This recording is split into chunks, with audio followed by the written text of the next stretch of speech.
And we're going for some more pity pieces. Oh, I found a guild quest. Perfect. Let's do this. All buffs up. Check. Let's go.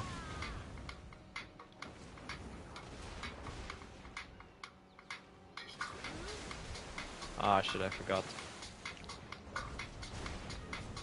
Come more.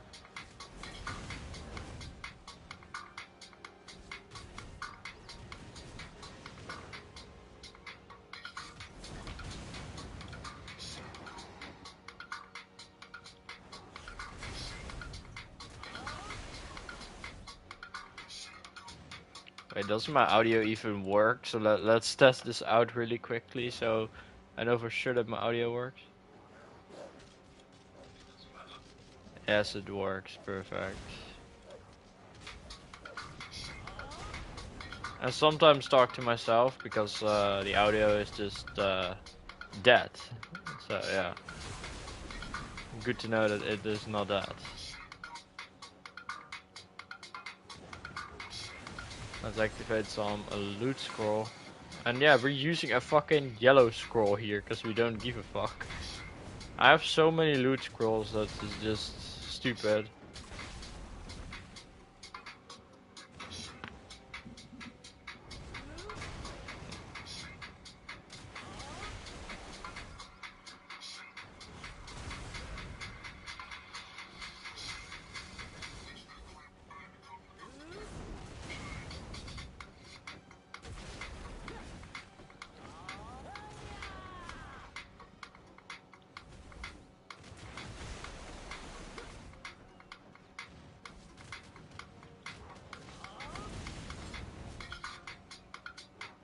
Yikes. Imagine that I tried to do this yesterday before I went to sleep and I fucking almost fell asleep grinding here. Like I literally couldn't. I literally couldn't grind to yesterday night. Dude, it was so underwhelming I didn't even stream it. That's how bad it was.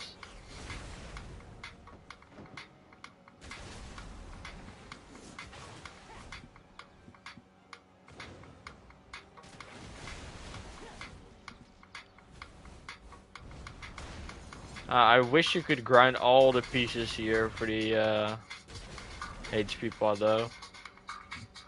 I would want to stay here for 4 pieces. After this I have to change spots and I don't like it.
Nice.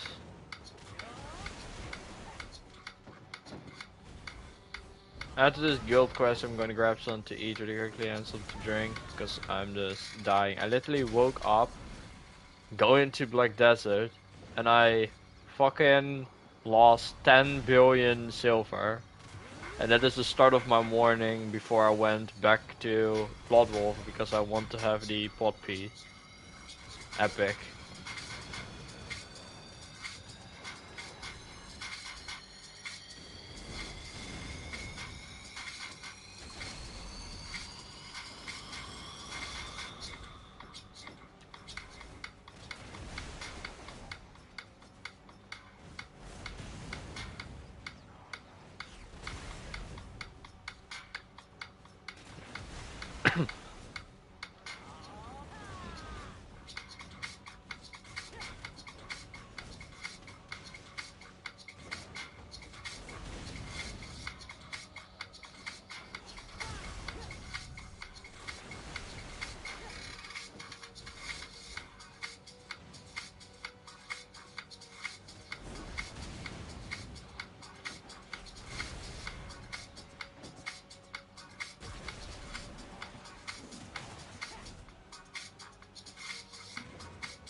I'm never gonna fucking get this.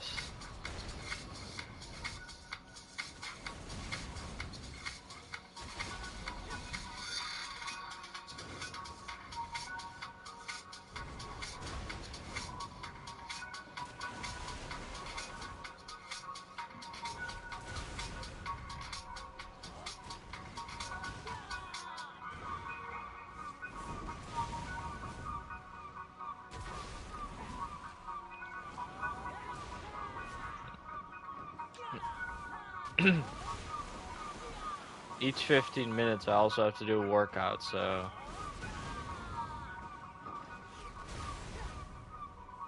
Now I have to do workouts.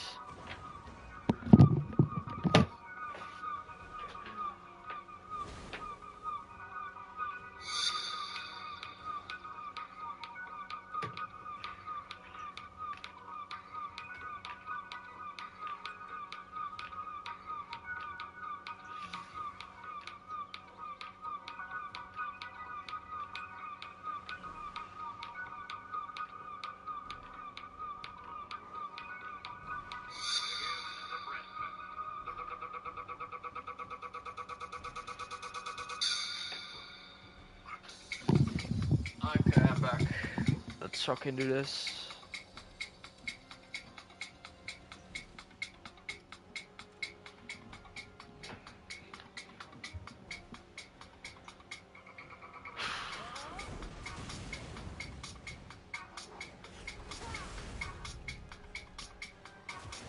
We're gaming, so we're also upgrading ourselves.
I wonder how long the last 20 pieces will take.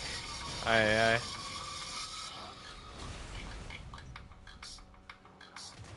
It's all RNG.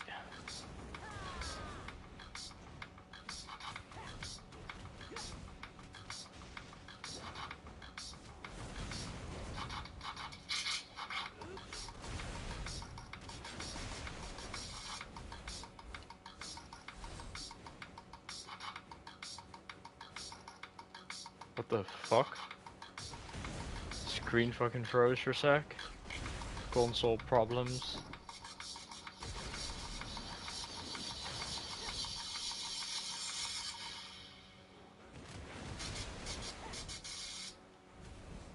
We're trying to do one of the most cursed things ever. We're trying to hit both of our TED distos before getting a single pen armor piece. We got one of the two right now. It's literally cursed if you hit both of them.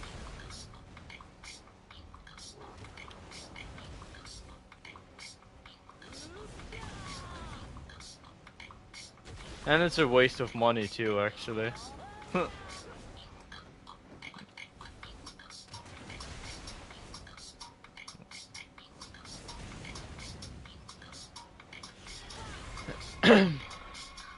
10 more minutes before we do our next workout. Each time our elixir's out, our beast drought, we're gonna do that.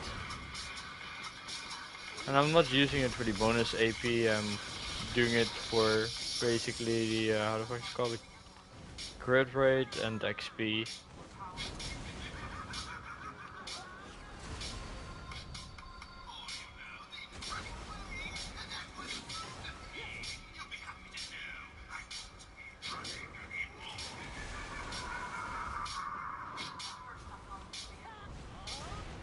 Alright. I'm on halfway for this guild quest. Getting there.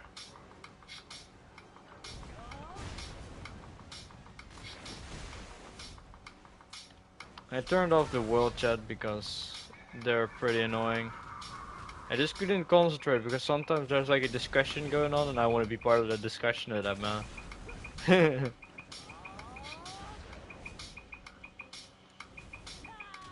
Just fuel the fire with foams, fucking oil. And it's just a waste of time too. So you're just chatting with everybody. I don't even care if my guild is on right now or not, like... If I'm grinding, I'm not talking to them. When I'm not grinding, I'm full of attention.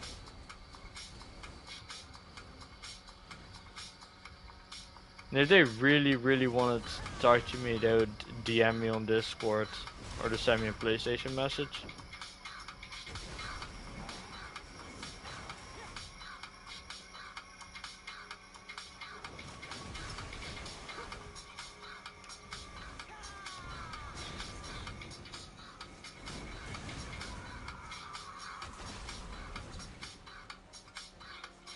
Dude, I need higher grade pets, man. I'm running tier 3s right now. I'm looking behind me and I just see some like sparkles of loot. So I'm getting like around 60 or 70% of my loot right now. Which means that if I had tier 4 or 5 pets, I would already have the 100 pieces maybe. So yeah, it does affect you in the long run. In false areas like this.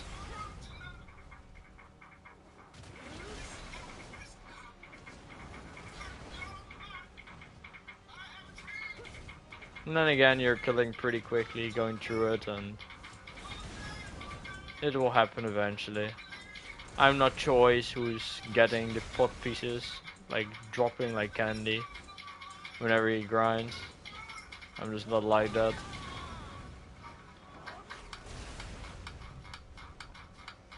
I'm gonna have to grind out the full 100 on every spot.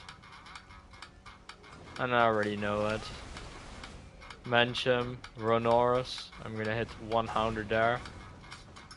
I'm going to Shuriken, I'll also hit 100 there probably.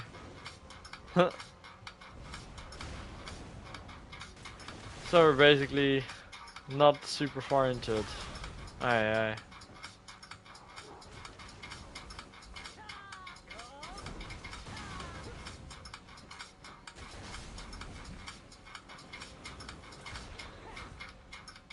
They should also increase the range in which the pads can pick up stuff. Because I think the range is like 25-30 meters max. As far as I've seen.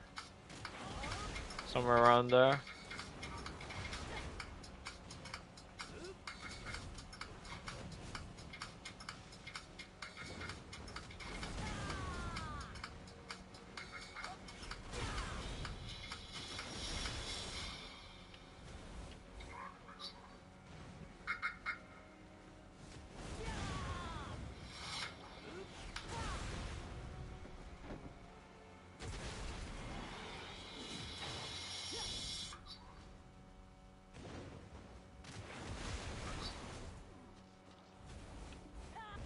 The seals of sincerity are kinda useless in a way.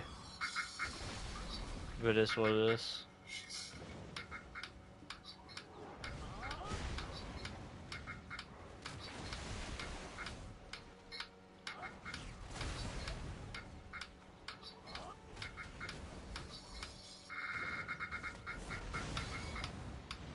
Aye.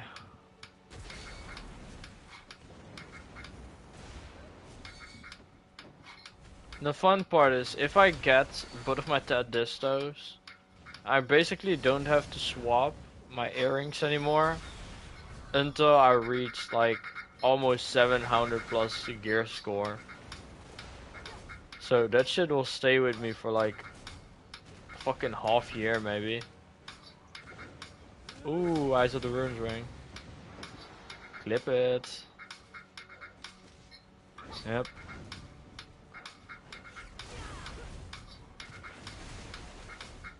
Gonna be my weekly moments eventually.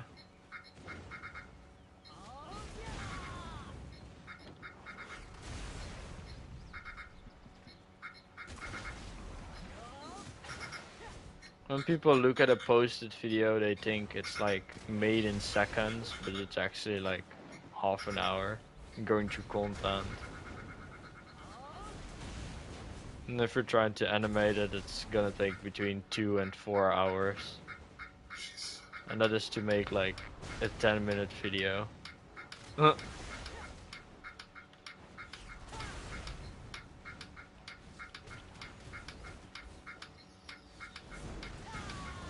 Unless you're like a god editor or something, I don't know. I'm just not one of them.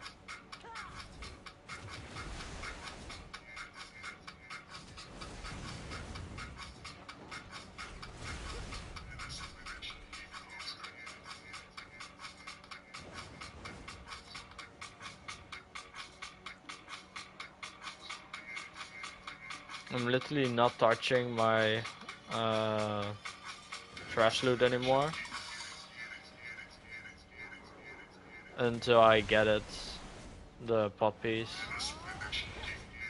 So we're on around 30k trash now since I did that, so there will be something.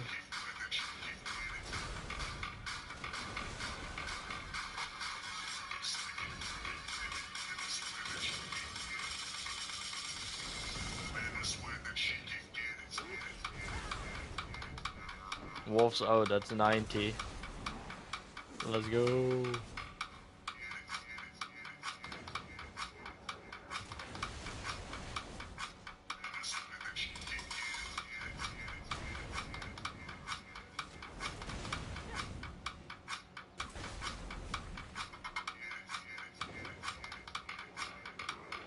Oh. Yeah.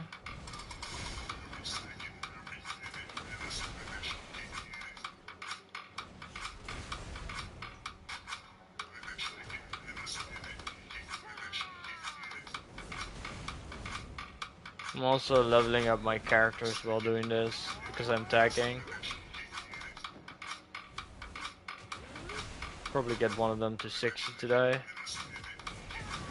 My goal is to have like all my alts on 60 plus. Sums it up.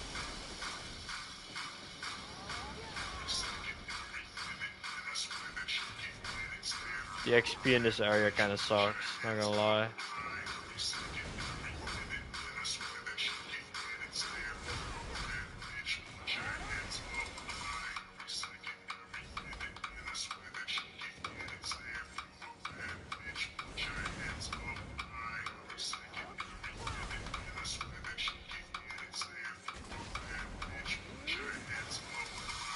Almost halfway to 62.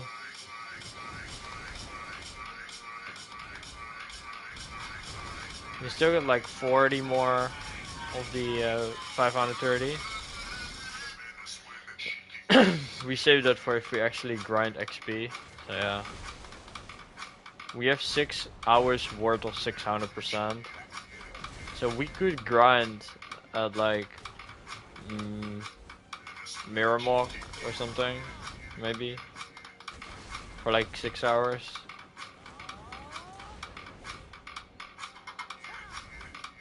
I should do it eventually, like, before I get like 10 of them or something. Because then I'll look at it and I don't feel like doing it.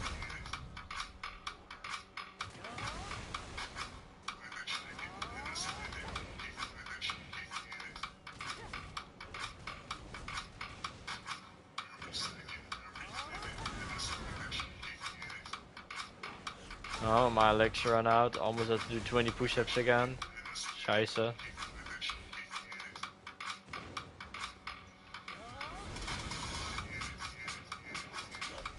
Have somebody bought the... Eesh. painful.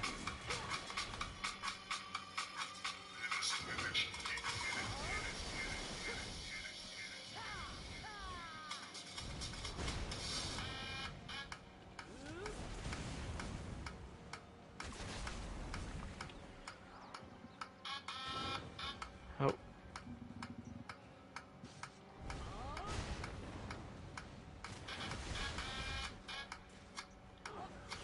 Even without a lecture, they're basically one shot out.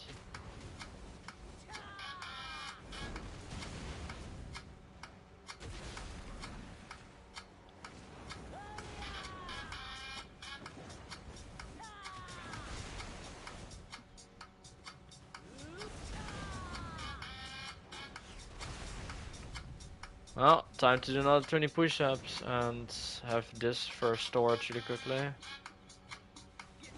Let's throw all that in. It's just a waste of space. This will stack up, so that doesn't really matter too much, while this weighs like a shit ton.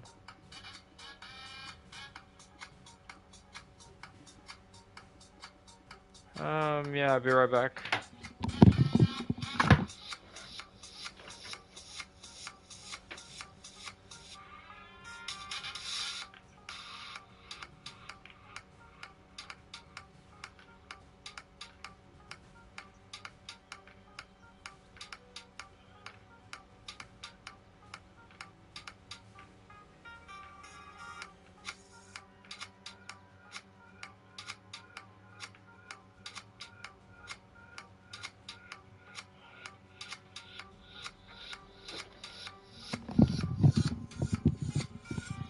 And that is 40 out of 100.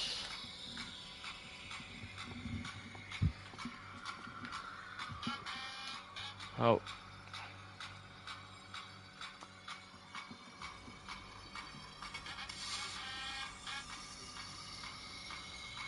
Well, let's continue. We're using our fucking Agris blessing here because I don't give a fuck. I don't give a fuck. I'm not in a rush to like 700 gift try. I'm just fucking playing the game casually.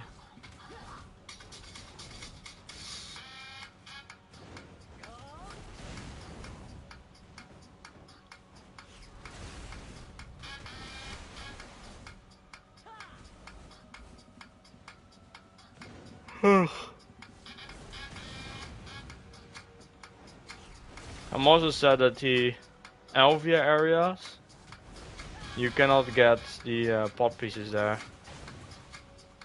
Only the cups. If you could get pot pieces, I would grind Alvia Desert Nagas. Cause then my money per hour wouldn't be as bad as it is now.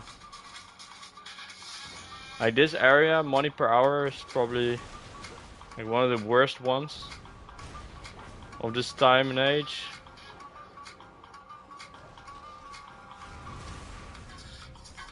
It's like 100 or 200 million or something. On a bad hour you don't drop like a ruin string, then it's like you're never gonna hit over 300. Which is kinda sad.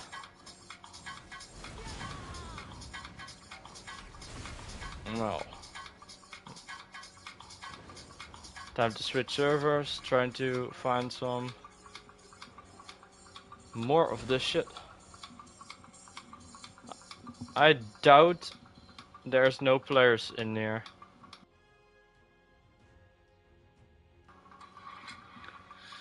There's always people in this realm. There ain't no way there's no one right now.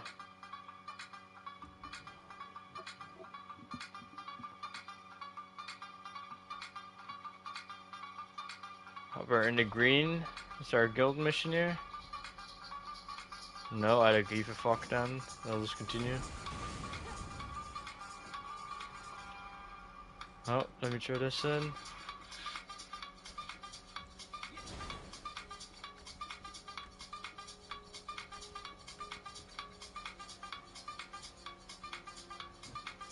Okay, there's no one here. That's crazy.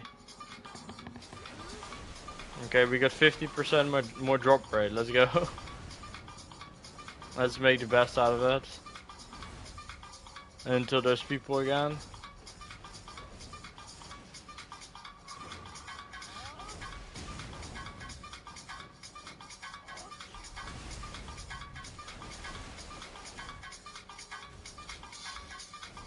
Oh.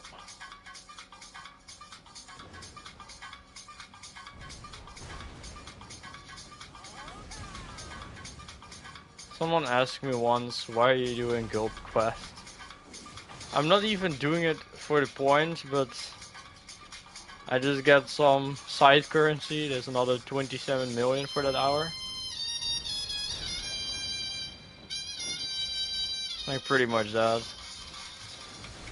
It's free currency, so why not? And no one else does it. Like literally. You're already grinding here, so why not get another 27 million each time?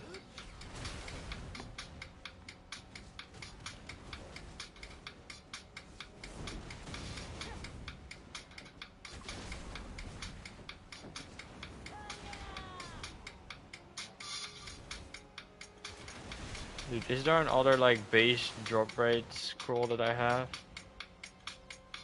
Yes. But wait a second, does that mean that I can also... Where the fuck did I have it?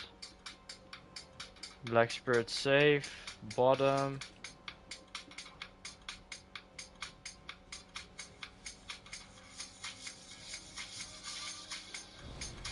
Ah, I can't activate it.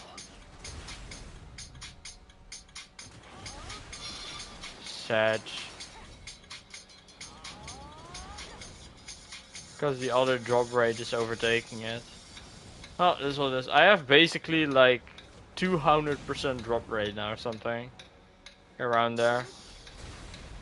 Wait, let me check. 175% drop rate I have now. This is gonna be something.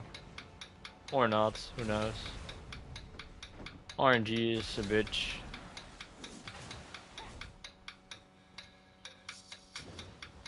Please be hurting the weapon blackstones, which are pretty chill.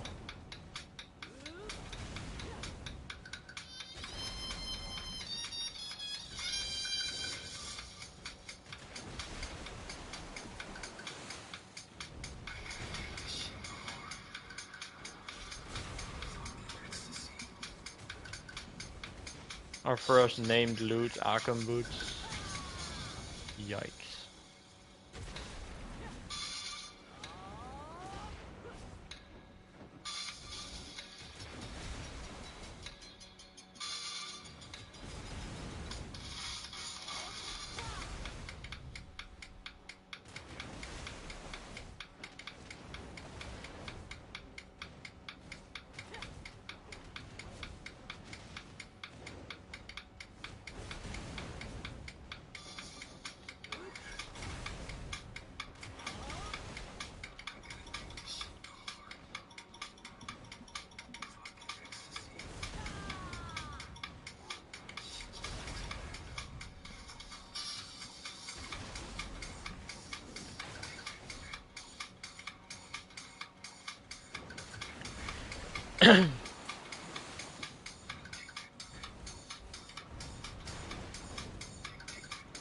We have 8 more minutes before we have to go for the 60 push-ups.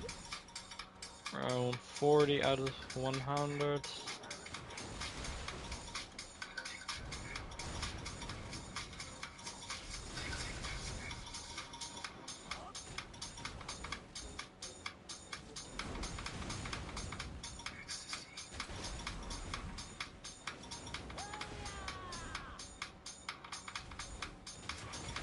Time goes so quick when you're grinding.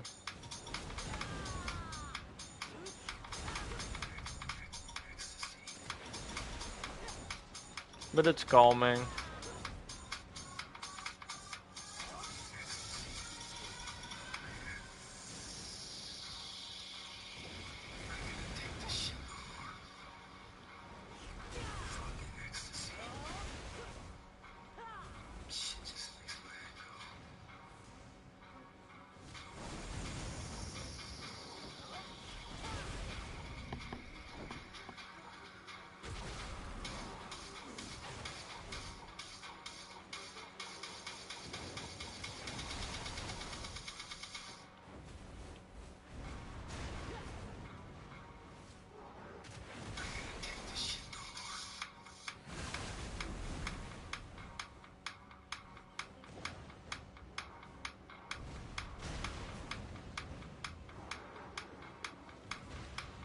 thought my skill just literally didn't wanna like work.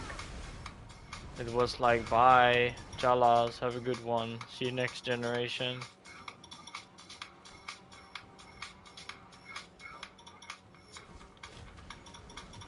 It's like one of those oof moments, you know, just gone.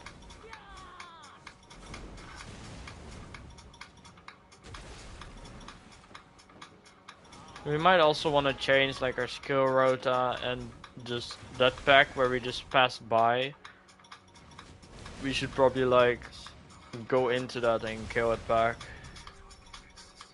Get some more bonus loot before going to the next transition. So yeah.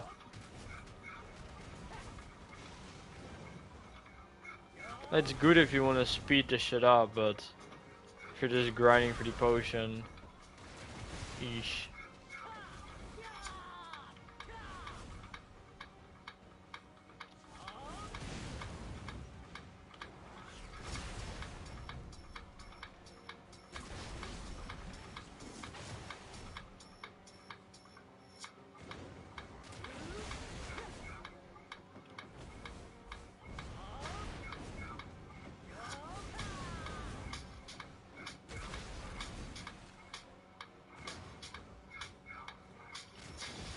Okay.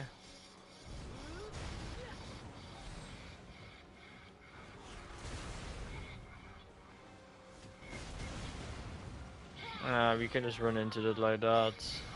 And then we just slam this down. Kill this normal how we do it. Yeah, that works.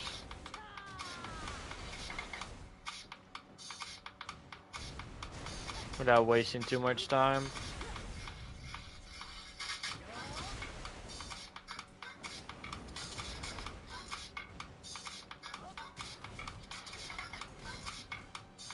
Next up, I feel like we have to do some squats after we hit that 100 push-ups. I feel like that shit has to go up.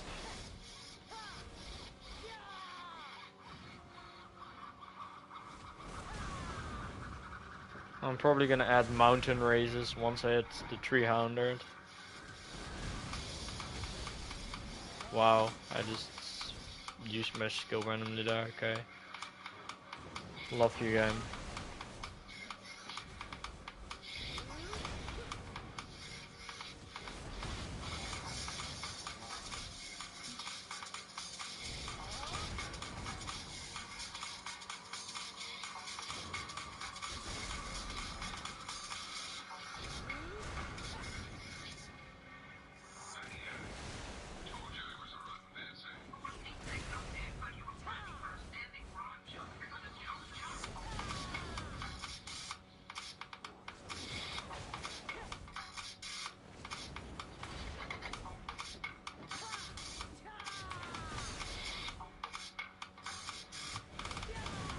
Fucking die.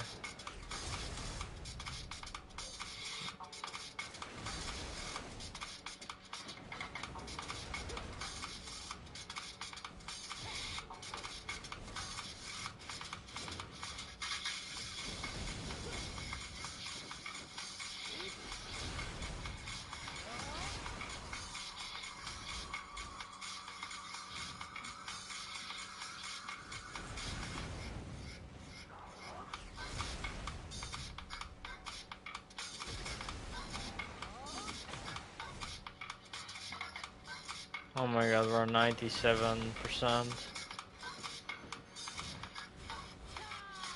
Do we have enough weight that we could throw away?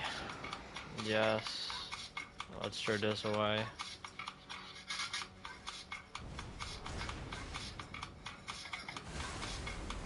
And got some stuff off our plate.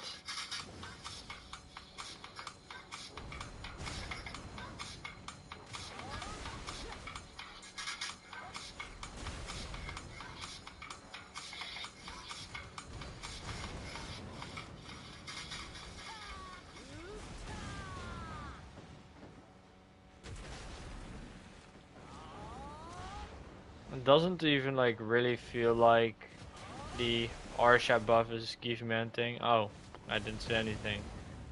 I'm on 81 out of 90 now. Let's go. We can do one more rotation before I have to do push-ups, so throw this shit in. And let's go. Do we have a guild quest here? No. Then we continue.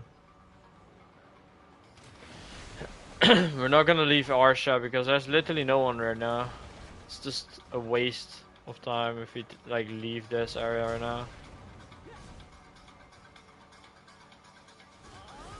Just 19 more pieces.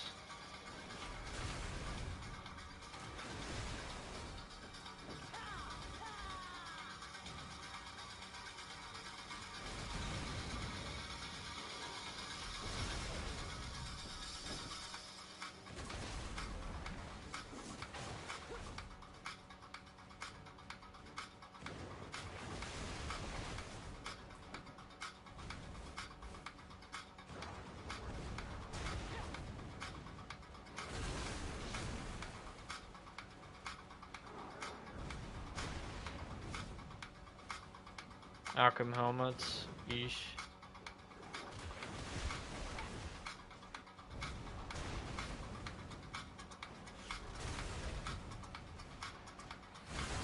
I haven't even done my daily necessities yet. I just woke up and instantly played the game.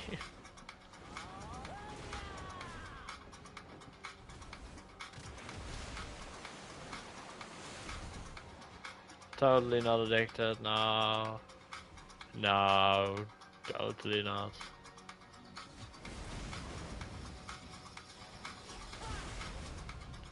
I wanted to play this game like forever, seriously. I mean it, man. Ooh.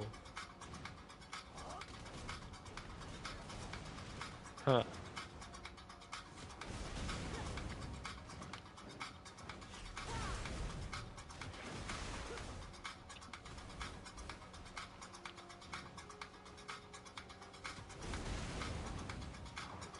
And the barber did my hair so good that I don't even need to go to the barber this month probably.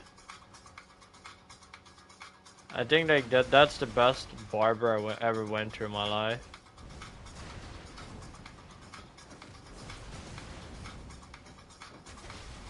Finding a good barber is so painful.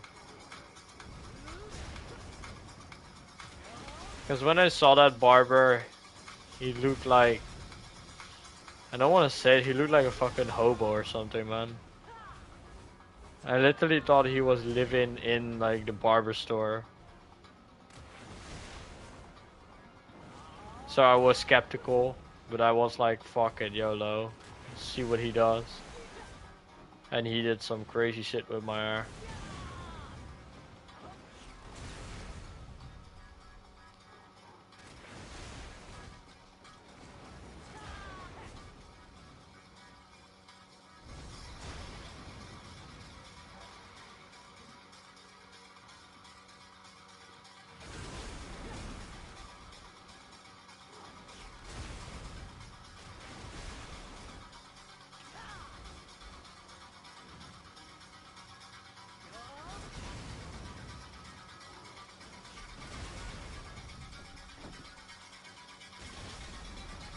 $19 more pieces and we're out of here.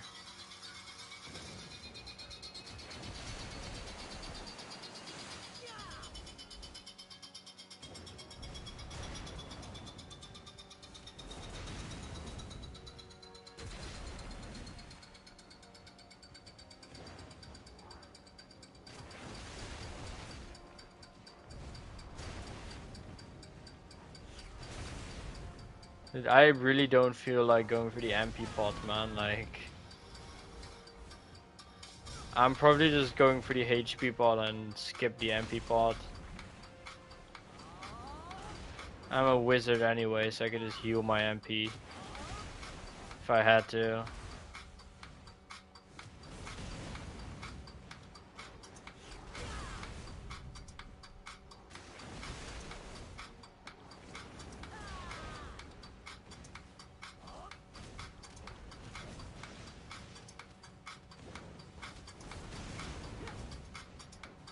I really don't feel like going for that.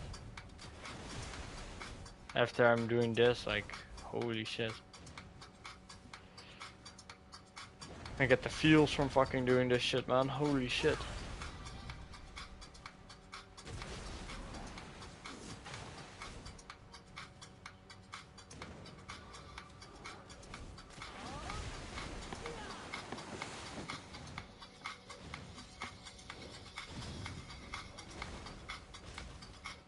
Oh my lord. What's it do now?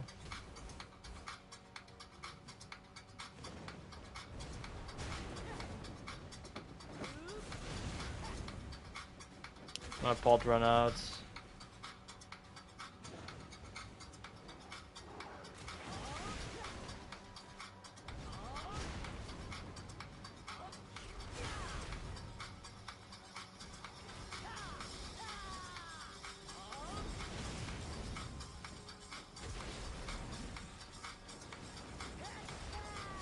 This is like pure addiction because my pot ran out and I just don't wanna like stop fighting. It's just like not good.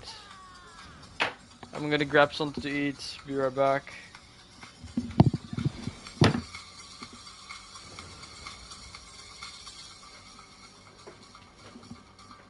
Not good.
So.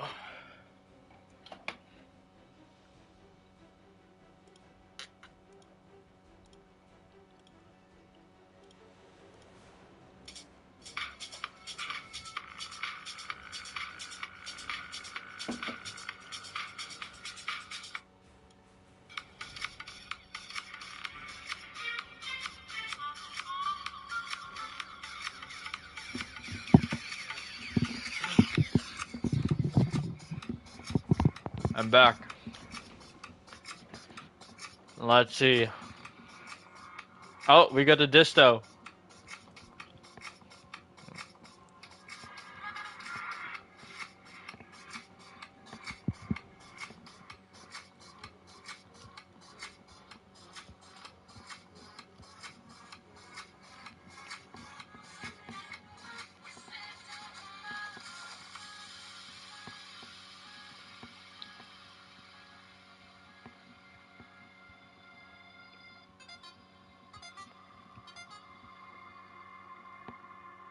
We're gonna attempt to tat disto.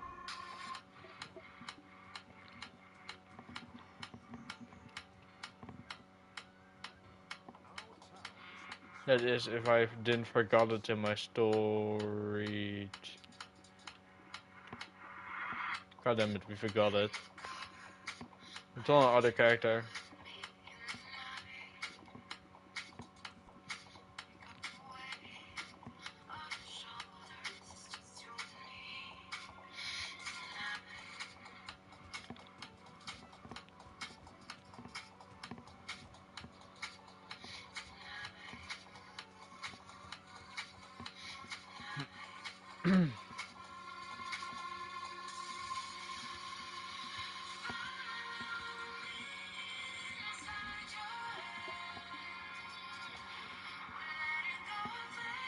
If you're enhancing, always go on the save spot. Am I blind? Did I throw it in the storage?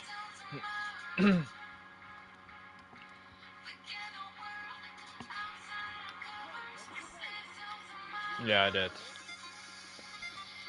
Fucking idiot.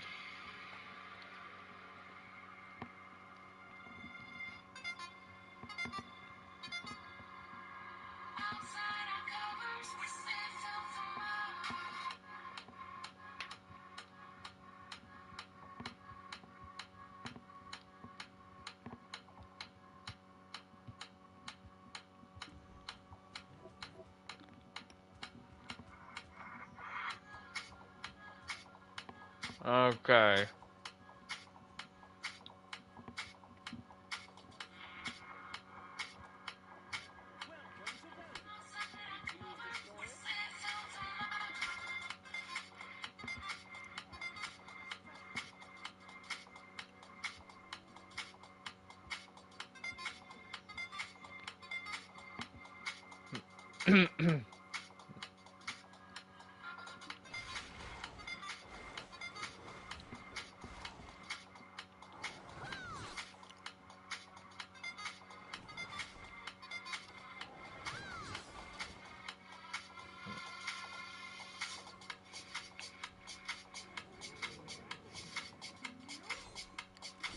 People say it's 1 in 3.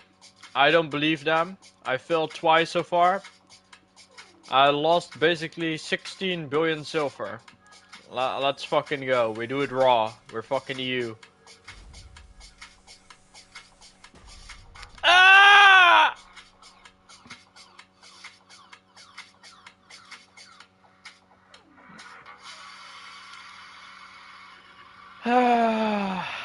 And that is how we lost 24 billion. We could have just bought it, man. Fuck.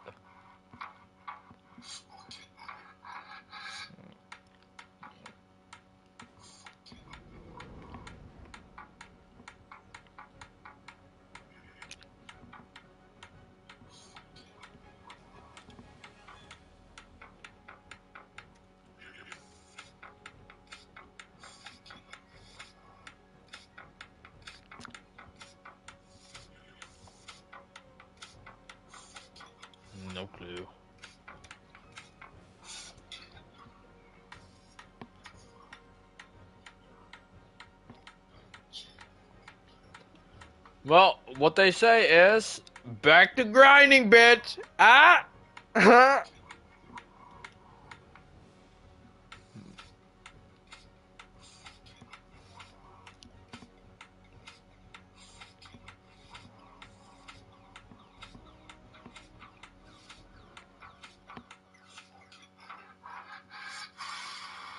That's all there is to it. Back to grinding.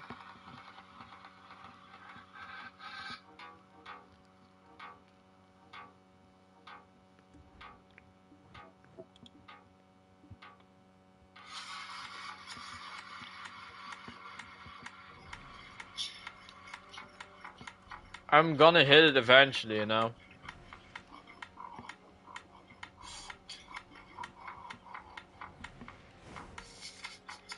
Maybe I'm not gonna hit it today. But one other day, I'll get it. Eventually. That's how I think about it. I wanna hit it myself. Fuck buying it.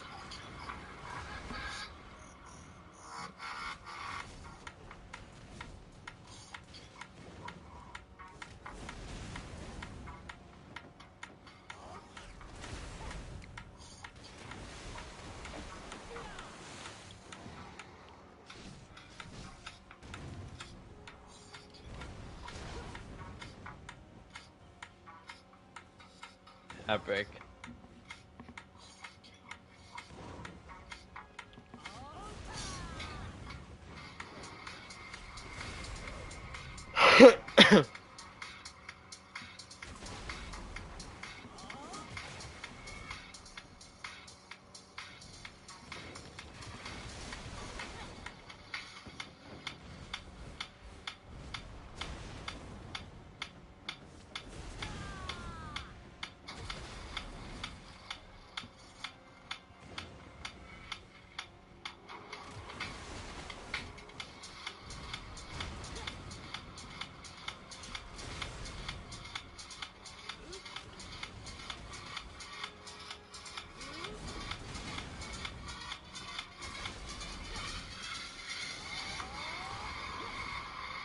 Oh my lord.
Oh yeah, I forgot to put myself on active on Discord.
Okay.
Yeah, yeah. 91% on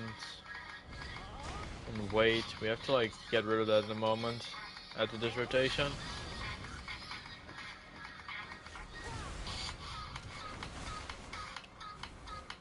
And I get stuck in a wall, okay. Love you, game.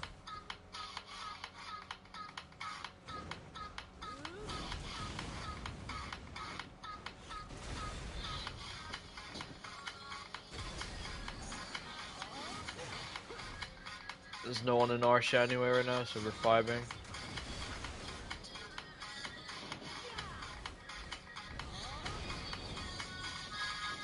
Oh, that's a BloodWolfs right there. Huge. We got 3 in like an hour.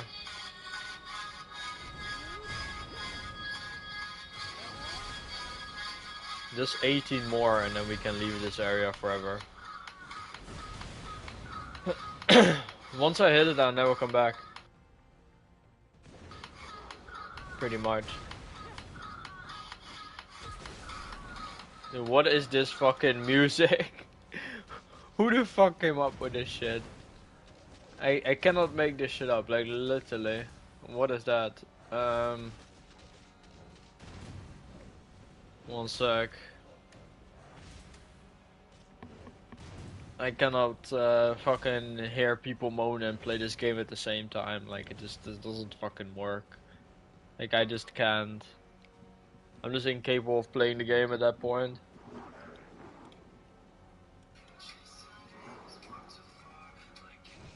No.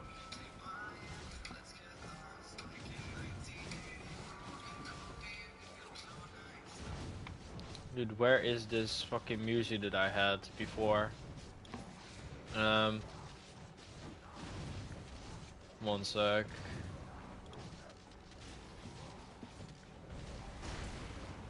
Fucking die. And there we got it. Smoke and crack Gandalf. Let's go. Now we can play the game.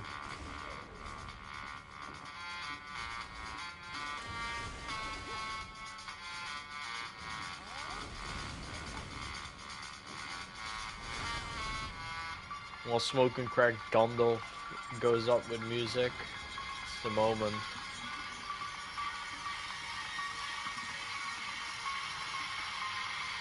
Almost a 20k.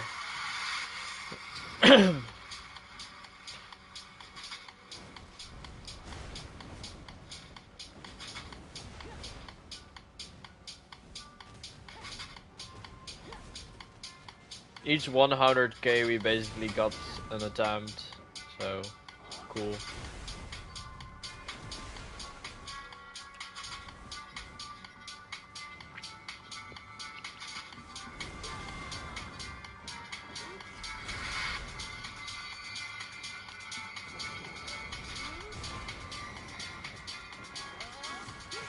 If the stars align, that is. Oh.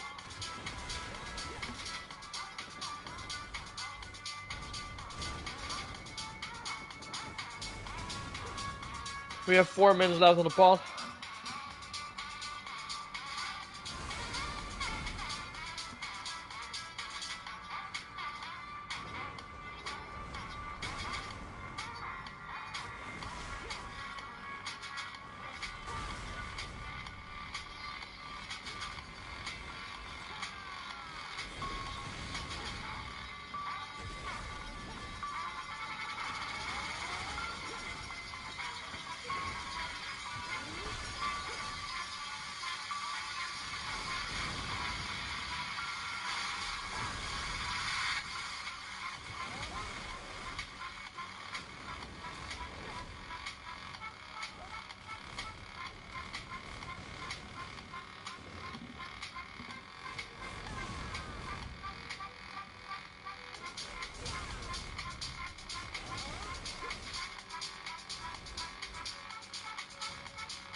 So, let's go.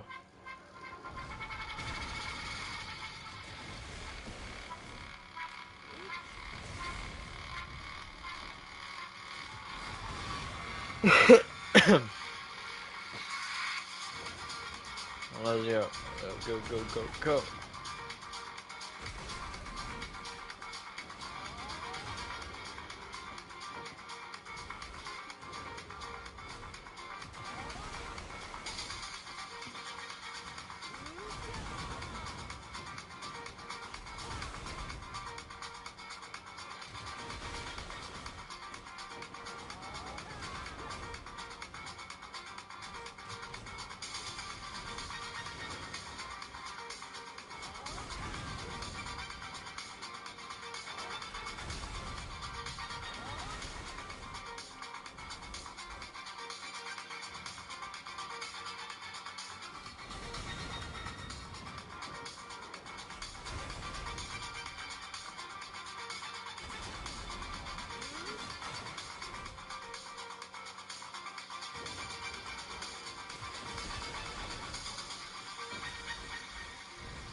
Is there a guild quest for this area?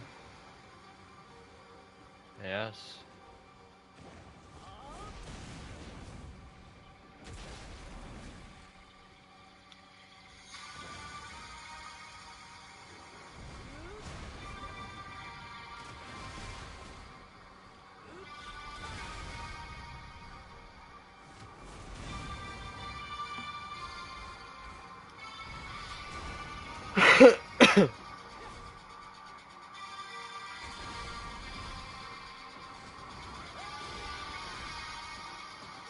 Nice, we got a wolves out. We have time for one more rotation before doing push-ups.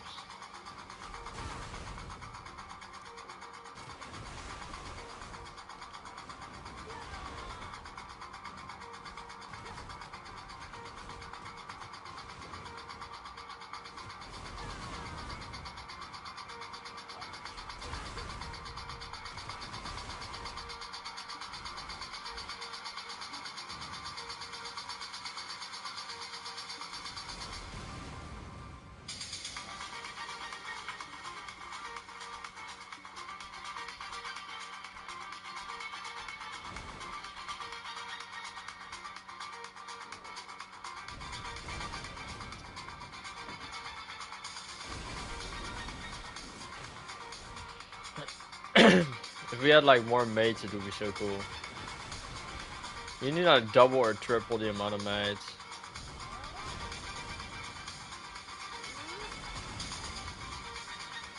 Oh, another out.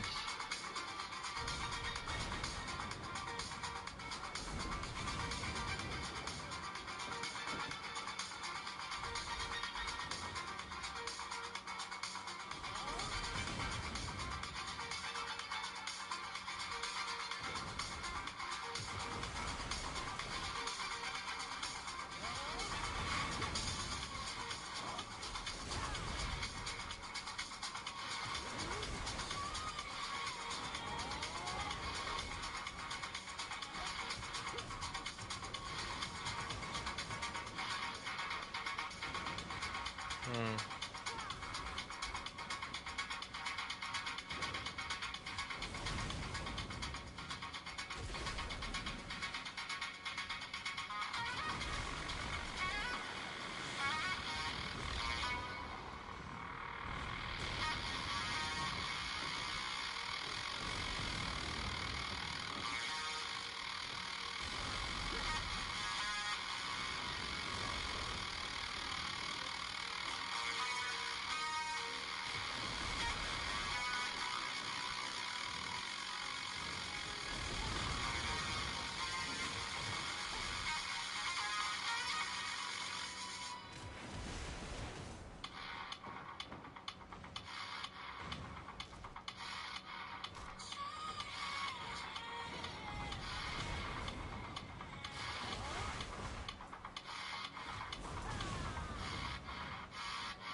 Okay.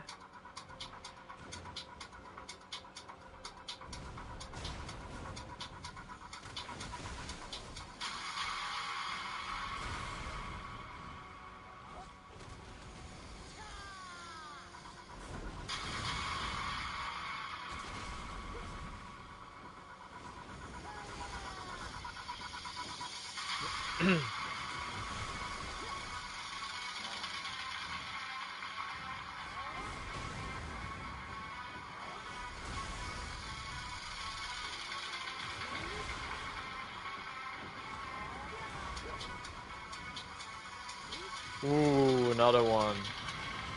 We're at 85 now. This is crazy. Shit goes hella quick right now.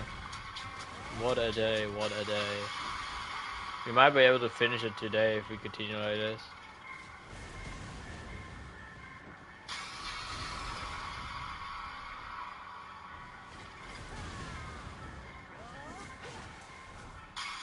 Drop rate buff we like.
And Toyota? Oh.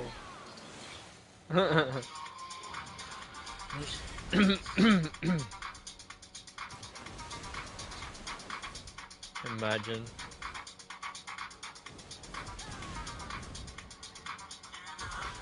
One sec.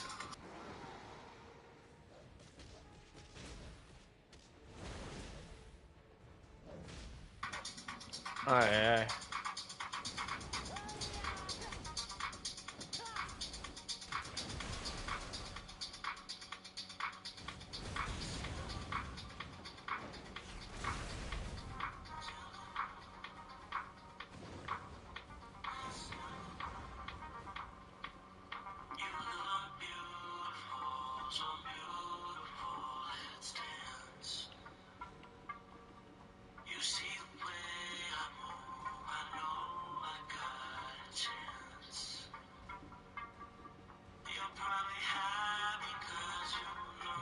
Okay. We take those.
Time to do some push-ups.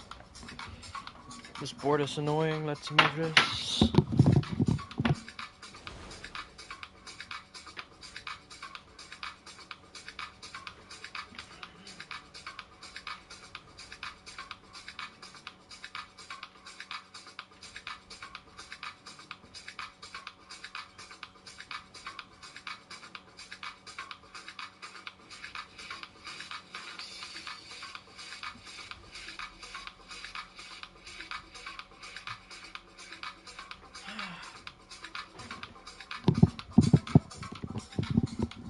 I'm back. We're on 80 push-ups now. No, 60 I mean.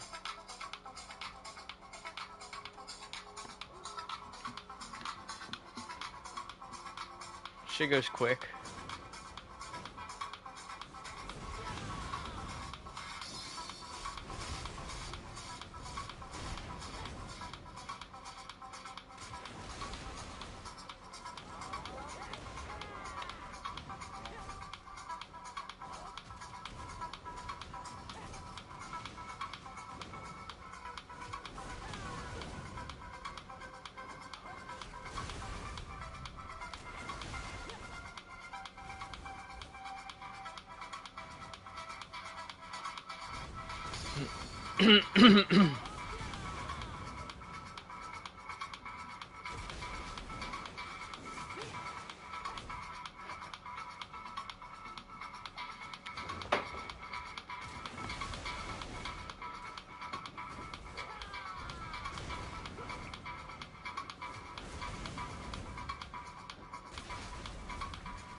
Okay.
I'm almost done with the guild quest.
Weight is not even the biggest problem on this character.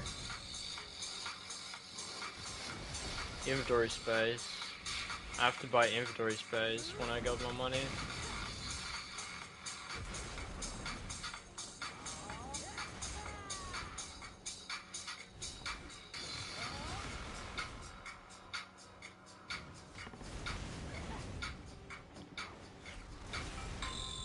And after that comes weight.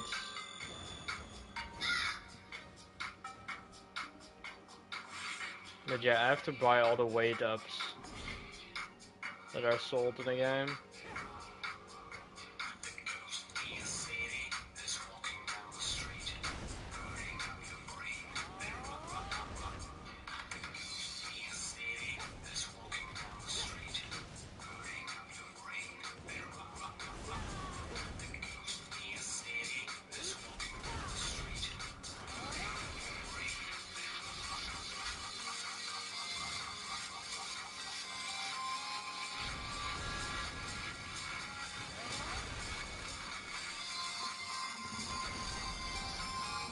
Let's go! There's 14 more.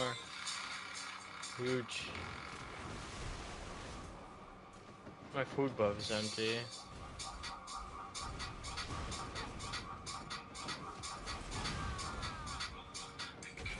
And my XP scrolls run out. Is it 200, right? And then this 300. We're basically stacking the 2 and 300, having 500 up the entire time. Without using our 530 and 600.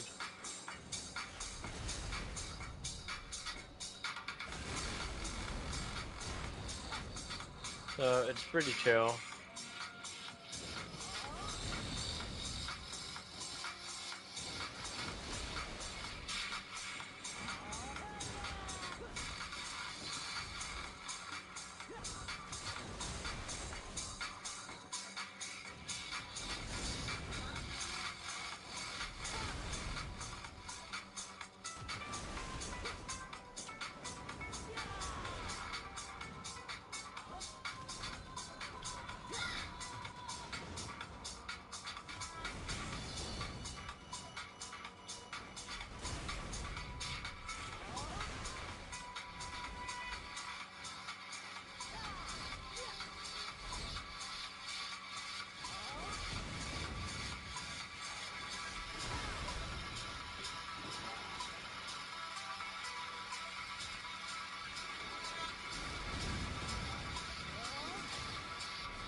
How many seals of sincerity do I have? 109. Sheesh.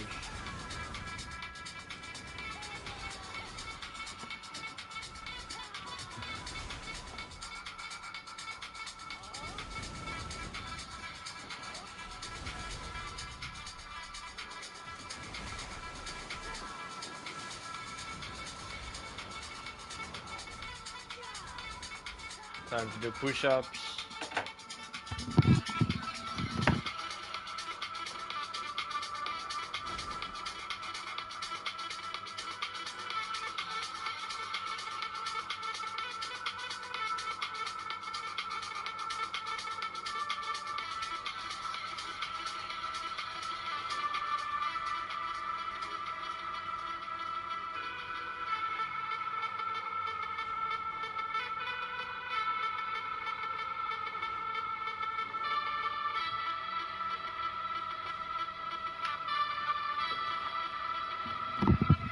Okay, that's another 20 push-ups out. And our score also went off, so turn everything back up. Oh, I can't see shit. One sec. Alright, let's go. Oh, that's my alarm that it's 7 o'clock in the morning. It's a reminder so I don't forget the time in the day. I put one on 7 in the morning and 6 at night.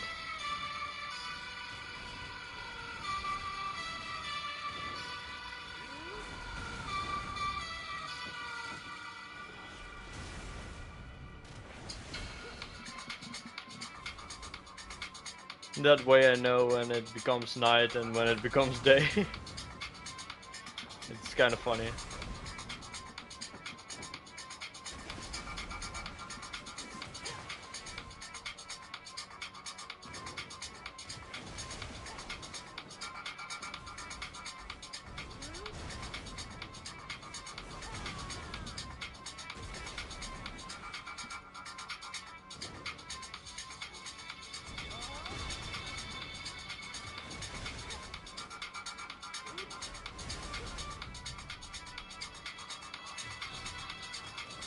God damn it, I forgot to use a skill. I just dashed backward as an idiot.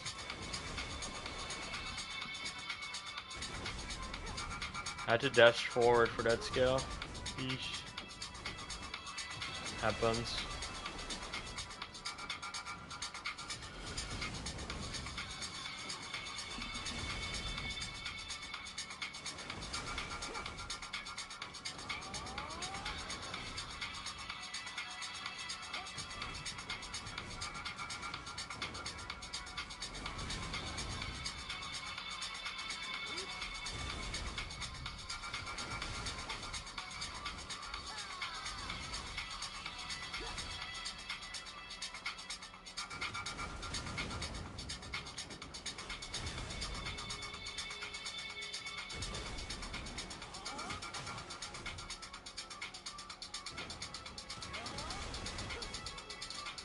They should make Knock also like stackable. Because now it just like lazes around in your inventory and you're like, or in your storage.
Dude, I literally wish like somebody is gonna try to kill me, man. Cause I'm not gonna attack them randomly. If they kill me, I'm basically respawning myself and feeding them karma. Then I kill them once and they just break one of their items.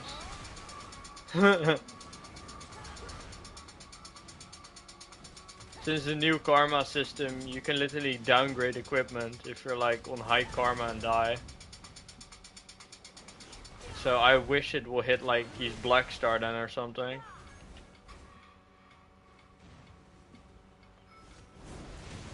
That would be amazing.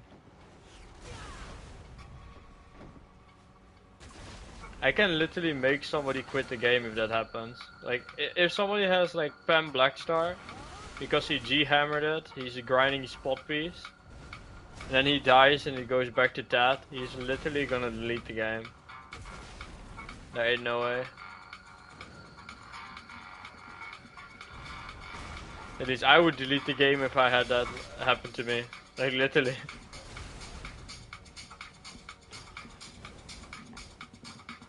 That's like the biggest L you can probably take right now in the game.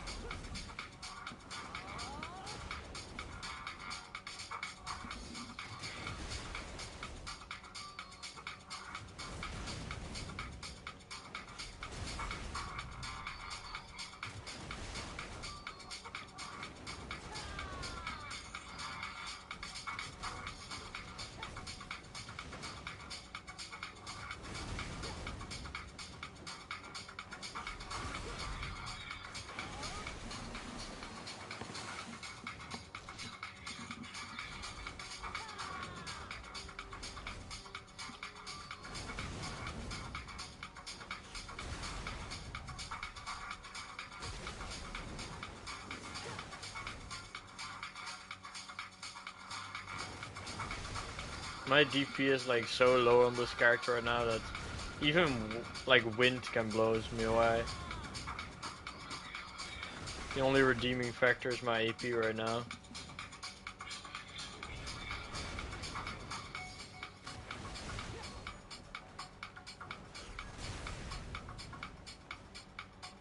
I mean, when you grind pot pieces, you don't really need DP to begin with. Like, you just got your Tat gear, you're good.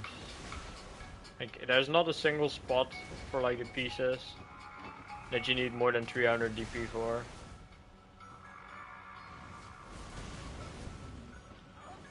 Rona rolls, you don't need 300. Munchums, you don't need 300. Cause in the past, I'd be literally grinding there with like Grunel.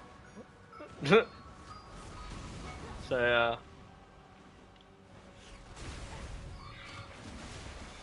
Better spend everything you have into AP and see what the fuck happens. By the time you got both of your pots, you're at like 290 AP. Probably. Like around there.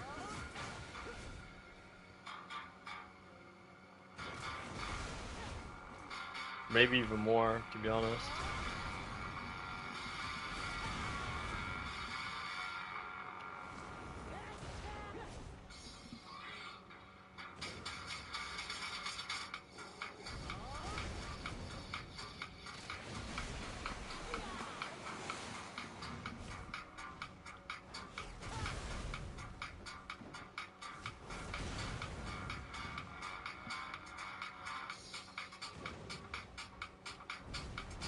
I'm also thinking about grinding shurikens only at night.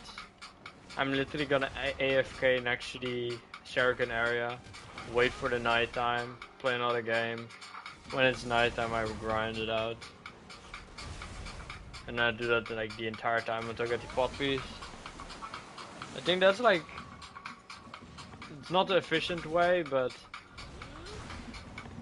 if you want to play other games, that's probably the most efficient way. Oh my god, I just woke up and my eyes. Aye. I'm like half asleep still.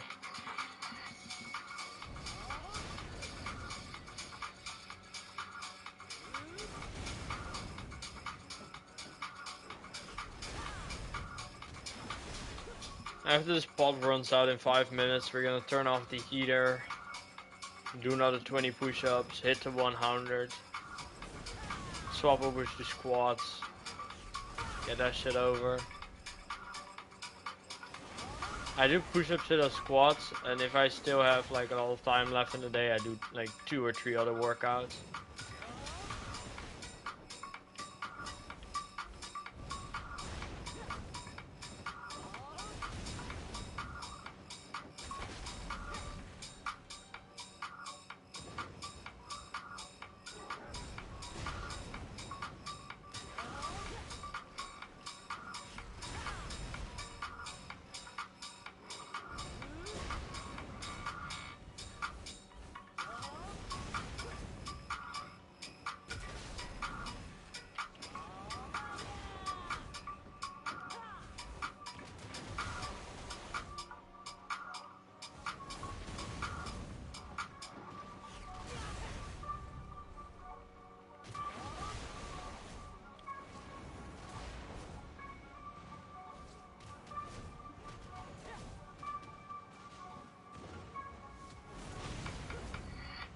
I need water in my eyes.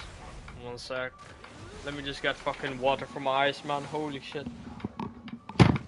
Aye, aye.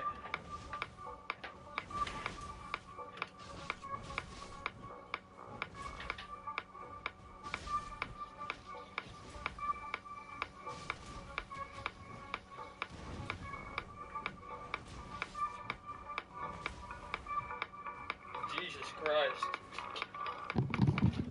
I'm back. My eyes were fucking burning for a second.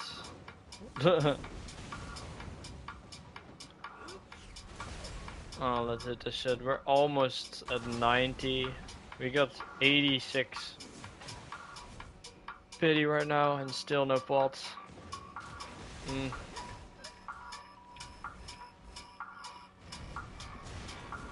Sometimes I envy those people that get like 40 Pitty and they have it.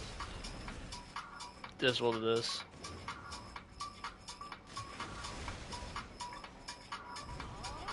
Can't win them all.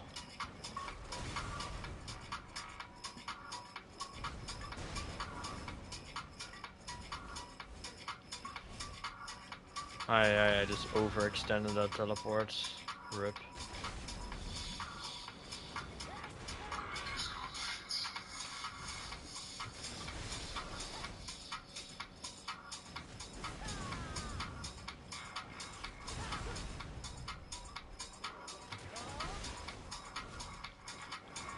But the good part is that we can finally see the game now, so that's huge.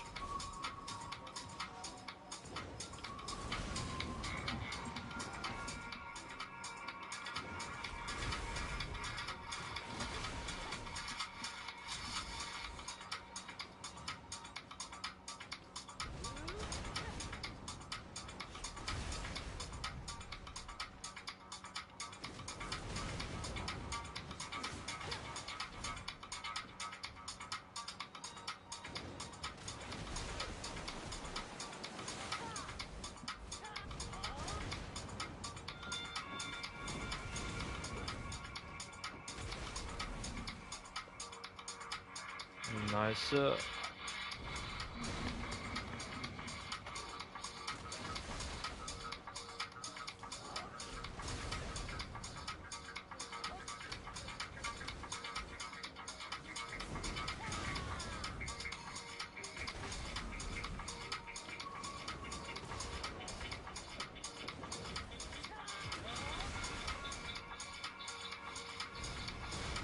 We have 1 more minute on our pod. Is there any mobs here? No.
Almost 90. Come on, game. Give me more. Pity. Let me be over with this area.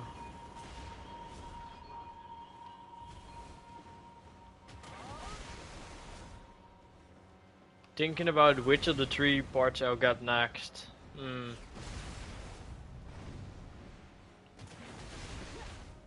I might go Ronaros because that's probably the most annoying one.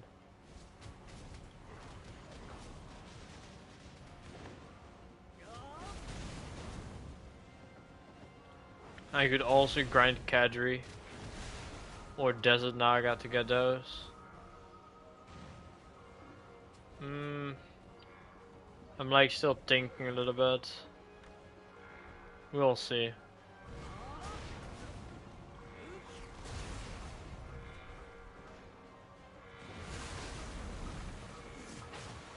If we grind Kadri, we basically get 3 Blackstones. And we also get like, oh, one sec.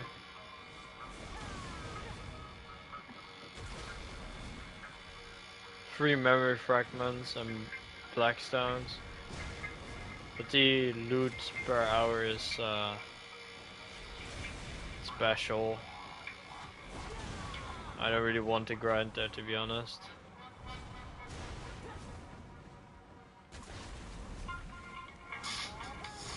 I just want a spot that drops one type of like trash loot and don't waste my time. Oh. There we go for this. That is 25k. Well, time to do some push-ups.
Okay, we're back.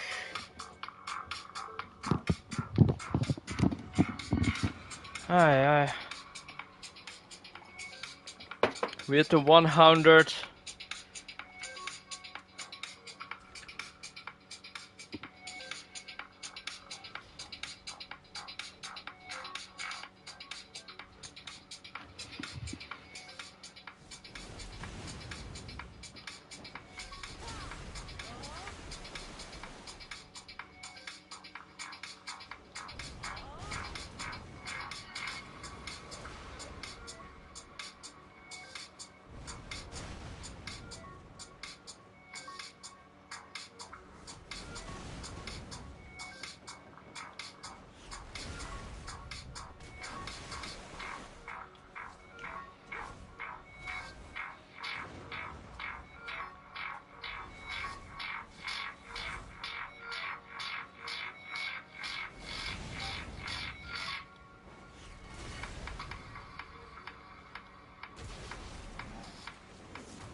there any guild quests going on here?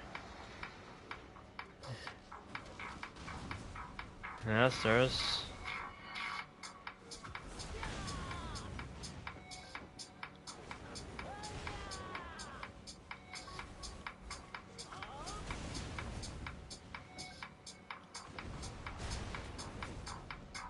One and resets. Yep.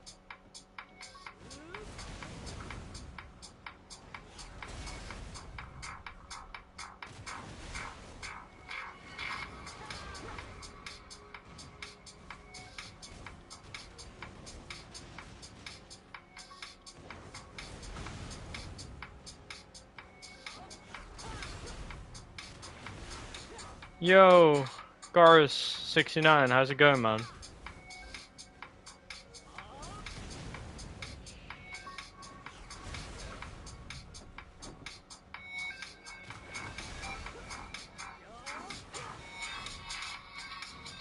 I'm just over here grinding the shit out of this area.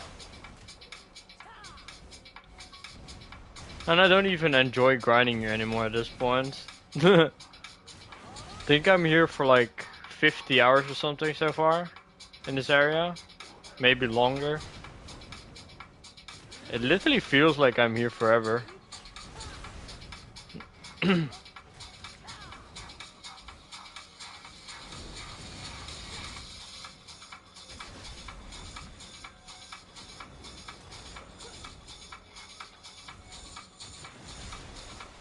what are you up to?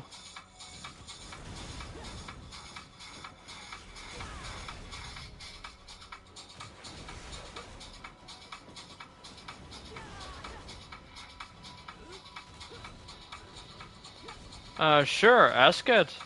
Well, what is your question, man?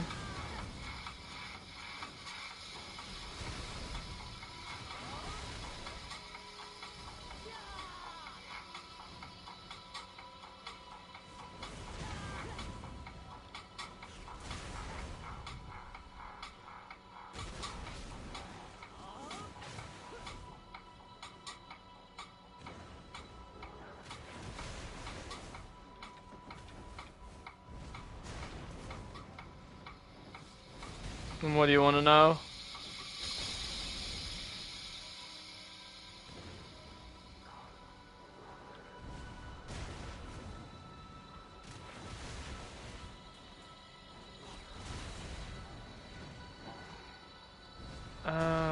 Black Desert Mobile. One sec, I have to turn off my music so you can hear it better. So, Black Desert Mobile is actually a pretty big downgrade, I would say, but they're giving a lot of handouts right now on phone. You need to have a pretty good phone to play it on, like some of the newest phones that are out there, like the newest iPhones and Samsungs. And besides that, the areas are instant, so like you see like half this area, right? So half this area is then on your screen, and then you have to go through like a loading screen to go to the other side of the area. And that's mostly how it goes on phone. It's like it is a pretty big downgrade. I would say like a PlayStation 5 is way cheaper than the newest phone, and it plays way better on a PlayStation 5 than on a phone, in my opinion. Because I play this on PC, I play this on phone, I play this on console. I would say that on number one would probably be the PC, obviously. Then comes the PlayStation, and then the Xbox, and then all the way at the end you got the phone. So if you like want to main this game, I don't really recommend playing it on the phone. But you can always like play it on your phone just to like pass time, you know what I mean? But I would just say that like the grinding on phone is pretty tedious compared to like the other platforms you can take. And that's kind of answer your question. I hope that answers it.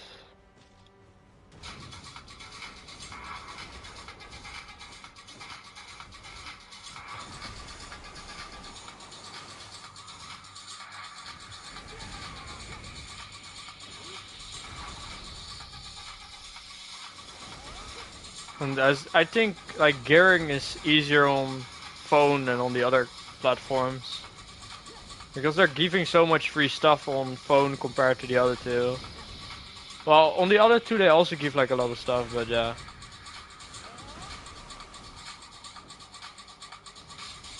Yeah. And there's actually not that many people that play this game and they played it also on the phone. Like most of the people that play this stay on one platform and they only play on one platform. Like they don't switch to like console, they don't switch to phone and this kind of things. Cause on like PC I already made it to end game, so I'm like at this point that I basically have to wait for new updates to release new gear to like upgrade my gear. And I'm just playing this on PlayStation then right now. I'm just chilling. I played it like 1 or 200 hours on the phone. I didn't quite like it that much, so I just stopped playing it like entirely on the phone. Like I never go back in there probably. But yeah.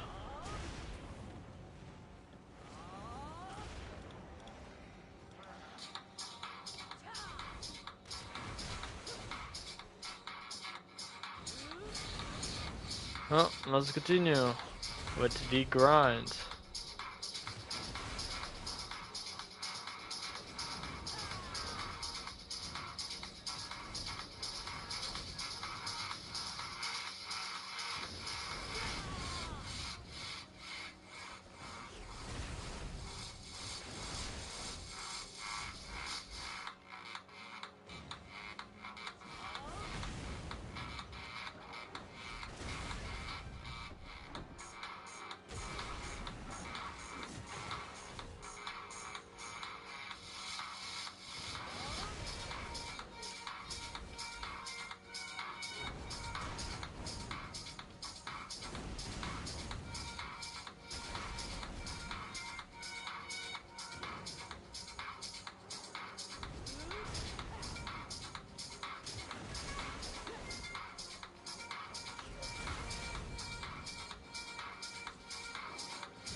I'm from the Netherlands, if that's what you're asking, like as country. Like I play this game in weirdest times ever, man. Like my day and night rhythm is just like gone. It just doesn't exist. I just sleep when I sleep and I wake up when I wake up.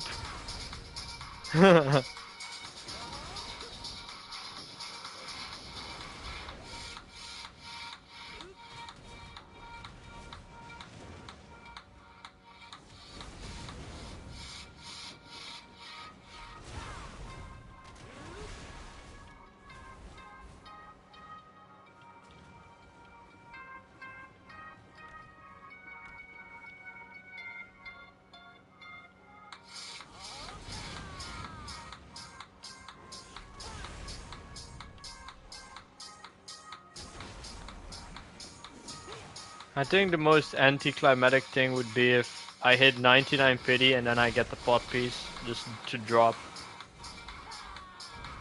That would be literally the most funniest shit I've ever seen in my life that happens. Never know, it's a random RNG.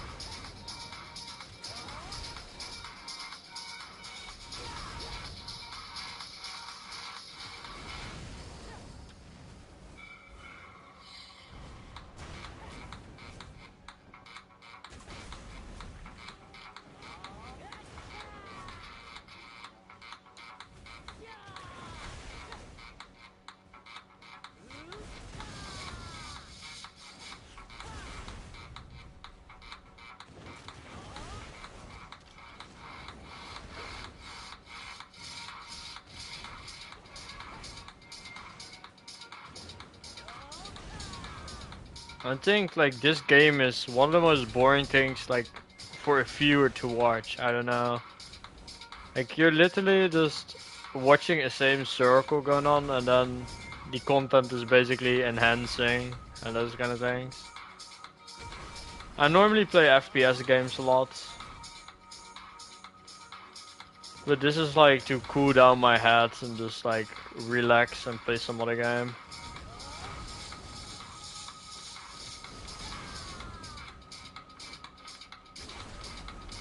It's very relaxing. Go into the same circle, killing monsters.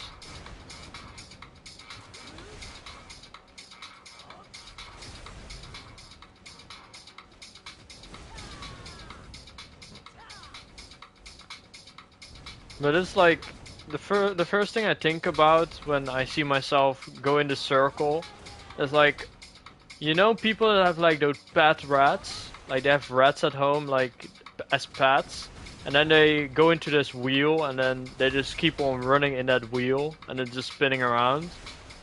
That's literally how it feels playing this game sometimes. Because you're basically spinning circles like the rat does.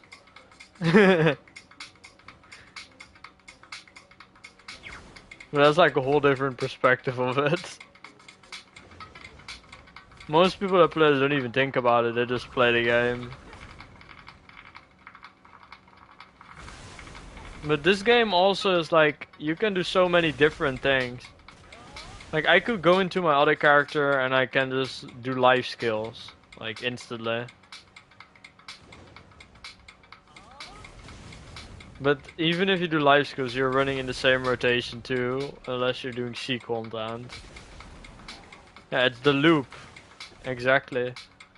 And in FPS games, you don't really have a loop, because you're fighting different people the entire time. And no one you're fighting is the same, you know what I mean? Like Apex Legends, Call of Duty.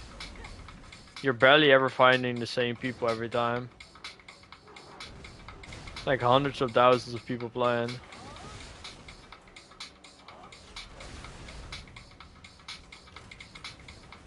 So that's also like fun for me.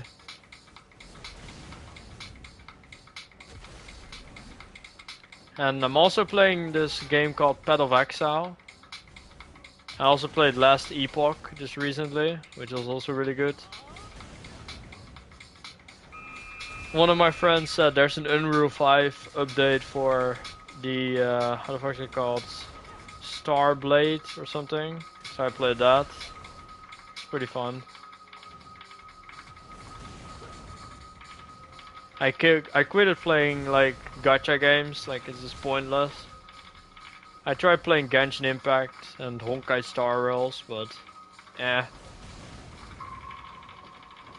Honkai Star Rails just very boring. Tower Fantasy is very boring.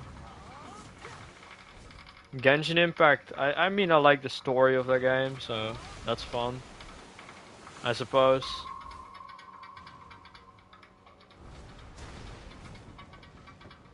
Eight games. Okay. Let me put this into perspective, okay? You see this game I'm playing right now? I played this game for over 20,000 hours between all platforms. And that's just one game, 20,000 hours. Lol. I have literally 18,000 hours on Steam. And I have on this character, I have 40 days, which is about 1,000 hours on this character. So yeah.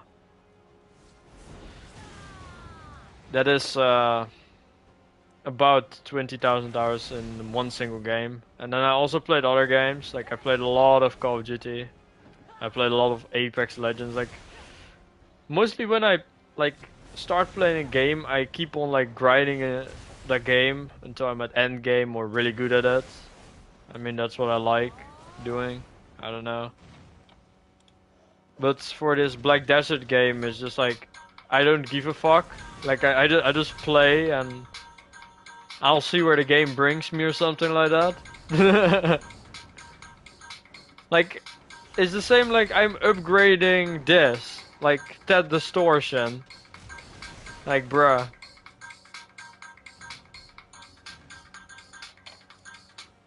Like everybody tells you buy your accessory, dude. I have distortion before I got my pen armor. LOL. I don't even not gonna upgrade my armor probably, dude. I don't give a fuck. I have to grind, like, wait. I hope I don't get attacked. Oh, one sec. I'll show you something stupid, okay? So I have to grind here at fucking BloodWolfs until I got the 100 pity. After that's finished, I have to go here, which is Sarragon. I have to get 100 pieces here too, which is another 50 to 100 hours. Then I have to move all the way to Narnia over here. I have to go to Runnels here, get 100 pieces there. Then I have to move all the way to here, Mansions. Oh no, wait, that's a little bit. Where the fuck is it? Am I blind? Yeah, here. And then I have to go to Mansions here and get 100 pieces there. Dude, before I got those pieces, like I'm just telling you, before I have those pieces, I have 2 distortions. I'll have 2 pen crescents. Like, is this stupid? Hey, this. I'm not even gonna like bother going for armor right now. I don't need like DP. If you grind those areas and you got your Tat gear, you don't really need any DP. You're just like vibing. Like even the Tat gear is just overkill for those areas. Like hands down.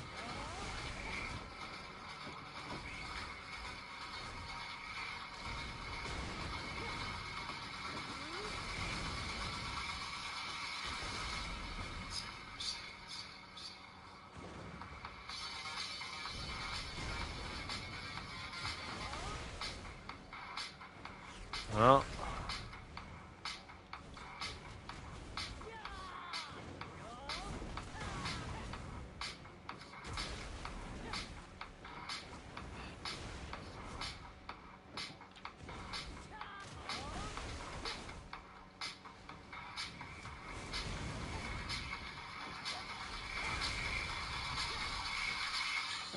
Pay to win, pay to win, pay to win. I think the only like if you spend like 60 euros in this game, you basically got everything you need and you don't need to spend money anymore. Like there's not much that you need from the Pearl store at all. Like if you go to the Pearl store and you maybe get your outfit, which is like your cosmetic, obviously. And then I look at like let me see what would be like good. You could maybe get more weight limits, like to increase the amount of loot that you can like have in your inventory without having to like get rid of it everything. But that's not like mandatory. Like it is not mandatory to have that. And if I look at HOT, if I'm correct on HOT, you mostly have um,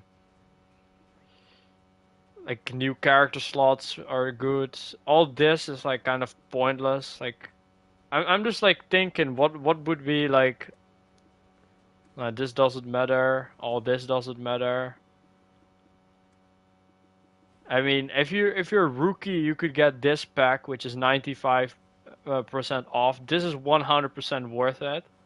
Like all those new adventurer things, they're worth buying, in my opinion, because it's like you're getting double the amount, it just basically almost free too.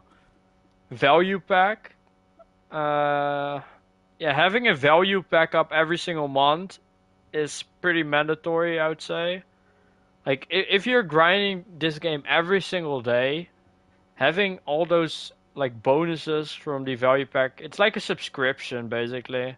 This is like the only subscription you need because you get more like XP, you get more inventory slots, you get 30% more money from the marketplace, you get some beauty salon stuff. You get a lot of things from this value pack. So I would say like the value pack is probably one of the things. You don't really need mates and shit. You don't really need any of this. You don't need. Oh wait, this is also mandatory to have Leopard campsite. And the reason why is basically you set up camp and wherever you are, if you interact with your camp, you can repair your items. So that means that like every single item in this game has a durability, so 100 durability. When that durability becomes 0, it basically removes all the stats. So then you have to move all the way to a town or to a blacksmith to repair it. So having like your Neppard campsite, your tent to do it in is huge if you're like grinding areas for like a long time and you don't want to leave your area. So I think that is like worth it. It is not mandatory, but it's like it's pretty good passive shit. An outfit, obviously, if you go for an outfit, look for the premium outfit. So you're spending like probably about 60 euros in the game. Like you only need your campsite, your new adventure shit, and that's it. That's literally all you need. And then you can play this game indefinitely. Like without the campsite, it's just pure cancer, to be honest. And there's also something else you can get, which is like a flute, a permanent flute, which is this. So what happens is wherever you are on the map or wherever you are at the world, you can basically flute your horse to you. Yeah. Okay. I'll make it short, okay? Permanent horse flute, 100%. Like the permanent horse flute, your Neppard campsite, which is like that camp shit that I just threw on the ground, this thing. So you got your campsite, you got your horse flute, you got maybe an outfit for yourself, and then the new player things, which is like I don't even fucking know where the fuck this is. Oh yeah, here, the new adventurer. If you get those 3 things, you're basically set. Like you don't have to look at the pearl shop anymore after that. Not having your permanent flute is like pretty bad, because sometimes your horse gets stuck somewhere and you don't want to run all the way to an NPC to retrieve your horse, you know what I mean? So yeah, well, the horse flute is 100% worth it, the campsite is 100% worth it. Maybe an outfit pack, but if you buy the new adventurer like pack, you get an outfit with it. You get literally a free premium outfit on it, basically. So yeah, you don't even need to buy an outfit really, because it's already in the box. So yeah, I hope that information is kind of useful to you. But it is pretty nice to know like the things you should buy and not buy, because I've seen a YouTuber recently spend 2,000 like euros in the pearl shop and he got nothing good out of it.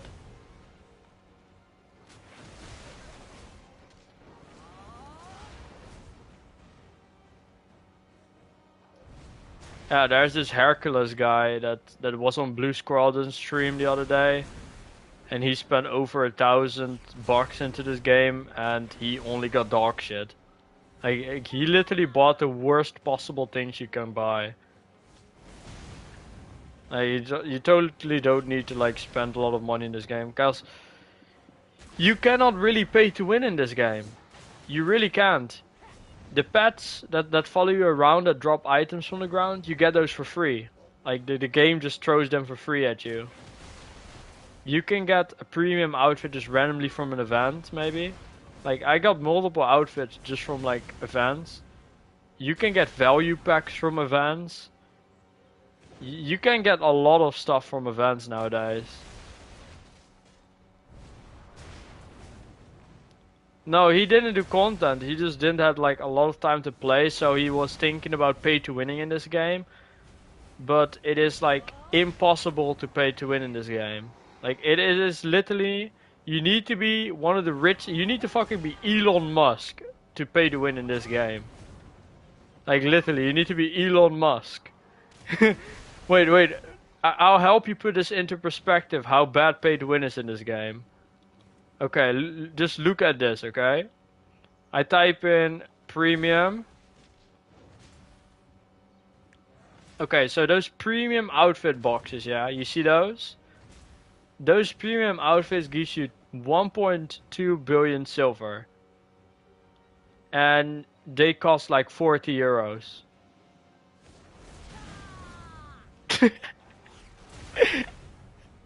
No, ain't no way. No, that is like nothing, dude.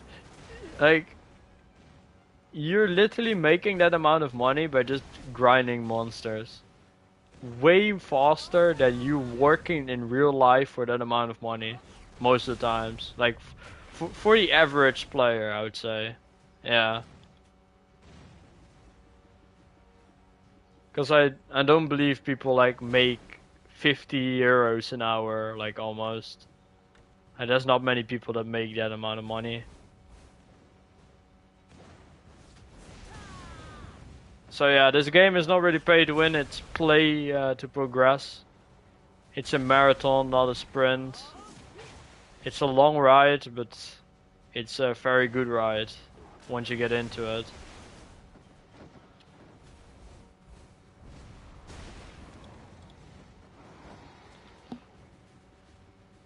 And we are at 88 pity. Oh boy, we need 20 pity, 12 pity more.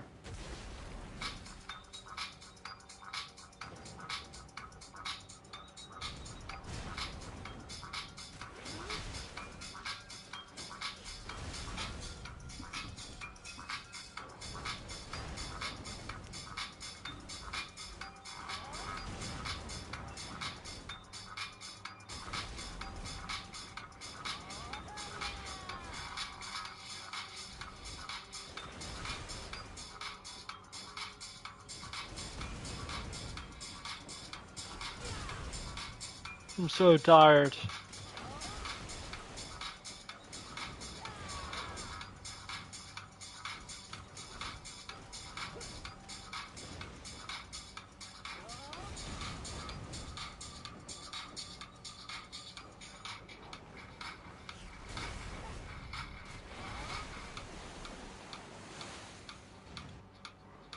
So it's basically Saturday right now, so there's no school or university in the weekends. What I mostly do is I work and I go to school throughout the week. So yeah. Well, it's university, so it is what it is. I'm in there for like 6 hours a day, 3 days in the week, and I mostly work night shifts. I work mostly as a bartender, but I also work at like a coffee place where I'm working as a barista, so that's also fun. Like you're interacting with like people the entire day. It's a lot of fun, and it's also fun when they ask you to like make different kind of forms inside of a coffee with like coffee milk. Like I can make fucking art in there, man. It's fun. And my hobbies are like fishing, drawing manga, working out, those kind of things. Sums it up.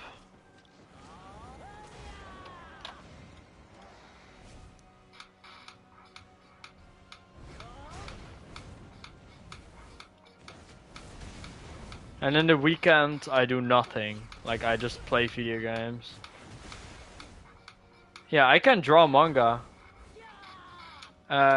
It's like the black and white art you mostly see. Whenever you watch like whenever you read strips in black and white, those are drawn manga. I can draw it.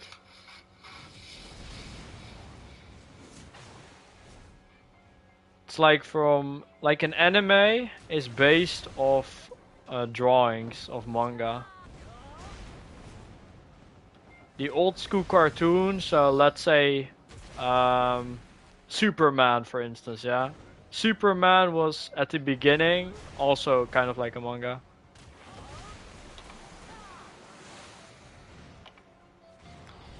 I draw characters that I like, but I also draw like art.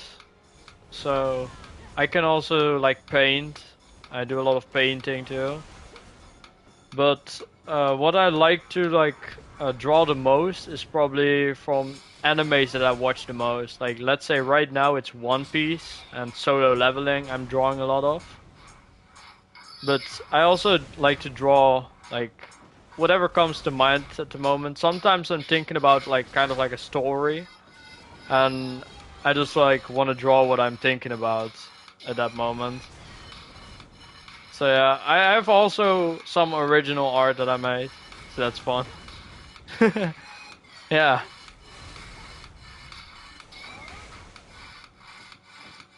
I mean, they skipped a lot of things in the anime, yes. I cannot disagree with that. I like them, like the manhwa I like more, to be honest.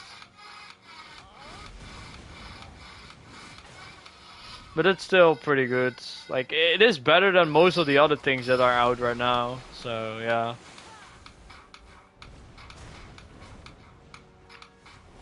I've been drawing things of One Piece for like the past 10 years now.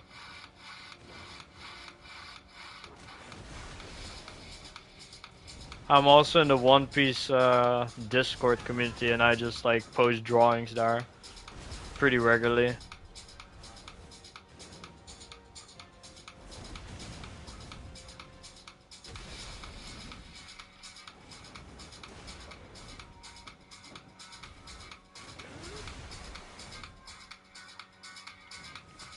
I mean, you can think about it like this. It's like really like difficult to like pull that off, you know what I mean?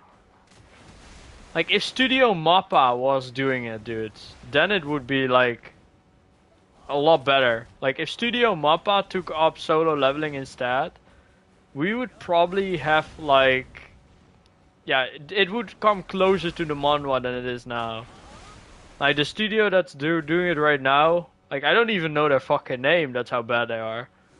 Like, yeah, I don't know, man.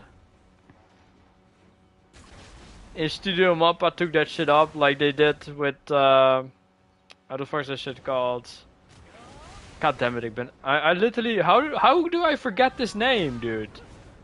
I've like watched it the entire time. Demon. How the fuck's this shit called? Demon Slayer, yes. How the fuck do I forget that name? Dude, I'm just grinding too much, man. My brain cells are just dying. But, yeah.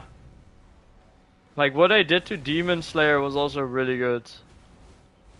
Like, with the art, at least. So I think that if they did the art for the solo leveling, they would live up closer to the, manhwa than the one that's currently running it.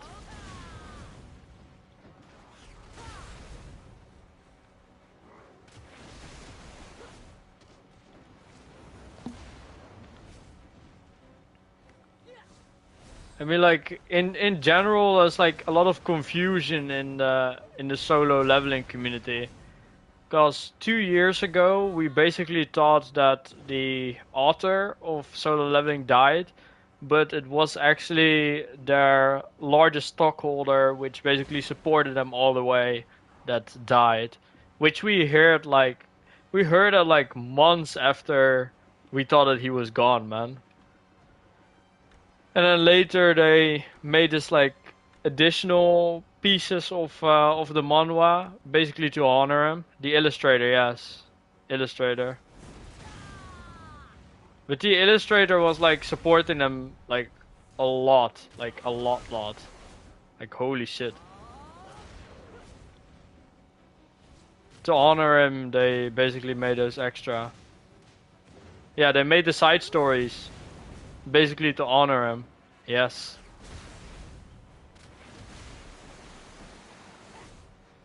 Which I think the side story is not bad. Like it is pretty good.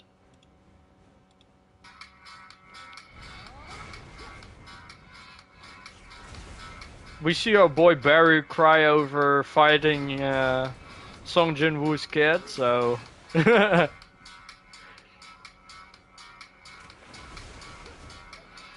kindest character in the manhwa be like? Question mark.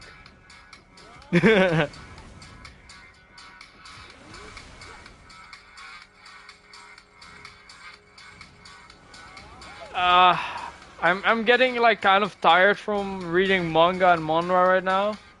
Like every single manhwa I read right now it's like the same shit happens. It just feels like a rotation. It's like that loop you were talking about like a moment ago.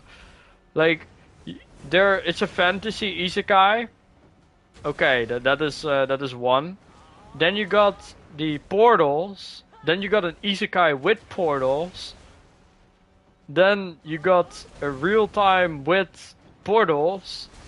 Like how many manhwas has come out in the past year with portals, reincarnations and portals? That's literally all I see. I've seen people die in like they're actually coming up with most funny shit ever, man. The way they create like those deaths are just like evolving, dude.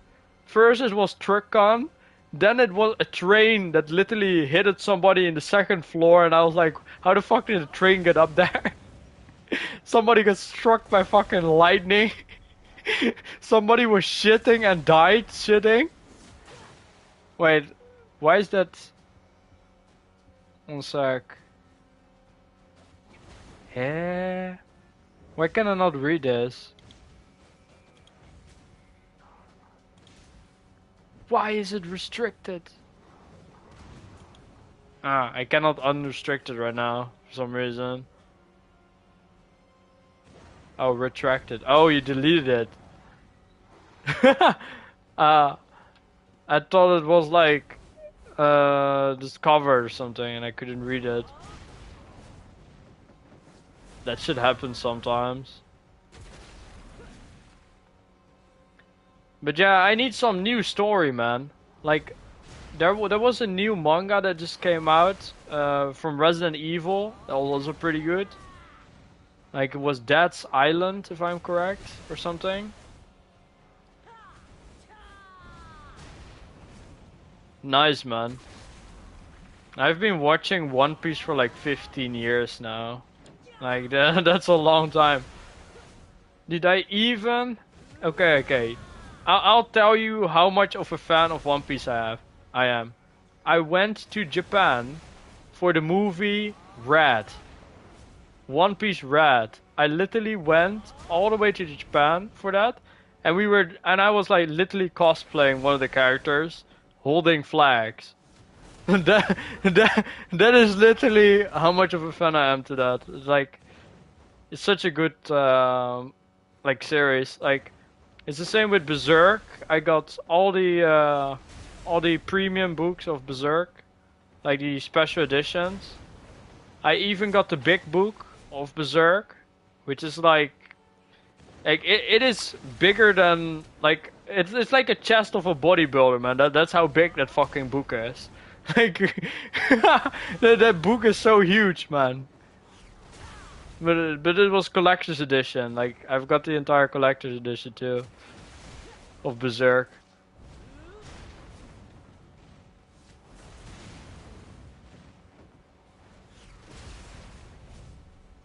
Ending of Wano. I mean, I like how Kid and Trafalgar Law beat the shit out of this too, but I think it's still too bullshit, man. Let's be real here. Like, both Kaido and Big Mom were tanking lava, man. How convenient it was for them to create a hole. Like, that was just so dumb. And also, what they did to Big Mom was just stupid, man. So basically, Trafalgar Law used his ability to make the cloud useless. So Big Mom was not able to like call her cloud to like fly her back up. So she's just gone, man. I mean, if that hole didn't exist, Big Mom would still be in the fight. Cause Big Mom's ability is just broken, man. She has lifesteal basically. It's like you're fighting an enemy that basically heals while fighting you.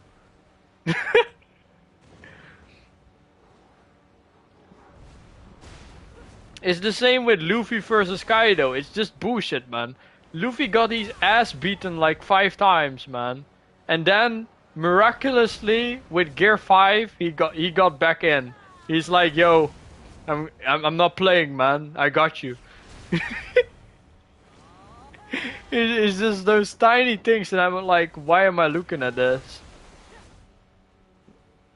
But they're doing this to like so many characters. It's like all the way at the beginning, you know Enel, right? At like the Sky Island. It's the same with that. Like why?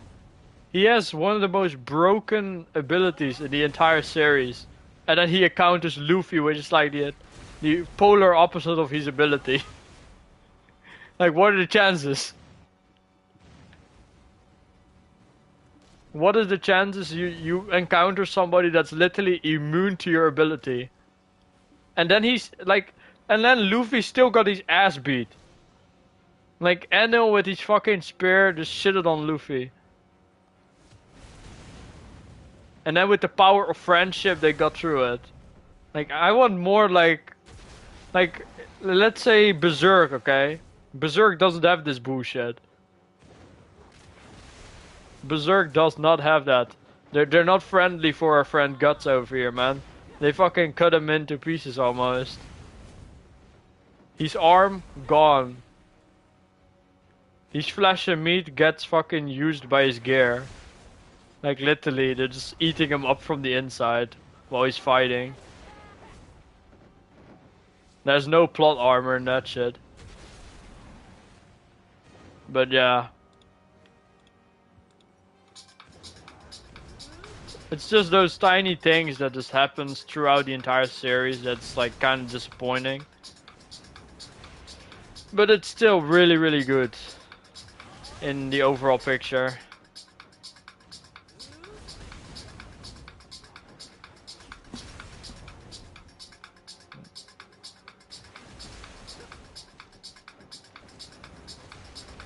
Because I don't believe Luffy would survive a fall down from Sky Island and survive. Like, I don't believe Luffy without Gear 5 could jump that high and then just survive. I think Kaido's probably one of the only characters in the entire series that could manage that. Even the Pirate King and Whitebeard would basically fall to their death if they jumped from that high. They're just gone, man.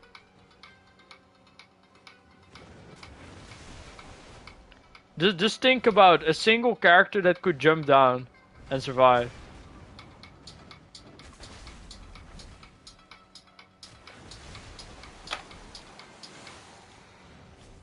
Nah, if I was Enel, you wanna know what I would do? I would just teleport away from him. Fuck Sky Island. Like, why would I care about Sky Island if I had that ability, man? Like, with Enel's ability, like, that was his ability before Haki came into place. Like, there was no Haki in the series yet. So just imagine if he also had Haki over that. If I was Enel, I would literally teleport away from Sky Island, because he is literally faster than the speed of light. Like, he is faster than, how the fuck is that man called again? It's like, one of the admirals that use that light ability. I forgot his name for a moment. But yeah.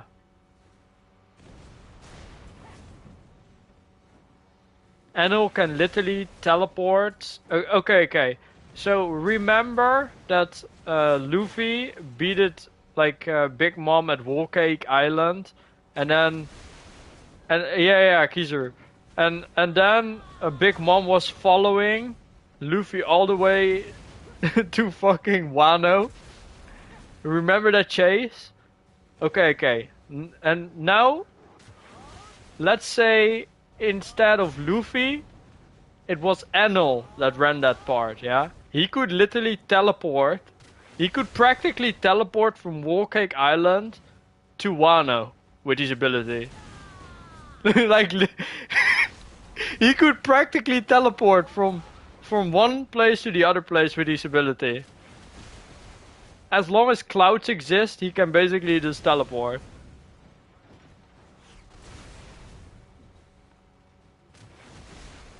And the reason why he was on Sky Island and he was like broken there was because the whole island is a cloud. So he can instant teleport throughout the entire area. Because it's a cloud. Like as long as there's a cloud, he can instant teleport.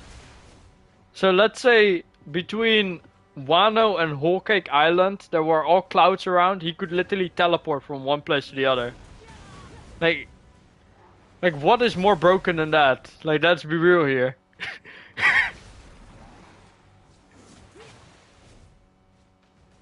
I don't know, man.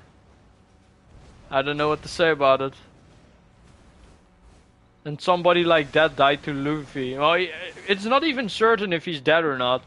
He just fell down with a fucking bell. So, he might come back later in the future, maybe. I don't know.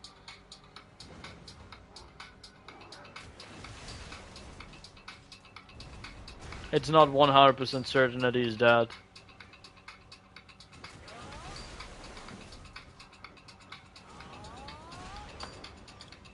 Okay. You're gonna be surprised, okay? You're literally gonna be surprised what my favorite devil fruit is. It's basically Trafalgar Law's devil fruit. And there's multiple reasons why, okay? One, he basically can like teleport like close distances. He can basically, like, let's say somebody has cancer, yes? He can literally cut the cancer away and he would be fine. Like, that person would be fine because he could like put it inside of a bubble and just vibe. Like, his ability for healing is just like broken. Like for like surgeries and those kind of things is just broken. And besides that, you're gonna die as a legend. Dude, I'm telling you, Trafalgar Law will fucking die as a legend because his final ability is to make somebody immortal.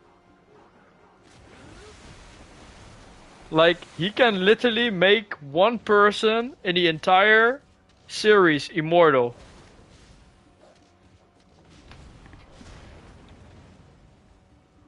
He has the immortal surgery as his final skill. So let's say there's like this foe, this unbeatable foe, and he would put on the immortal surgery for Luffy, yeah? Then Luffy would probably be like, you cannot never beat Luffy then anymore. Like, Luffy becomes the second turn of fucking Goku, man. Like, the power spike would be so huge that there's nothing they can do about him anymore. That's how broken Trafalgar Law's ability is. He could literally make somebody else so broken that that person could practically take over the world.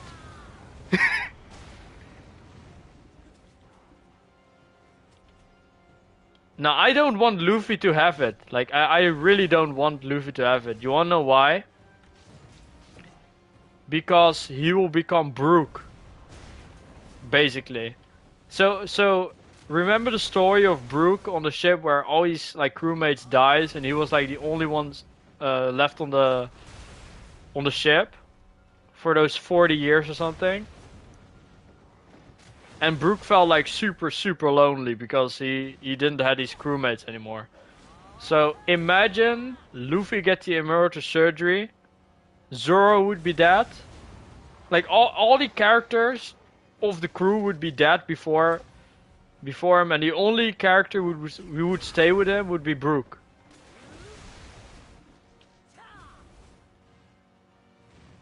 Like, Oda made this, how the fuck's it called? Oda revealed something in the past. He only did it once, okay? So it was basically the gravestones of every single character of the crew and then Brooke was basically putting a plant there, giving it water. So he basically kind of revealed how the end is of the series. It's basically that Brooke will be the last person alive of the crew, and he would basically see all of his crewmates die and be the last one standing. Yeah. That's pretty crazy. That realization. Aye. That hurts. Our man Brooke lost 2 crews basically then at that point.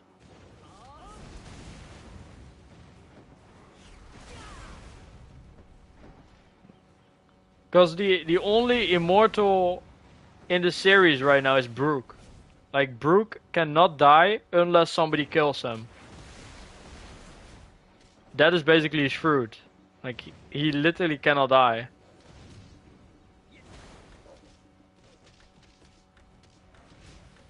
But that also means that Brooke can become one of the strongest characters in the entire series eventually, too.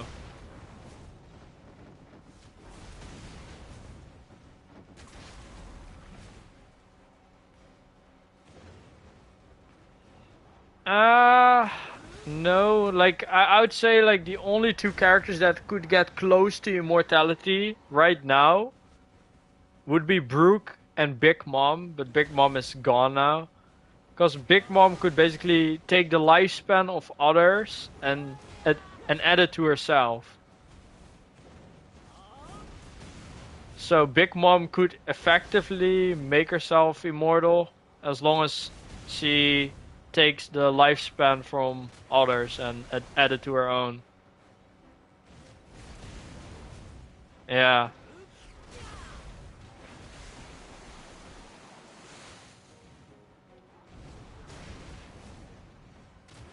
But it's kind of complicated, man. But there's like a couple broken abilities in the game, well, in the series, that you're like, what the fuck is this shit? How many Pitty do I have right now? I have 89. We need 11 more and then we got the pot piece. And then we're done with this area, so I hope to get it today or tomorrow. Or something like that.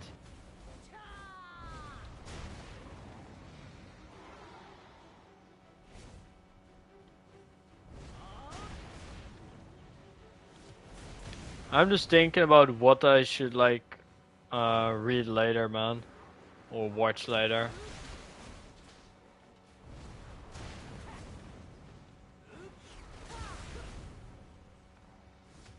Because the animes I'm watching right now mostly is One Piece, Captain Tsubasa, and Solo Leveling. That's kind of it right now. Like, there's not much like crazy good anime going on right now.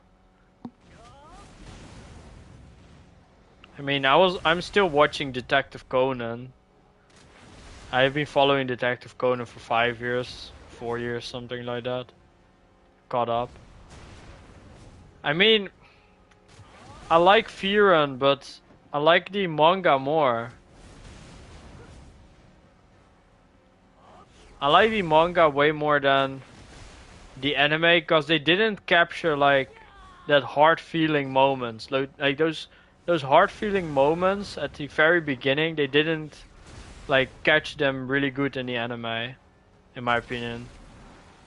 Like, you just didn't like feel them as much as you did if you read the manga. Yeah, read the manga. Because in the manga, whenever you have like that story of all of them die and those kind of things, them watching the stars for one final time. Yeah.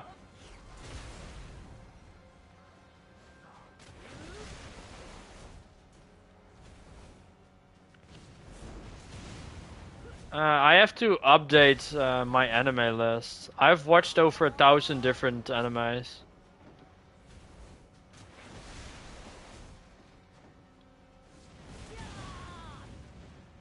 I've watched so much anime that I'm probably in like the top 1% in the world with watching anime.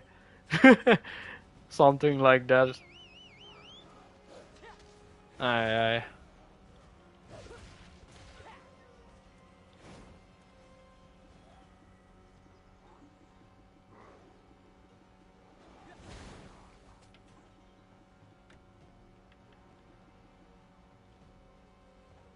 Well, a lot more grinding has to happen. Well, that's a fun part, talking with people random. Ish. I'm thinking about also playing some ranked in Apex Legends maybe.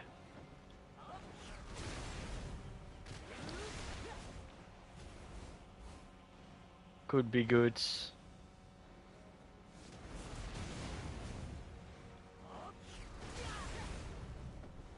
I was playing ranked in Apex Legends yesterday with one of my friends and we literally killed half the lobby.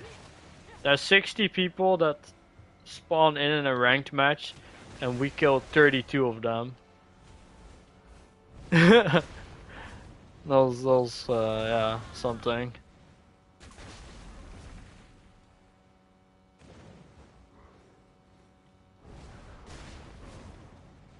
So we basically beat 11 different teams in a single match.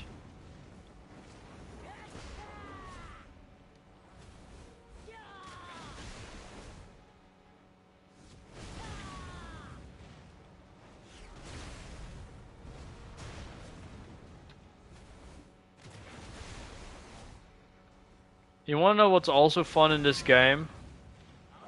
So when you're grinding, you can also like tag a different character. Wow. So you want to know something cool is here? You can tag one of your characters. So my tag is this character. So whenever I go on this character, it's currently level 58, right? But I'm playing on my main character, which is Mr. Rizel the Wizard. And if I kill monsters on the Wizard, I accumulate XP on my tag character. So then when I go my tag character, I can collect that XP, and that's how I level my alts up. Because I don't want to play on my alts. I literally don't want to do that. So you got my alts, just vibing, you just bricked up as hell. And then we have the menu here. If I'm not blind, that is, yeah. And now he's level 59. In one click, he leveled up almost 100. Well, he leveled up more than 100% there. He's almost level 60 now. He's like 14% away from 60. So yeah, I level all my alts to like 60, 61 like that. It's basically free. Yeah, yeah.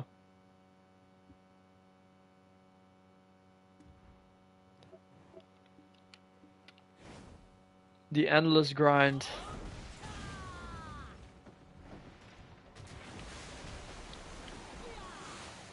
Let's use the GM buff.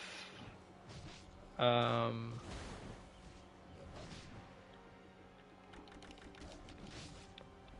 continue vibing.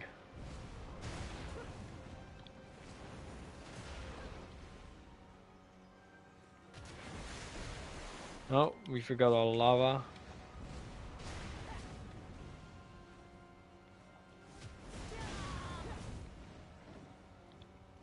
But yeah, I played Apex Legends until Master rank. And I mostly play until like Diamond or Master out of boredom. Grind some kills here and there. But it's not a game that I can play like 12 hours in a day. Like it's totally not one of those games. I can play it like 4 or 5 hours and I get tired of it or annoyed.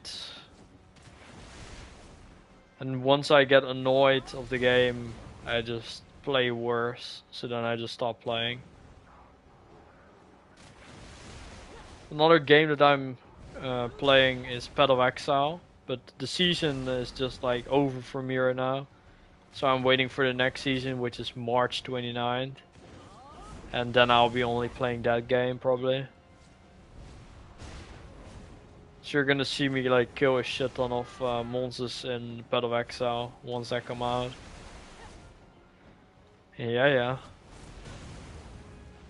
Until the new season of Path of Exile, I'm just gonna grind this game as much as I can.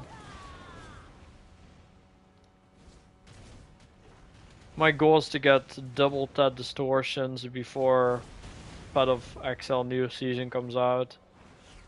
And we cannot buy it, we're only gonna like enhance it ourselves. We already failed 3 times, which is kinda sad. This is what it is. Can't win them all. That would be something if I won every single enhancement. I'll be the richest person in the game.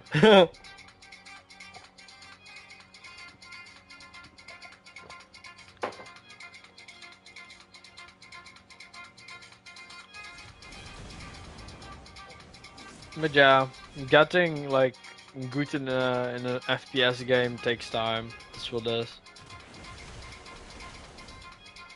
I just drop cooked them rings like candy right now.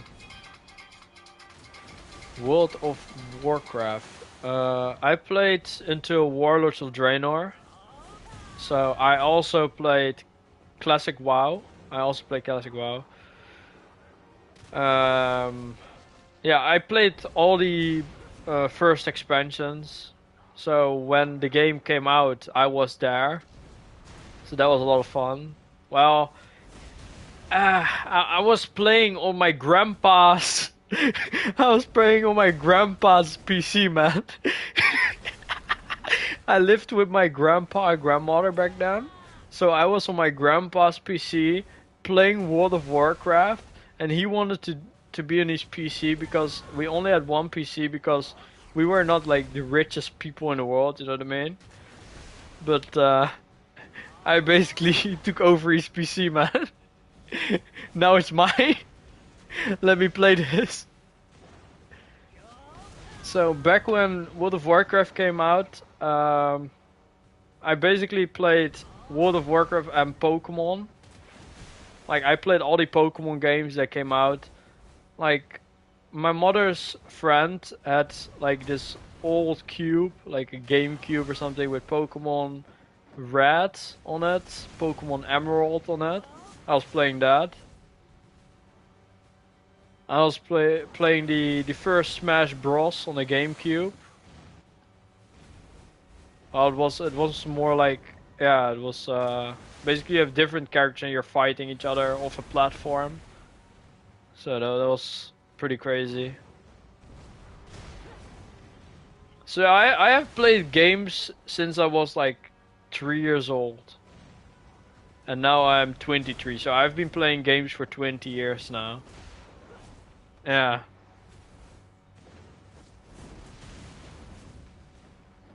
So I've played games for 20 years. I've drawn manga for 9 years now. And I've watched anime for 16. So yeah, also like almost 20 years I've watched anime because Pokemon is also an anime. Yeah. Pokemon also counts as an anime, not a cartoon.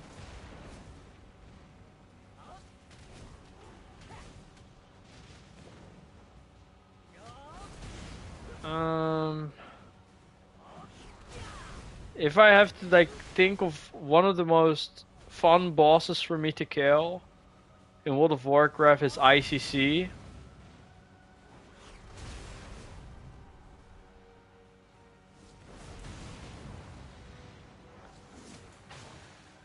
Eminence of the Shadow is also a really good manga. You should like read the Eminence of the Shadow manga, it's really good. Well, my top 3 Okay, on number 1. Wait, I'm just gonna write it out. That's better, I think.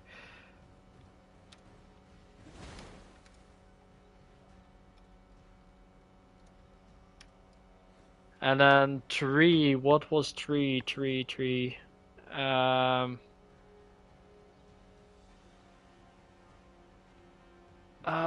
The third one is so difficult to choose, man.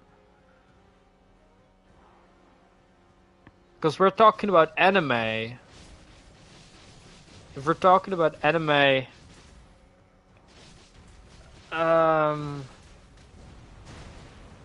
wait, that also counts in anime. Yes, that also counts in anime. Inazuma 11 counts as an anime. Yes. Those were the 3, man. And then Pokemon comes out 4th, probably. Zero no Tsukaima, I was like, it was very dear to me, like that anime.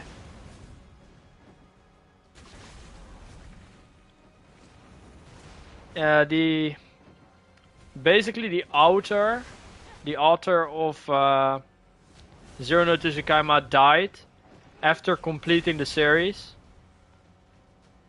Like in the final season, he basically drew the final season in his hospital bed. That's how much he loved, like, the series himself. He literally finished his work before he died. He finished the anime before he died. Yeah, he finished the anime and manga before he died. So yeah. Oh, Inazuma 11. I watched that when I was a kid, man.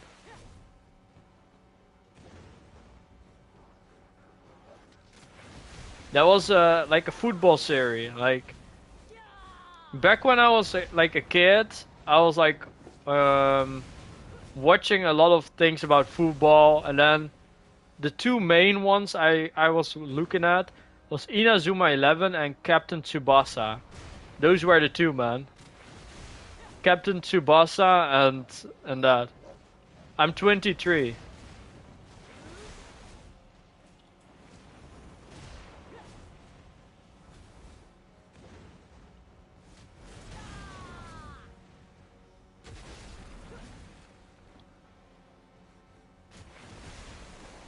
Yeah, yeah.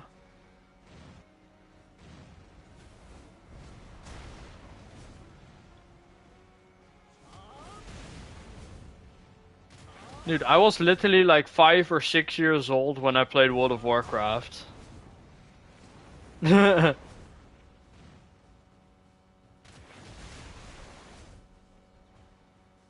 yeah.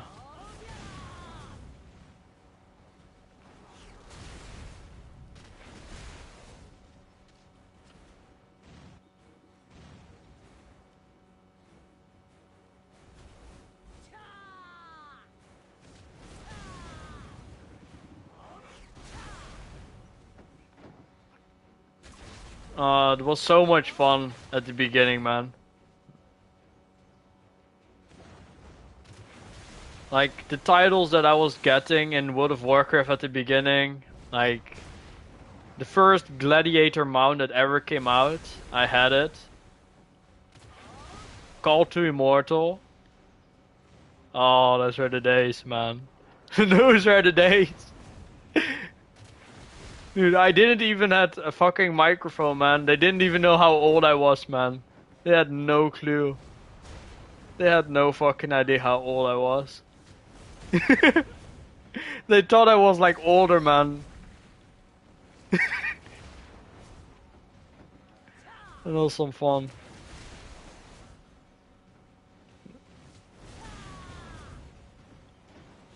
But my guild has pranked me so much in World of Warcraft, it's just like... Oh my god, they pranked me so fucking hard. So, I'm basically on my grandpa's PC, and we didn't really have headsets back then. Like, my grandpa had a headset, but it wasn't like as good as it is now, you know what I mean? So it just sounded so bad that I was having like the sound of the game on my like PC itself. Yeah, it is subscription based, yes. But you want to know something funny? This happened at the beginning, okay? This happened at the beginning of World of Warcraft. What happens if you're able to send links in a game chat? What do you think will happen? Because at the beginning of World of Warcraft, you could like take a link from like Google and then you could put it into the game by just you basically control V it. So what people do? No. Instead of scams, they would prank you with other things. They would literally send you porn links, and they'll basically send it to you in like the girl chat, and you didn't know what website it was, yeah. So you click on it, and you hear the loudest moans, like the loudest machinery, and exactly when that sound comes, then your fucking mother or father comes in your room, and they're like, "What the fuck are you watching? What are you watching? You may not go on a PC for the next week. There ain't no way." They got me, dude. They got me so hard, dude. Dude, I was like 7, dude, and they sent me that shit. I clicked on it. It made so much sound that my mother walked into the room and she said to me, "Jason, you may not be on the PC for the next week."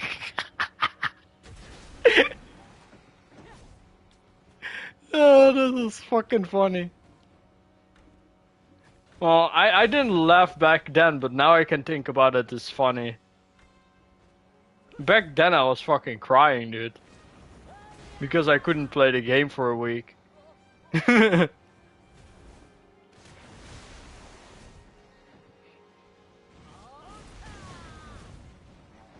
But yeah, those are like those funny moments.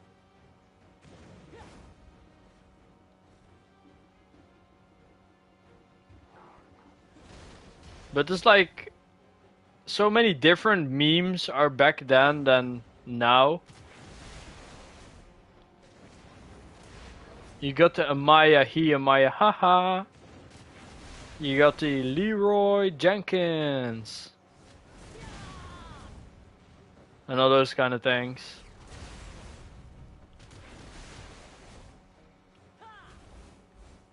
You got the Purple Rain. Dude, people don't even know about that shit anymore, man. They're like, what is that? Never heard of it.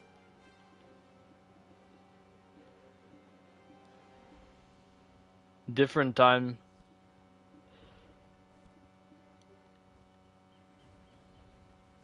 But it's like, those kind of things you can only live through once. World of Warcraft Classic was not the same.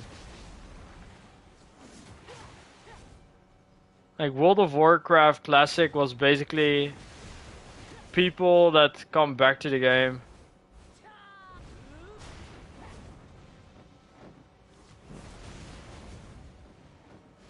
Okay, so Leroy Jenkins was basically, there was this end game guild in World of Warcraft, like at the very beginning, and they were raiding, and then there was this guy called Leroy, and he basically screamed Leroy Jenkins, and he ran into the boss room, like alone, into the raid boss room. Then his guild followed him, and they got an entire wipe. Like, all of them got wiped out of existence in that raid. And then they couldn't go back into that raid for another week because they didn't have the buffs anymore. So that was like, that spread as fire, man. It was even on the news back then. It was everywhere. Like, it was on the internet, it was on Amazon, it was on everything, man. Like, literally everything. You saw that news, yeah. Then you got Amaya he, Amaya who, Amaya ha, Amaya ha ha. And that was also one of the memes. And then South Park took it over. And then South Park enhanced it and made it even better.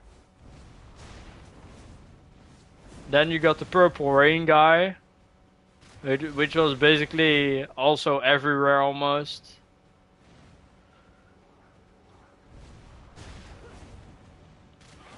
Yeah. What the fuck? Yo! How did I drop that? Huh? That's the first time I ever dropped that. Dude, I thought that shit didn't even exist to drop, man. Yo. Manuel's Craftsman clothes. That means that we can take that off our list that we want to buy. Oh, I didn't even go for it. Okay, cool. We're good. Manuel's Craftsman clothes. That's like one of the rarest drops in the game. Like, on this area. Just to put it into perspective, that armor that I just dropped has like a lower drop rate than the HP pot, like, of this area.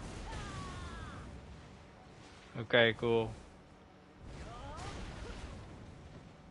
That's so sad.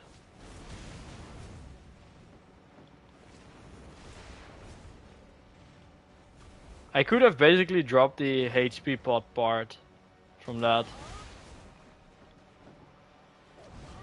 Well, it is what it is. Can't win them all. But it's still like really epic that I dropped that. Like, I have grinded in this area throughout, like, probably like over 500 hours. I think you're straight.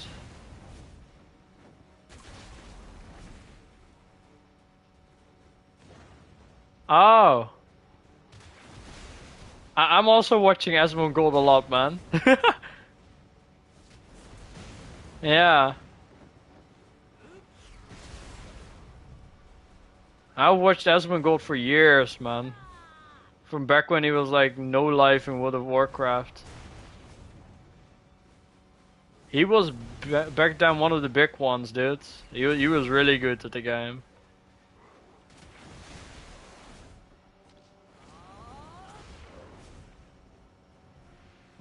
Back then he was in like one of the best guilds. And people don't believe it, dude. Like, people don't believe that Asmongold was good, man. They don't believe it. Dude, they had to see him play, man. Then they know. Until they nerfed his warrior, he was going ham in the game.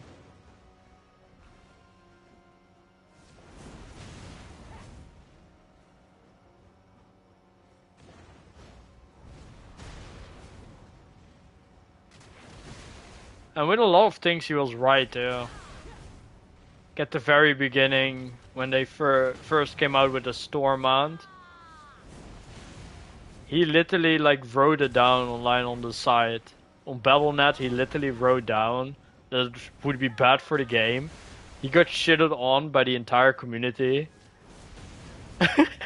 and then later they came back and they were like, dude, you are right, man.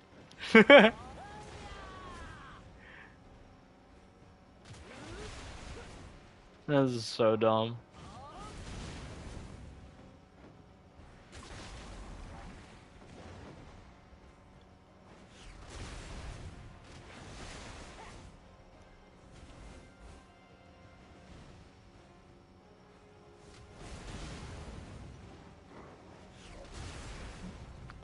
But the games I play are kind of similar to what he plays, like in a certain degree. I mean, he does play some games that are like dog shit. That I'm like, yeah, I'm never gonna touch those games, but he's trying at least. He's trying the games out. Not many streamers test out like or try out all those like games that he does. Like the games that is nothing for me, like Vampire Survivors. I've watched him play Vampire Survivors like almost all the streams, but I don't like playing it myself.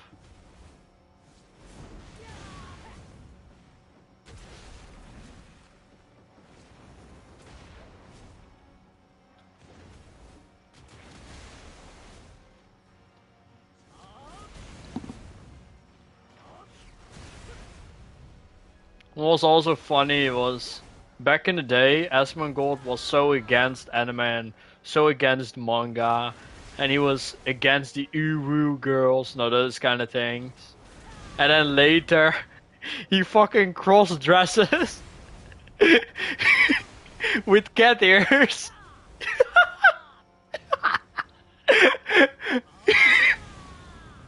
This man fucking cross dresses with the cat ears, man. That was fucking perfect, man.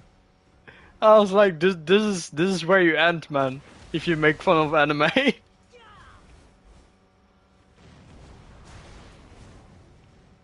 And then on Nuxtaku's subreddit, I posted a meme about it, and it instantly got into the top 10 of them. There's like 120,000 people on that Reddit, and it's still in the top 10 memes from that specific Reddit.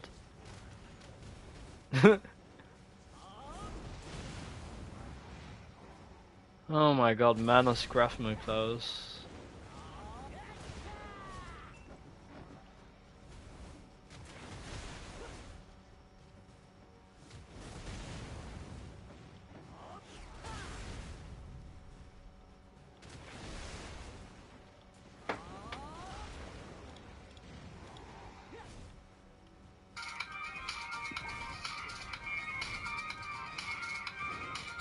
And we're back in the grind.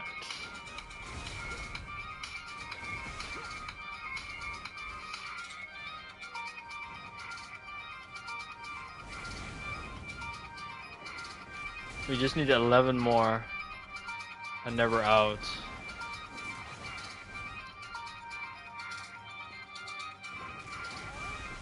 If I'm correct, 89, yes.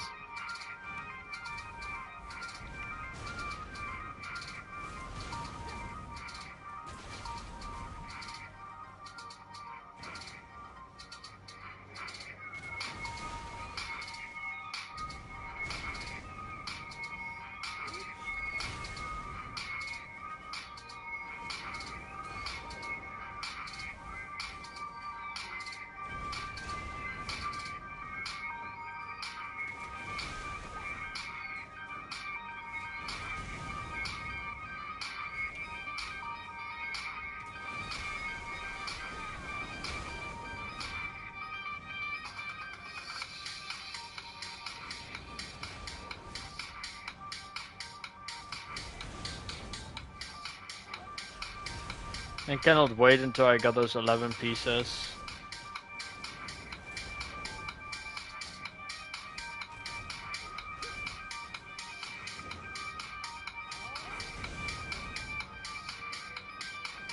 And then I just get the fuck out of here. And I'll probably never come back. Yeah, I'll never come back here after this. Because on PC I already got like the MP and HP pod, so I don't have to go there. And then on console I don't have both, so it is what it is. Just go with it, I suppose.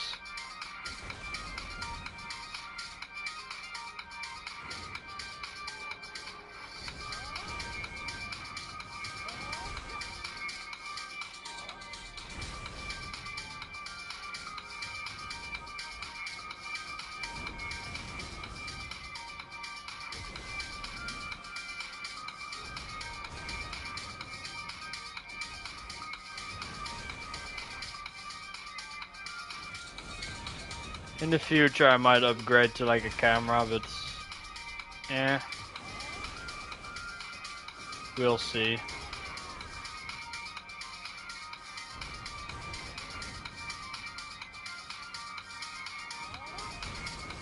Because it's not like I'm using no camera because of how I look or anything, because people that followed me on this YouTube channel already know my TikTok, so lol. They already know how I look like.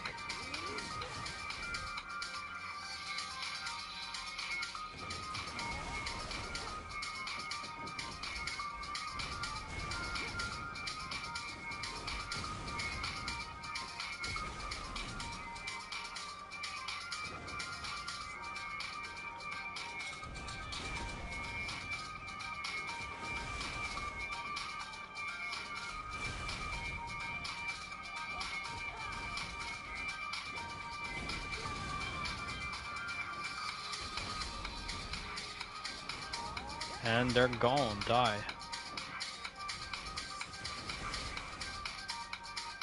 I came up with this rotation specifically for Wizard.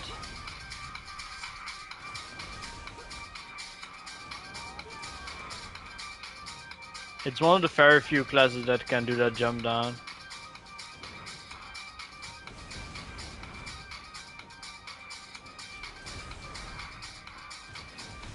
Overpowered fancy Moa.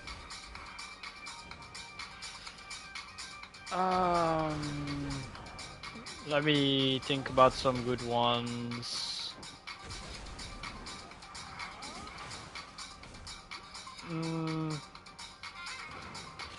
I already have an idea. One sec. I'll send it to you in a moment. I have like two mangas in my, overpowered ones in my head that I want to show. But I need like 2 seconds to look this shit up again. The first one was the sword. Okay.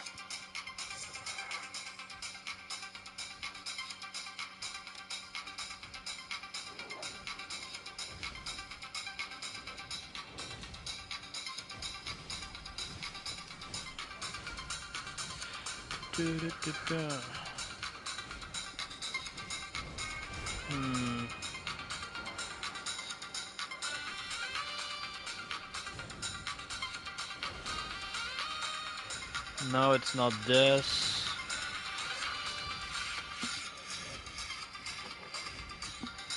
Yeah, that I also know that. Where the fuck was his name again? I have to go to my manhwa list. One sec. I have a manhwa list in what I read, and it's in there probably. Oh.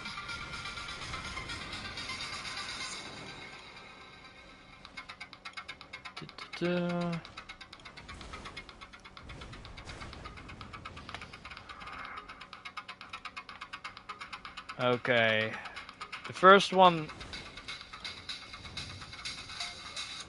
Dude, this one is pretty good. This is Catastrophic Necromancer. This is really good.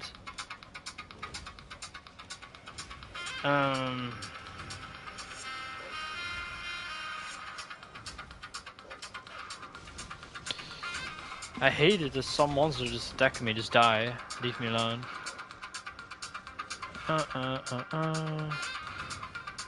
I'm just going through a list right now.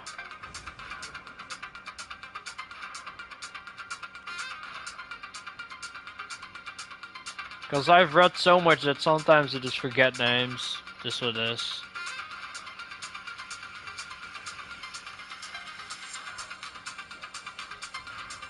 No. This one is finished. Finished.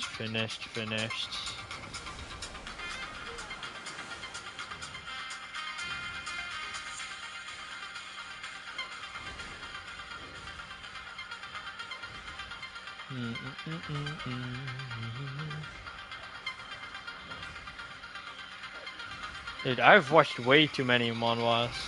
Holy shit.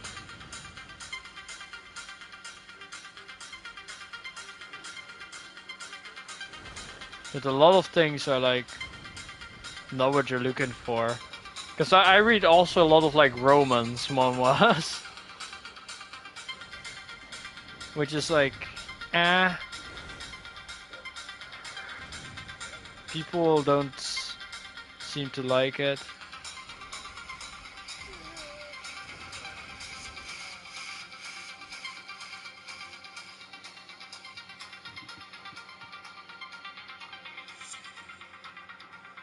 Dude, I have like a billion alien stairs, dude.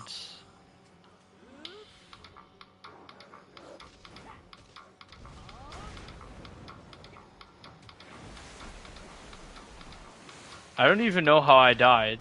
How did I die?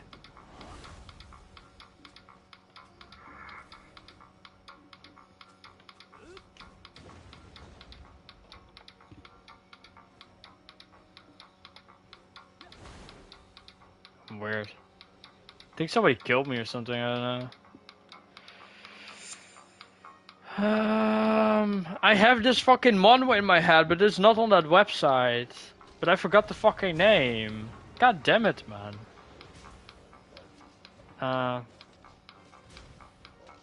Yes, Deadbeat.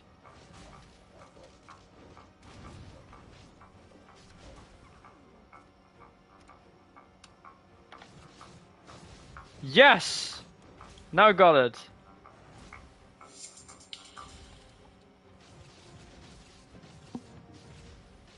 Reinformation of the Deadbeat Noble. This is one of the good ones.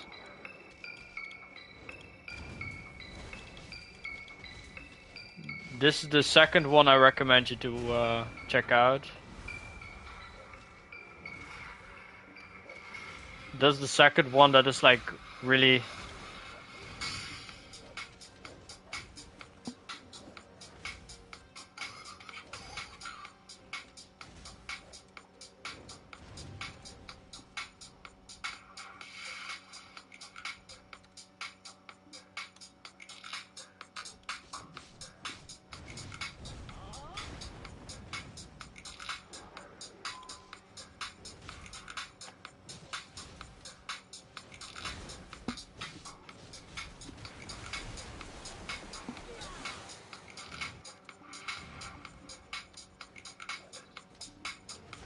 I like this one a lot. This is also fun.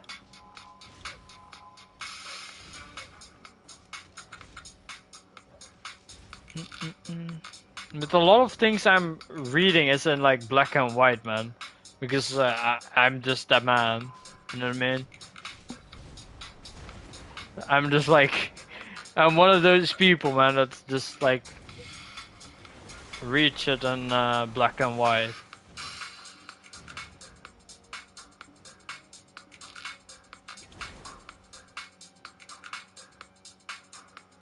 No, this is already done.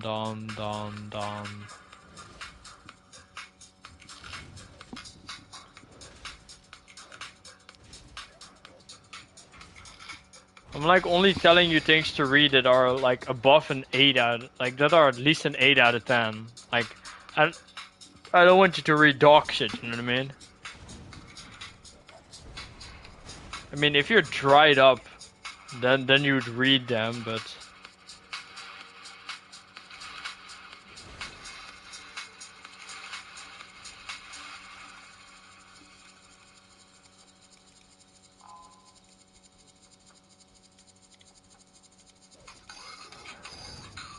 Wait, is this also in black and white? God damn it, everything I read is in black and white, man. Shit.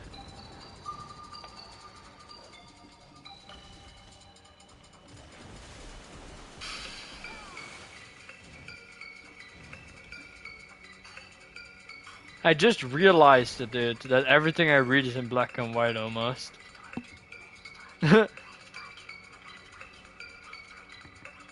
When you read so much, it just like becomes second nature.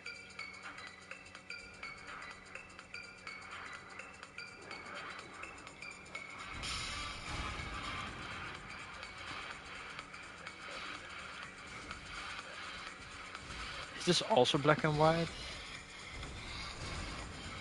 And yes, it is.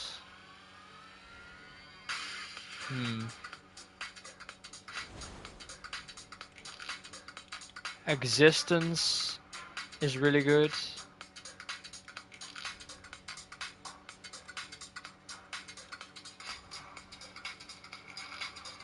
Existence is pretty damn fucking good.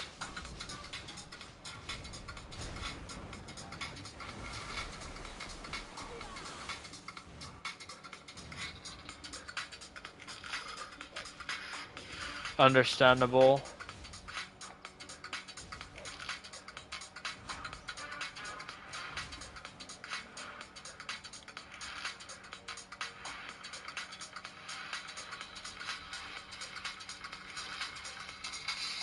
That's really good. Call Seren. It's also with color. I love reading Colsterin, man. That's so much fun.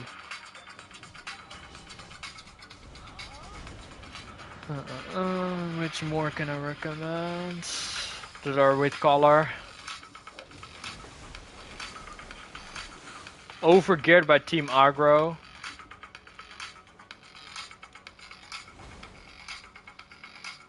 Overgeared is also pretty good.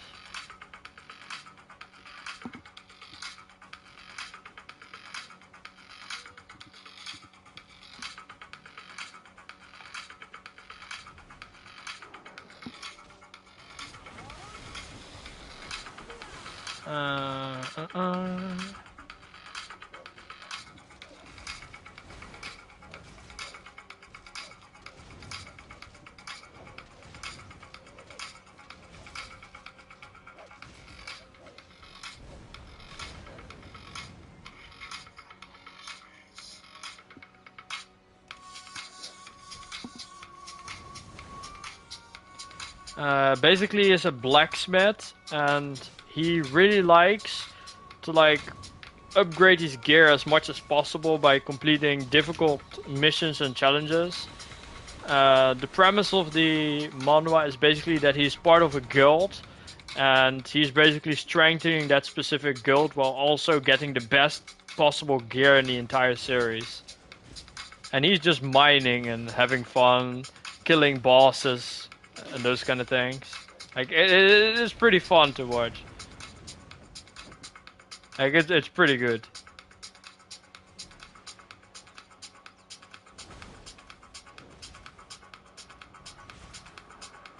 There's like not as many that are as good as that. Like, that is pretty good.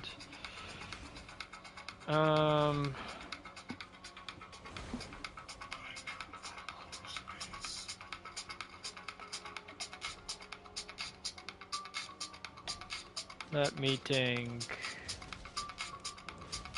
I think for now that would be enough to read. I mean, I can also recommend you the Soul Land series that I'm like reading always. But I don't know if you like it. This is like one of my... It's my favorite donghua. Like, before you were asking me my favorite animes, but yeah.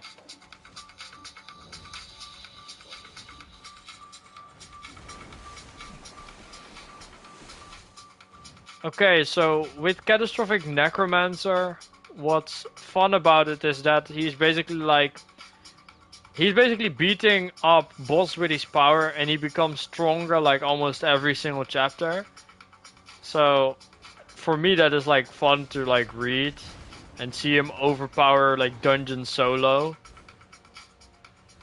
with his summons, and then just bullshit powers that he has is just like fun to watch. And some it's just, for me it's just fun to watch. I don't know. Yeah, he is super overpowered, that's true.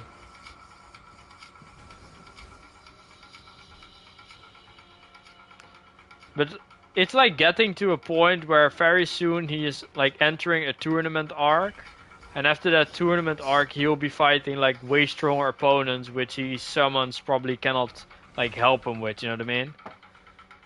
So it's like building up towards it right now, and that's what I'm waiting for right now. Cause that will be like way better than it is now.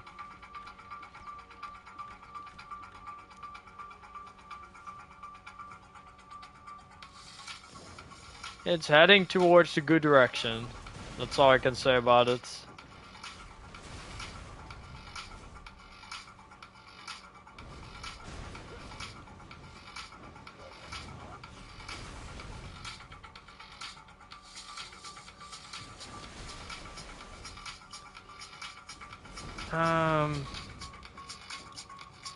Like, so far, we don't really know the goal at all. Like, we don't know the goal of Catastrophic Necromancer. Like, what is his goal? He's probably like, he wants to be as strong as his sister, maybe? Like, he wants to meet up with his sister. Like, that's like the premise so far. And that is like the story so far.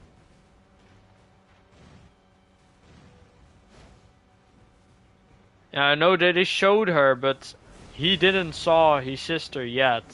Those kind of things.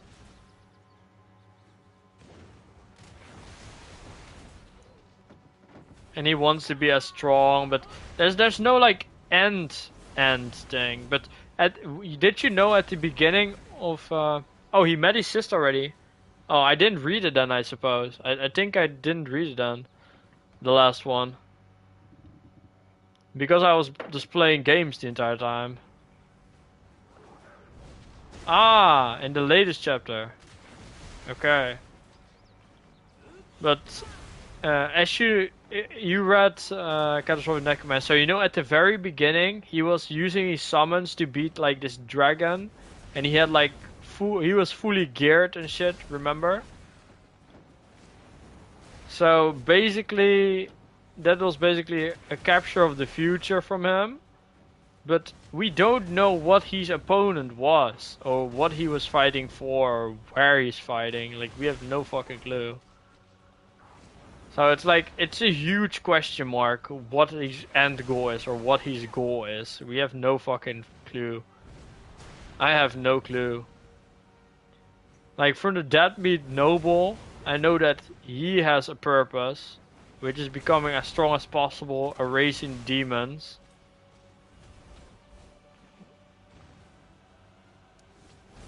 And then, yeah, like most of the other manhwas has like a reason of them getting stronger. Like, let's say Soul Land, like Soul Land as one of the best like entirety of a story I've ever read. Like, probably so far. Like, the anime from Soul Land doesn't categorize as an anime. Like, it doesn't categorize as an anime because it's like Chinese. So it is categorized as a cartoon. So otherwise that would be my favorite anime probably. Soul Land Dao Lua Dalo with our main character Tang-san. It's like the story of this series is really good. And that's what's driving, and he's also fucking overpowered. So that's also cool, but it's not like he is unbeatable, you know what I mean? He is beatable. He did lose multiple times, but he's still fucking strong. You can't beat them all, you know what I mean? No power of friendship in that series. It's only his own power. We have seen enough power friendship in all those years. Enough is enough.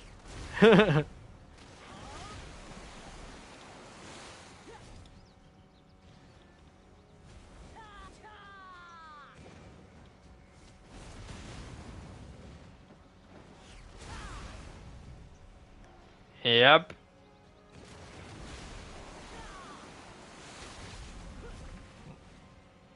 I don't remember a lot from Catastrophic Necromancer. I mean, the moments when he was taking down multiple people, his seniors came up, blew away a church, those were all good things.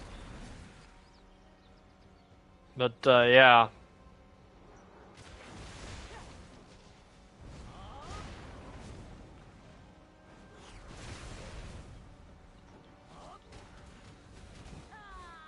I mean, he is in that VR world like the entire time.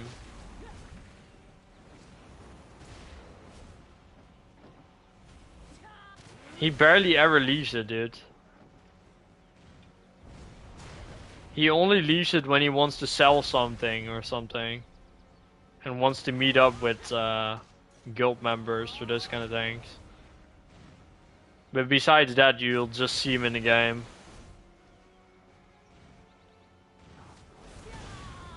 It's like when you're watching Sword Art Online Season 1 and 2. Well, actually, Season 2, better said. Because in Season 2, he was like able to like get out of it. And then he went in in his VR, does his thing, the Kirito shit.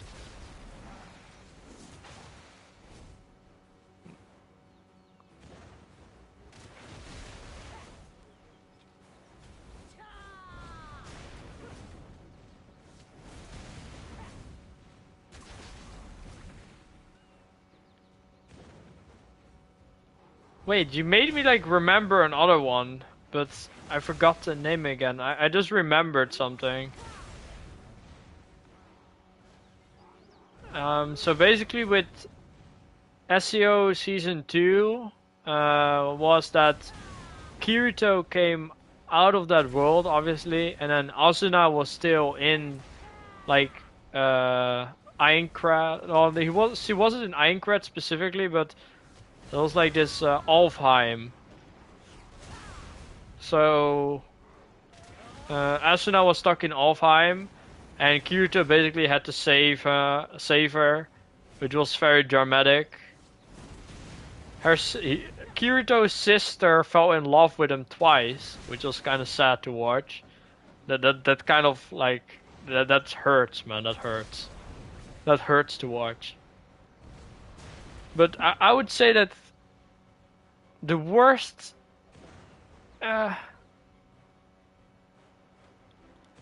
Okay. I'll tell you one thing about SEO as last thing, and you're gonna have like the most funniest laughter ever from this. The latest season from SEO was Kirito sitting in a wheelchair for 2 seasons! For 2 seasons! Kirito sits in a wheelchair! It's like you're watching Attack on Titan with the horse episodes. He's just stuck in a fucking wheelchair for 2 seasons. You don't see Kirito for 2 seasons. He was just sitting there, man. He was just in his fucking wheelchair.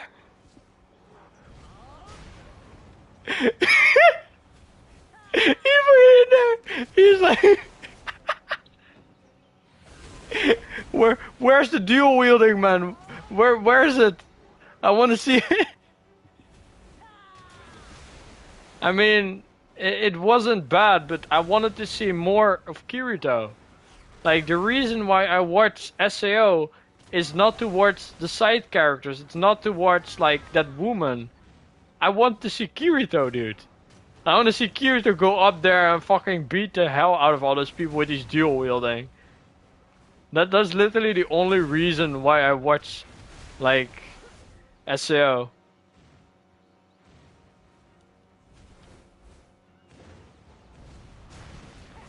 Dude, without Kirito, you want to know what it became?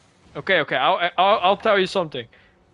The anime became Fate Stay Night after Kirito was gone. Like, it had the same feeling as watching Fate Stay Night. Like, I was literally watching Fate Stay Night, basically, instead of Sword Art Online. It is a whole different anime without him.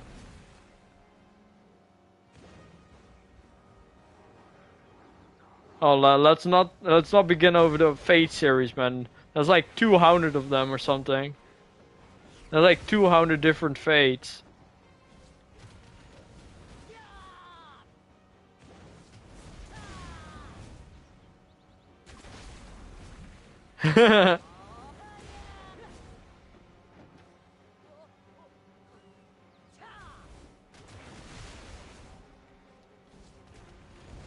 I think Fate Stay Night has the most amount of series I've ever seen in my life.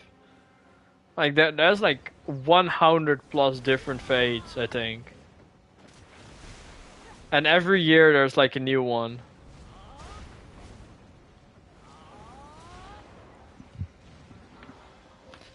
But I think still that the original Fates and then the Fate Stay Night and Unlimited Blade Works are the best ones. Yep. If you've watched Fate Stay Night Unlimited Blade Works, that's probably their best like one that they ever made. Like not even close. This man became the hero, man. He literally became it.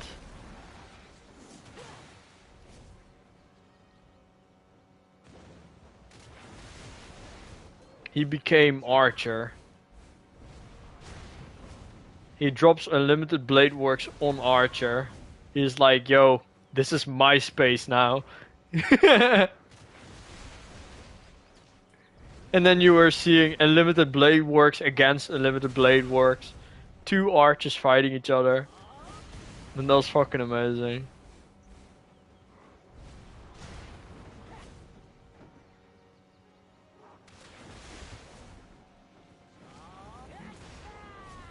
Okay. Is there any anime that you watched what left you so confused that you just didn't understand what was going on anymore in the anime? It happened so far twice. I've watched anime for so long and it only happened twice to me. Did it happen to you too?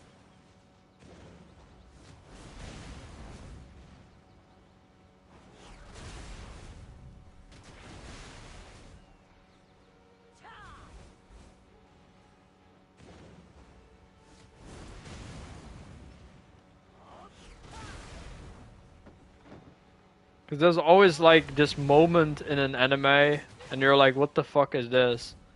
And you just don't understand what where the anime is going anymore.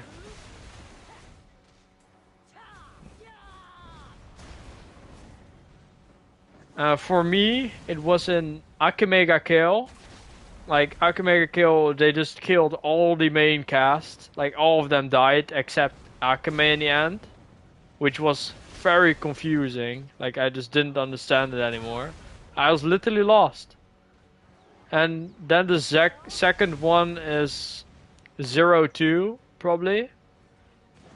Because 02 just went into the universe and shit. Then there was a time skip. And all that bullshit, I just didn't understand anymore. I was just lost. And then it was the end of the anime, and I was like, what did I just watch?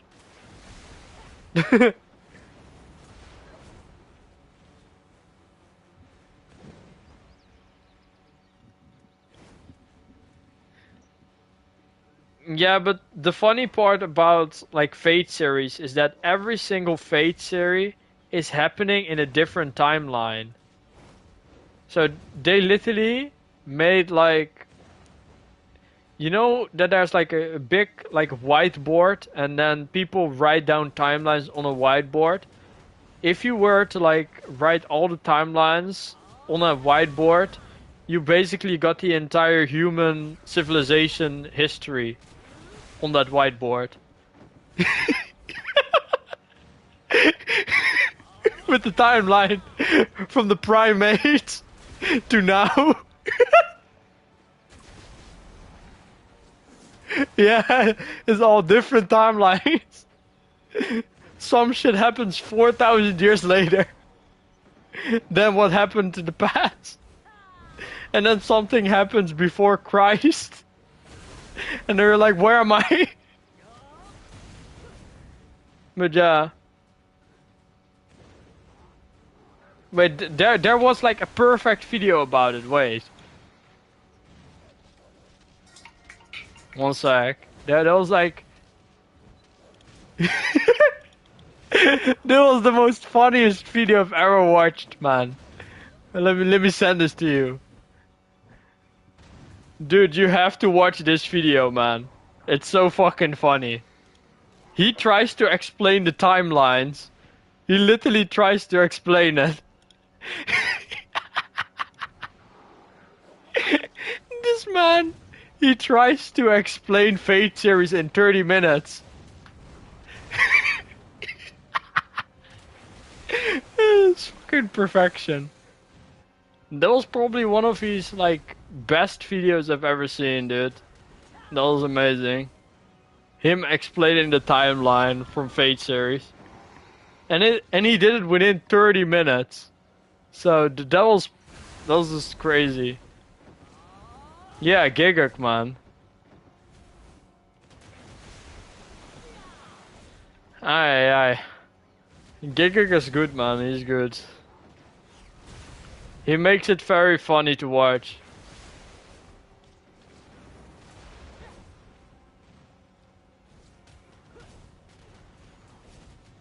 I've watched Gigguk ever since he did like the different animes in like a couple minutes. So was the same with Attack on Titan, like 5 minutes or something, or Tokyo Ghoul. Yeah. But Gigguk lied to us, man. He lied to us so hard. Because before, whenever, how the fuck is shit called? Whenever Tokyo Ghoul, when he made that 7 minutes Tokyo Ghoul shit, he said that if season 2 ever comes out, he will make it from that. And he said the same thing about Attack on Titan, that he will make a new one of that. And he never did. He never did it, sad times.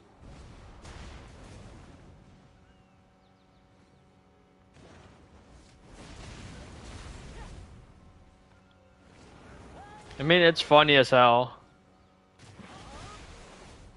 Have you watched Overlord? Yeah, I don't think so too.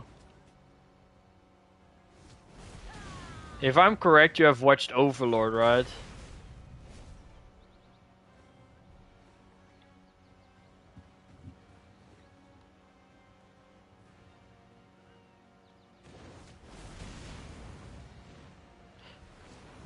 Okay, okay. So, if you watched Overlord, you should check out Overlord Abridged on YouTube. Overlord Abridged on YouTube is worth watching. It's like Overlord in a whole different dimension. It's funny as hell to watch. Like some fan dubs are like really good, man. Like some of them are just really good. And there's like not many anime I would watch in English. I think there's 2 animes. No, 3 animes in existence I would watch in English. Number 1 is Pokemon. Number 2 is how the fuck is that man called again? Hellsing Ultimate. Hellsing Ultimate would be the second one. And the third one would be Log Horizon. Yeah, those 3 animes I would watch in English. And Overlord in English is also not bad.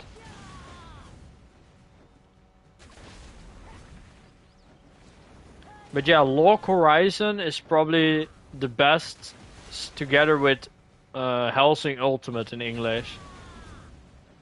It's not even close.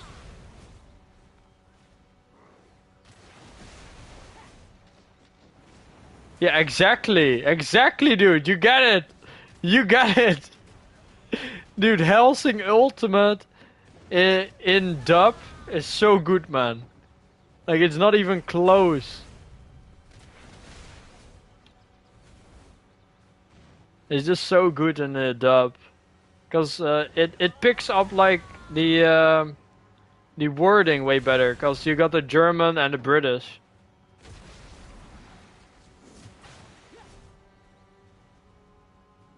It doesn't make sense if a German or a British person speaks Japanese, you know what I mean? It matches their personality, true. Yeah. But with Log Horizon, it also felt like that the dubbed version just felt better with the characters or something. At least for me, I don't know. Log Horizon English Season 1 and 2 and 3.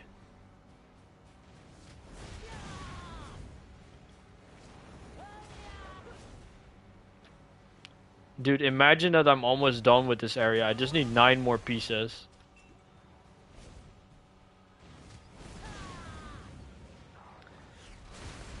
The politics are mostly in the newest season. Like in the first seasons, like in season 1 and 2, you don't really got that much politics at all. it's more trying to get Akihabara working and kill some monsters here and there and those kind of things. Exploring, expeditions, that's fun. But I think the ending, like I have a couple ending songs that I've heard that were like really good. Like let's say One Piece from the Wano arc, the ending near the Kaido episodes. That ending song was really good. And then for Log Horizon Season 2, that ending is also really good. I would literally just sit there and fucking listen to it. I don't give a fuck. It's the same if there's like a really good anime opening and you just sing with it, you know what I mean? It doesn't happen that much in the endings.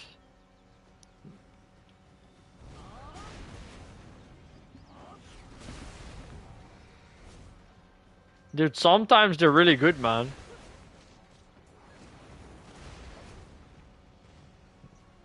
Sometimes they're really bad, but sometimes they're really good. And if they're good, I'm gonna listen to it.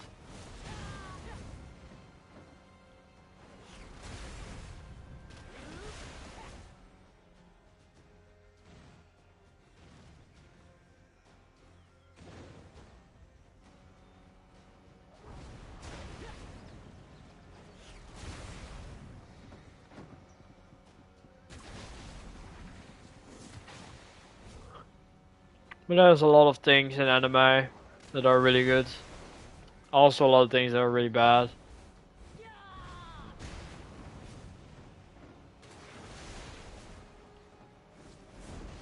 Jotaro! Dio, the world!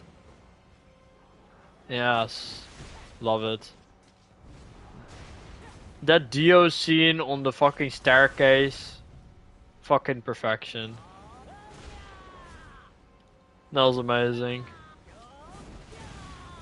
He literally took the effort to fucking go down the stairs, lift him up, put him a stair lower, go back up under 4 seconds, and then stand in position for him to walk up the stairs again to then do it again.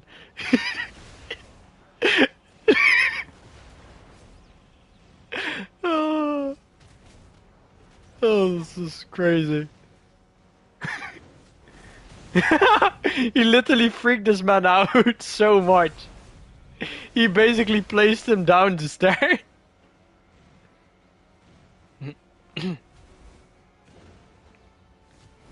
Yeah, JoJo was really, really good.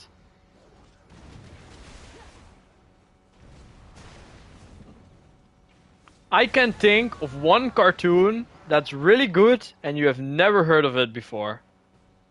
I can think of one that you have never ever heard of before.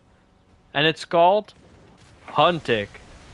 You have never watched Huntic in your life and you didn't even know it existed. Because when you were a kid, Huntic wasn't in existence. Like, they didn't release it when you were a kid.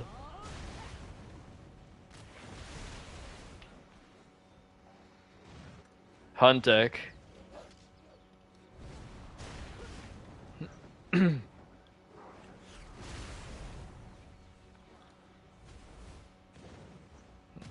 Because when I was a kid, I watched Huntic, I watched Pokemon, I watched Zack and Cody, and that was kind of it. Like, I didn't really watch that much else than those things. Huntic was really good when I was a kid. Inazuma 11 was really good when I was a kid. But yeah.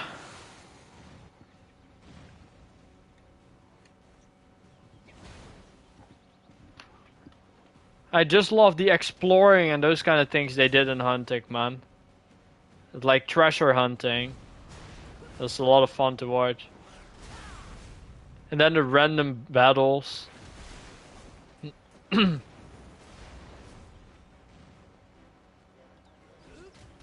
Locke Lambert and Danteville. Fucking remember the names even. And the other two women I don't care about, fuck them.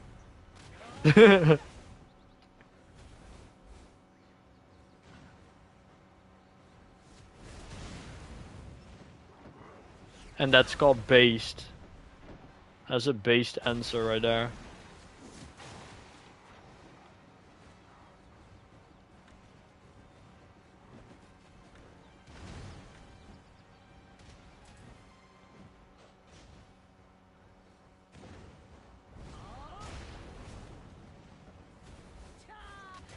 Never give it up, never give it up. Indestructible, now get the power hunting. Yeah. Those were the days.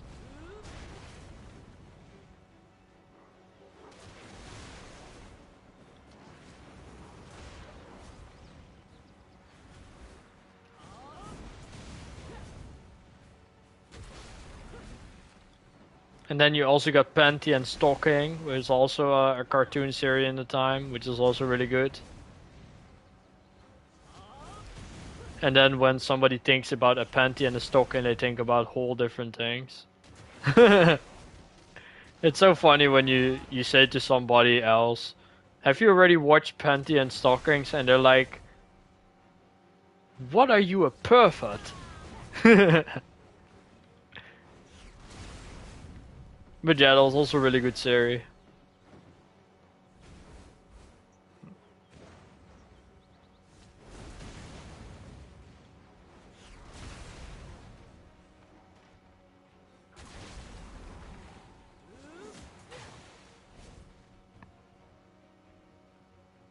Yeah, I remember the times when I had like animes that I would still read. But right now I have like no animes to watch except the ones that are like new. I've watched all the good ones. Oh, you haven't watched Full Metal Alchemist yet? Nah, man. You have to watch them alchemy shit, man. That's fun. That's really good.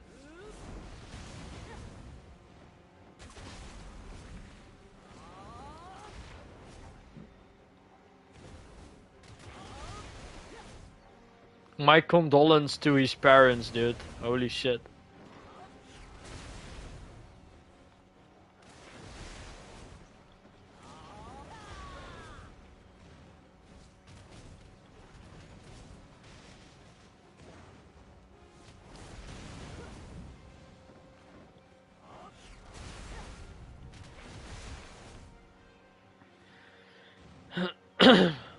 What I hate from Black Clover is that they never reach their final goal. At least not in the anime.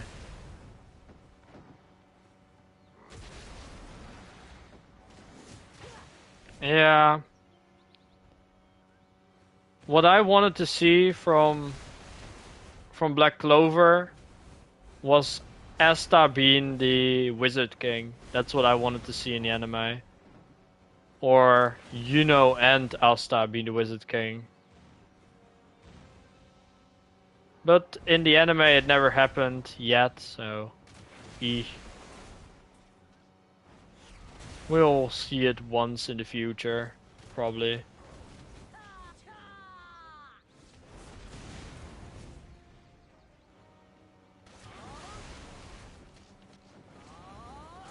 It's not really a spoiler if I tell you what a Wizard King is. So basically there's like this Clover book, and it goes normally until 4 clovers, yeah?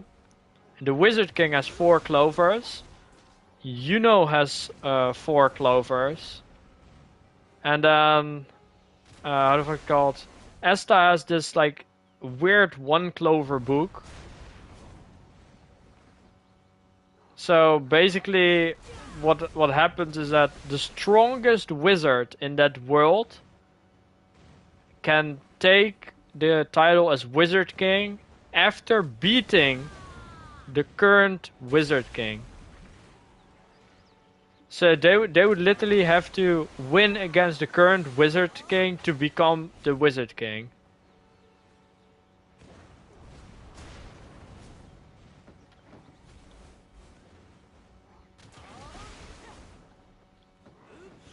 Oh yeah, Asta has a five clover book. Yes, I forgot. It was 5 clovers, not 1. But yeah, he has a really weird book.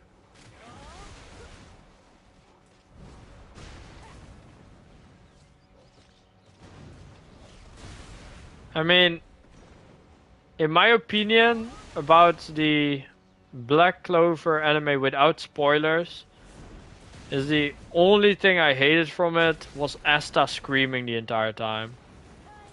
Like, I have heard so much screaming from Asta throughout all the episodes that I can probably hear it in my sleep if I watch the anime again.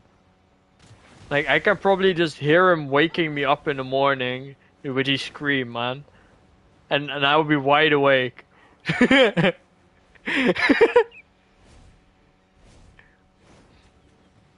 I'll be up there, man. Dude, we're almost done. We almost got it. We only need 6 more pieces. Dude, we're no life, dude. Holy shit.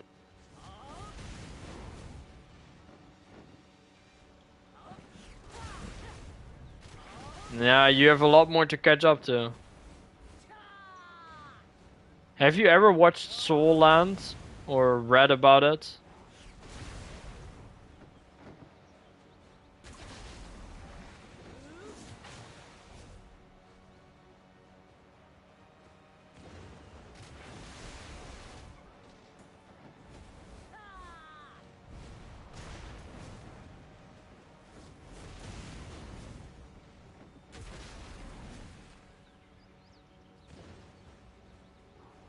I mean, it's colored. The manga from it is colored, and it's also an anime. You can also watch the anime of it, but I would say that the art style of the anime, because at the very beginning when it came out, they didn't have that much money. Like, their capital wasn't that high, so the quality wasn't crazy good. But later, after like, I'd say like 80 episodes, the art became better.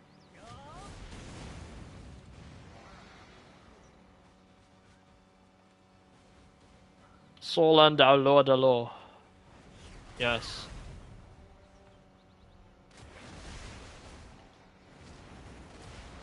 And there's also a couple different versions of the Donghua format, which is the Chinese manga, with color.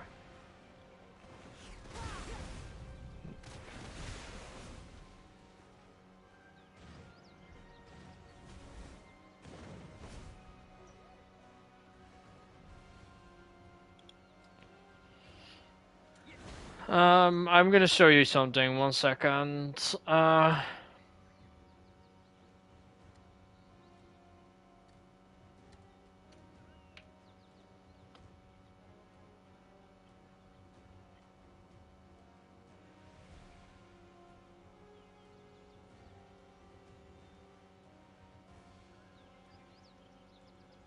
Okay, was this it?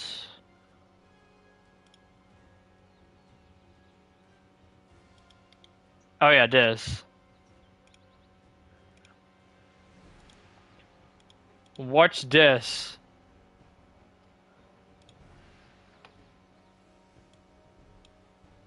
Just check this out, man. This is how far it became from the beginning to this. Look how much of an upgrade it is. Like, from the art style, dude. That's like a whole different level of art style compared to what it was at the very beginning.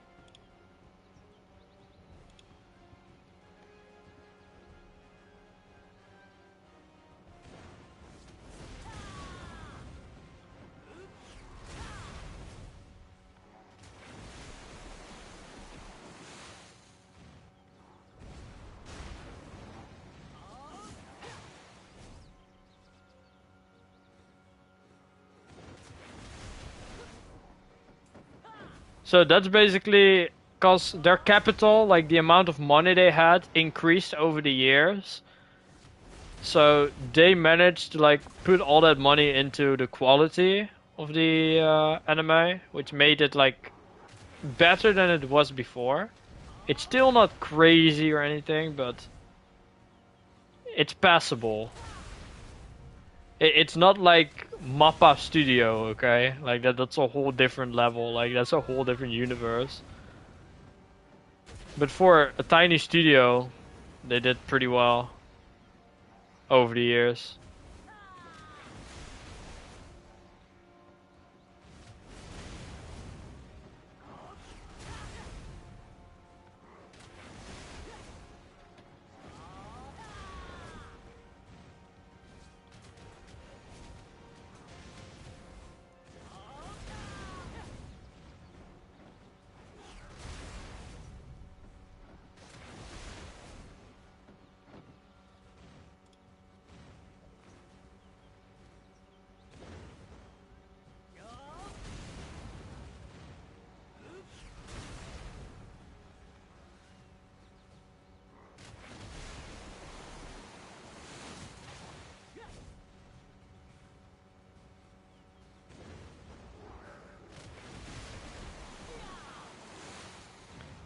Yeah, yeah.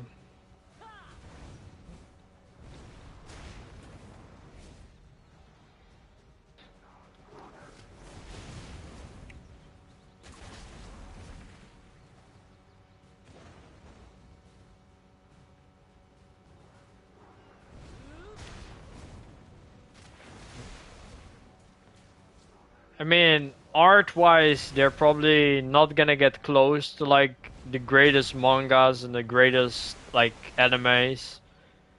But story-wise, now that's a whole different story.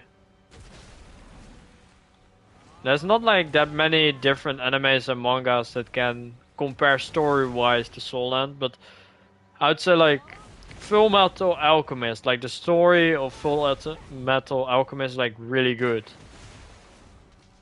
Like that's like S rank probably, like hands down. It's the same with Black Clover, like how they want to progress and what their goals are. It's probably also like S rank right there.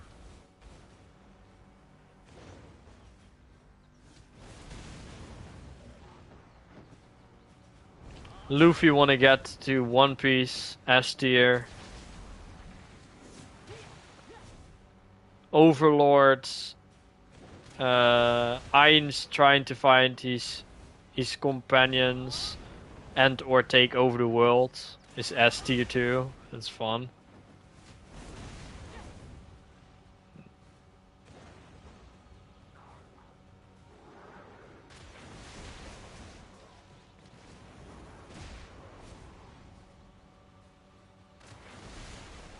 Oh, then you should hate like the for 7 Deadly Sin fight from what the fuck was it? Dragon Sin versus Lion Sin. Basically, that fight was just yeah. The art style was yeah. Oh yeah, Escanor. I'm just saying the sins because that is that's easier to remind me right now. But that was like visually one of the worst fights I've ever seen in my life. But the impact was pretty good. It's the same with like Pain from Naruto. That fight looked so bad. That was such a shit fight.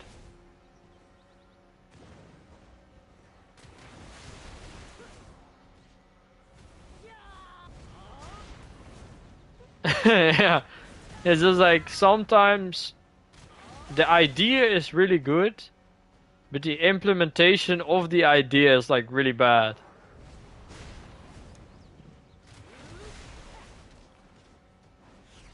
You haven't watched Naruto Shippuden? What? It's so good. Have you watched Bleach already? Bleach is also really good. Ah, Naruto Classic. Also good. Dude, I've even like watched Boruto, man. I think Boruto is better than you'd expect. Some people call him burrito or something. You know what I mean? Like the Mexican food.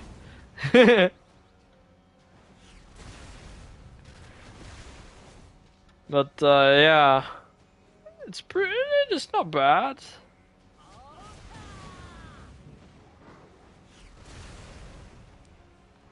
Nice, you're getting in there. But you're like watching 60 episodes here, 60 episodes there. You should try to finish like one anime series at a time, man. That's the most like time efficient, plus you know also like more of what happens and you keep on reminding it instead of like watching different things the entire time and then you just forget parts of the story. But that's my opinion.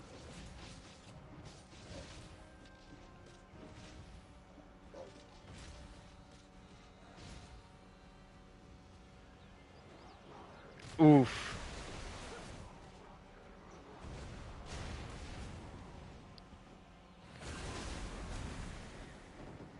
Yeah, Bleach has a couple of episodes that you're like, yeah. But all the combat scenes are pretty good. Bonkai.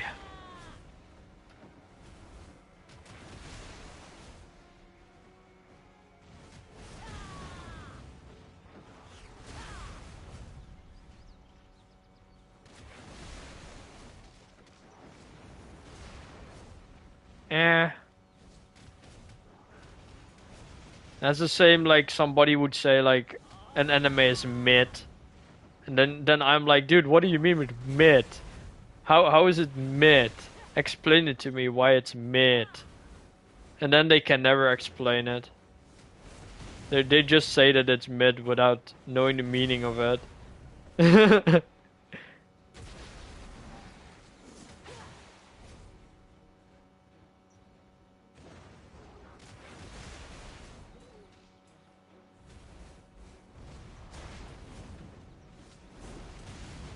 Okay, so basically there's this new Bleach anime that recently came out with like the 1,000 Years of War. Instead of watching all the earlier Bleach with like those old episodes, you should just instantly jump into the 1,000 Years of War, like the new one. Maybe you would not understand the story at all, but it's really cool to watch. Like it's pretty cool, like all the abilities and their powers, because they're at their peak. So it's just fun to watch.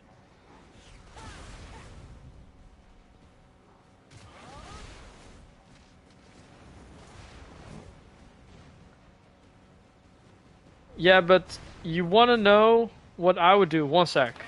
Where was it again? Where did I have it? I had like something that I wrote on my notepad.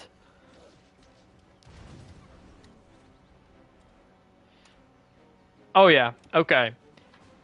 If somebody ever wants to watch One Piece, you wanna know what I will tell them?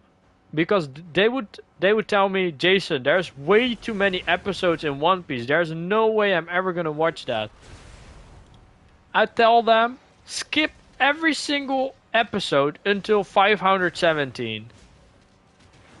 If you start the One Piece series in episode 517, between 517 and 550, you get backstories from every single character in the crew. You got the time skip, and you're basically skipping all the bullshit that happened previously. I mean, I like those previous fights, like the Enel versus Luffy, Crocodile versus Luffy. I liked all those fights a lot. But if there's like this new person that wants to watch One Piece, it's just like, yeah. No, I don't say that it's like bullshit, but if there's like a new person that wants to watch anime, like he wants to watch One Piece, and you can tell them to skip 500 episodes because they can catch up with all the backstories, then they saved basically like 3 months or something for them. Like for them, it's like more than 3 months to watch 500 episodes. Like they're not like me who's sitting in his chair 10 hours a day watching anime. Like, you know what I mean? They're those casual people that want to spend 1 or 2 hours at most in a day watching anime. There's no way in hell they're gonna catch up to like One Piece. There's no way. But if they skip those 517 episodes, then retract the backstories, they get closer at least. But that's just my opinion. Because they literally cover everything. Like all the previous episodes basically. Within the next few episodes there.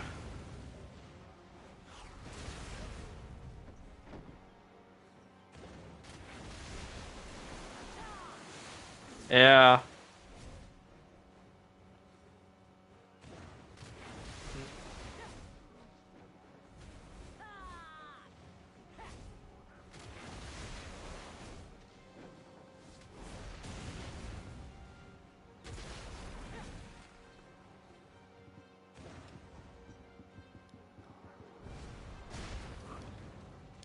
So you wanna know what's funny? I catched up 500 episodes from One Piece in 2 weeks. In 2 weeks.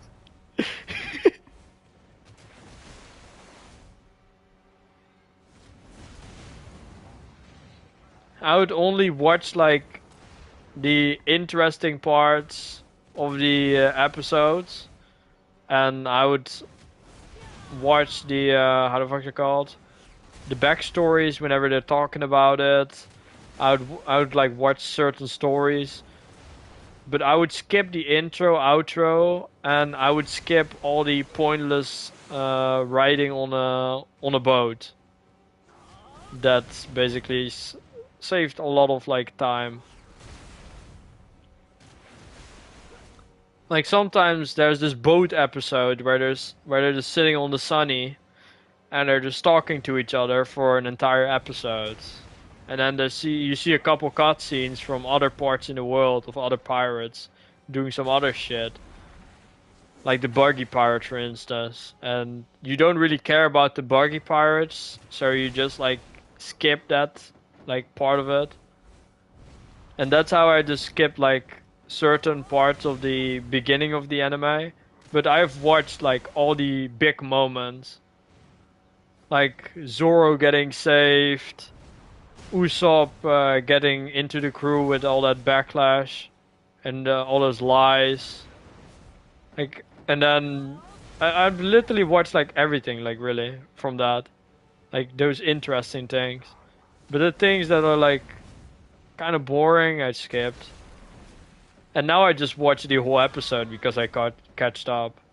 Well, I caught up like years ago, but yeah.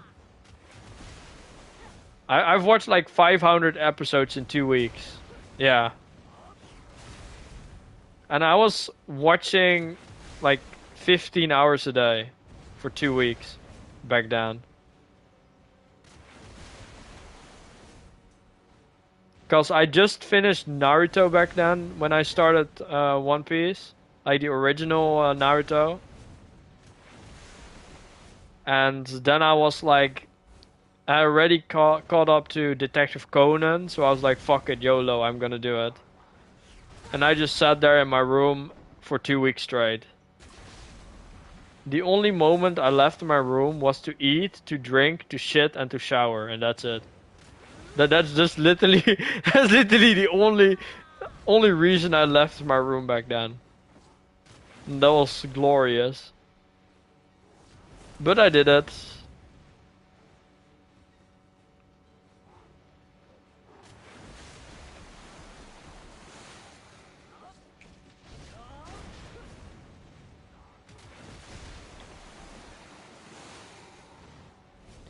Oh my god, we're almost done. Holy shit, we only need 5 more pieces. We need 5 more and we're gone. We don't have to be in this area anymore. Dude, we have grinded here for so long.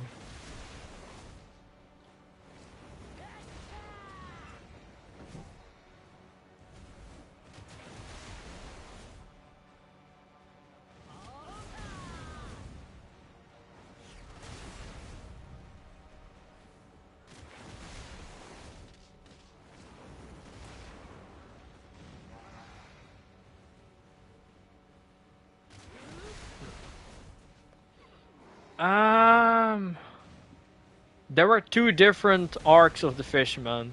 One was when, with the new generation, where they went down to like the, how the fuck is it called? To the Mirrorman with like the king of the sea thingy.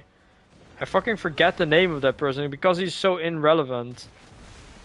Like with that huge woman fish. You know what I mean, right? You know what I mean? You know what I mean? I can remember the episode, okay? I can remember all the episodes, but I don't remember the names. Like, I'm really bad with names. I think you caught up to that already, probably. That I'm bad with names, but yeah. So that was like the beginning, and when they got Nami into the crew. Like, those were the only Fishman, like, arcs.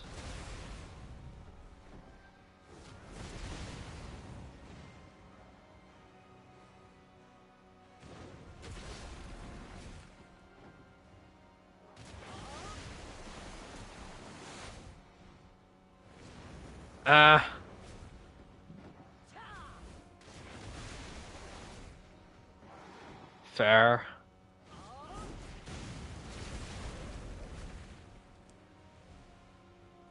That is very understandable.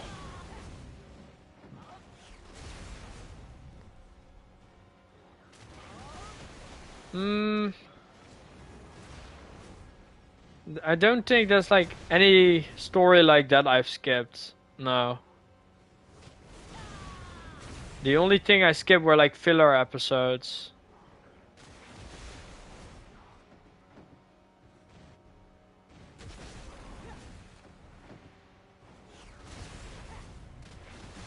And there were also moments that I was really annoyed. Like, I was so fucking annoyed with certain parts of the anime at the beginning. Like, you know when Whitebeard tried to save Ace? Yeah? I hated the way that Whitebeard was, like, get it rid of, dude. Like, because in the manga, we already knew that Whitebeard had Haki, yeah? And whenever cannonballs hit you, you can basically protect yourself with Haki, so you take 0 damage from cannonballs, right? Meanwhile, Whitebeard was tanking cannonballs. He was tanking literally a fucking spear to the chest. He was tanking fucking multiple admirals. He was standing there. Face fearless, dude, like fearless. Akainu in his face. He just literally knocked out Akainu. He was like, sit down, bitch. Get out of here. And they had to do him like that, man. I don't understand. I literally don't understand it, why they had to do him like that. I know that he was sick, he was not in his best condition. But he should be able to save Ace there, man, to be honest. They had the power to save him. I don't understand that they didn't make it, but this what it is. That's plot armor right there.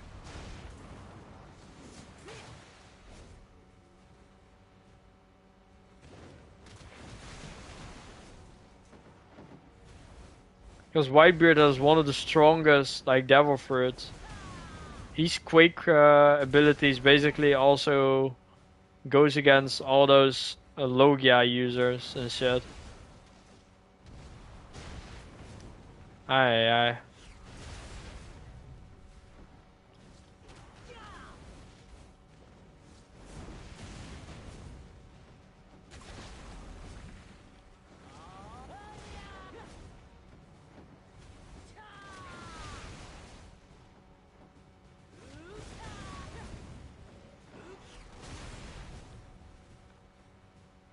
Dude, if I had Travago's Law, like the devil fruit in real life, I would be so happy, dude.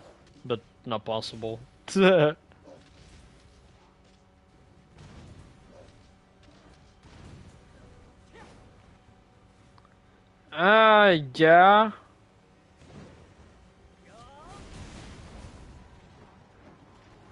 Yeah, actually, yeah.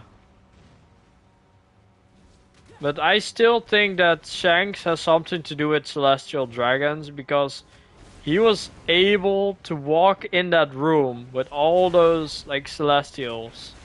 Basically the top brass, and he just walked in and he was like, yo, I'm here. And I'm just like, nah.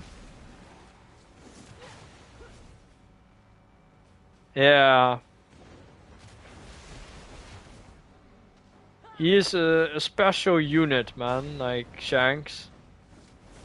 He is a special specimen. I'm also not really a fan of the Cross Guild, man, like literally. Crocodile with, with Mihawk and Buggy.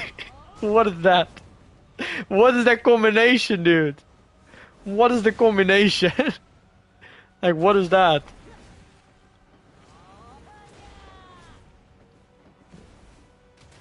That's the biggest bullshit I've ever seen in my life.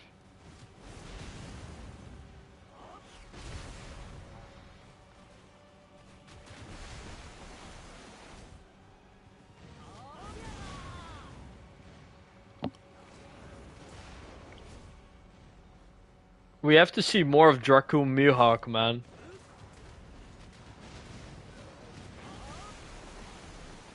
Yeah, that sums it up.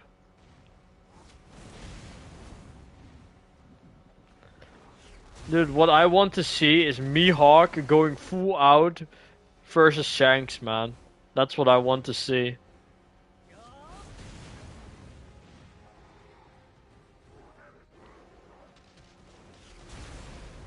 Because all we know right now is that Mihawk is in title the strongest swordsman, and we know that Shanks is able to face him. So that's like the only thing we really know about him, and then some of his like basic abilities, like him throwing out his sword, leaving down a trail behind, cutting everything in two. Like we don't really saw Mihawk's fall full power, like never.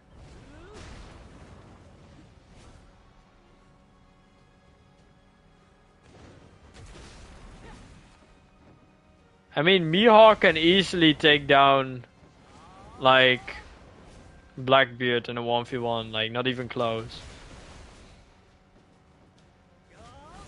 I think that if Mihawk was to be serious and he really wanted to get rid of Blackbeard, he could probably cut him in two the moment he sees him.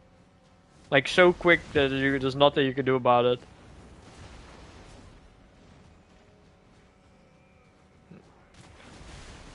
Because you know the battle from how the fuck's it called? King versus Zoro, and the final attack Zoro did to beat King. And imagine how powerful that looked, and then imagine that Mihawk is still stronger than that. Because by the end of the training, Zoro still didn't stood a chance against Mihawk.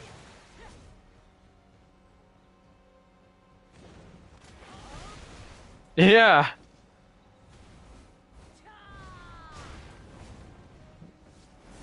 So just imagine how strong Mihawk should be then. If Zoro with his like strongest attack still doesn't stand a chance against him.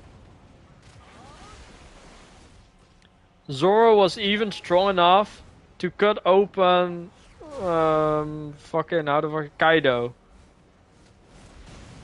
So basically that means that Draku Mihawk is stronger than Kaido basically.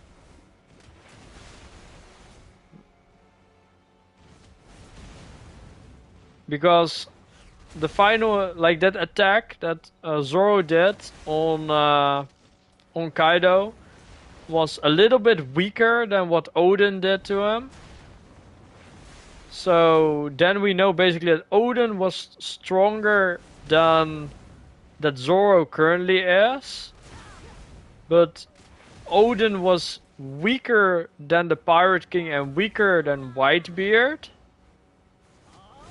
So then we know the power skill of that.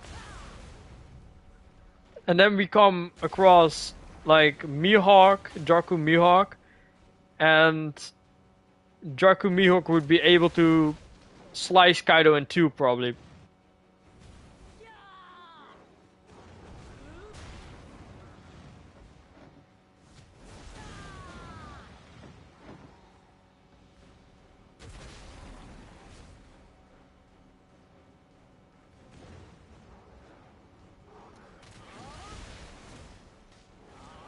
Yeah, I doubt that Kaido would beat Mihawk in a 1v1. I doubt it.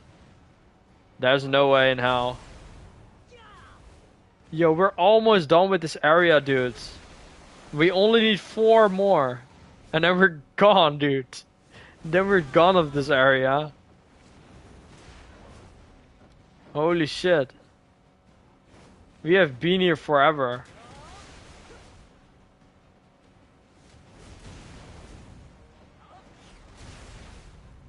And today we have so much luck because we're an Arsha server and there's no one else.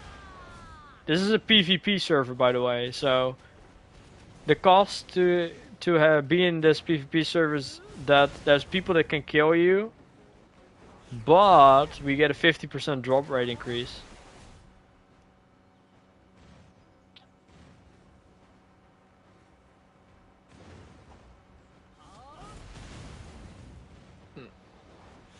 I know, but you can also think about it like this, okay? So Kaido back then was way weaker than Kaido was in the end when Kaido was fighting Luffy.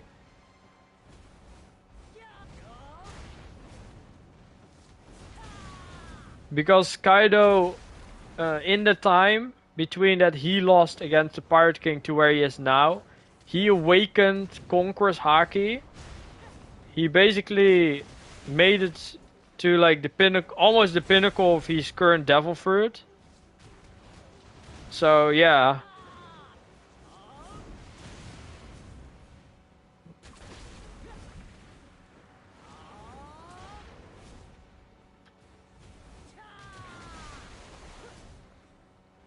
And what I also don't understand in like most animes is like, you know Dragon Ball Z, right? That there's like this character that's powering up. He's like screaming and shit. You see fucking lightning coming out of him because he's like upgrading to the next tier.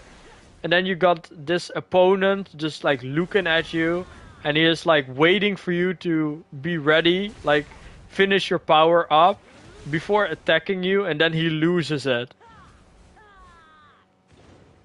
It's like that fight from Vegeta versus Cell, where Vegeta said, I am right now so strong that you can just go to your most powerful form and I would beat you. That's what Vegeta said to Cell. And then Cell was like, okay, I'll show you Perfect Cell.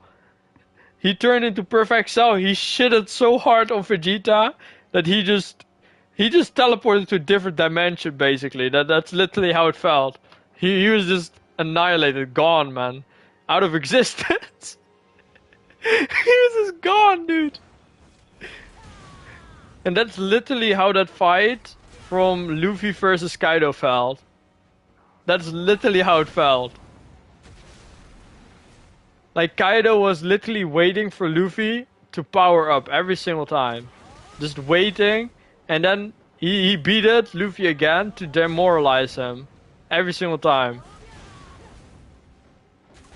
And then, at the final moment, when Luffy finally got his Gear 5, you saw on Kaido's face that he regretted it. He literally regretted it. he was like fucking Vegeta, man. He fucking regretted it. He was like, no, man, I'm done. There's no way I can beat the god of all this shit.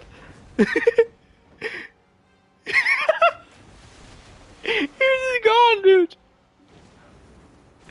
This man is out. Cause like Luffy has like he is like on the top of his entire like how can I say it? Like you know that every single devil fruit has a specific category, right? Luffy's devil fruit is at the top of that category of his devil fruit. Like there is not a single one of his devil fruit that's above what he is. So it's just like you cannot beat that. Like it's just gone. It's just fucking dead. I think that's funny in my opinion, but yeah. That's so fucking funny. Aye, aye.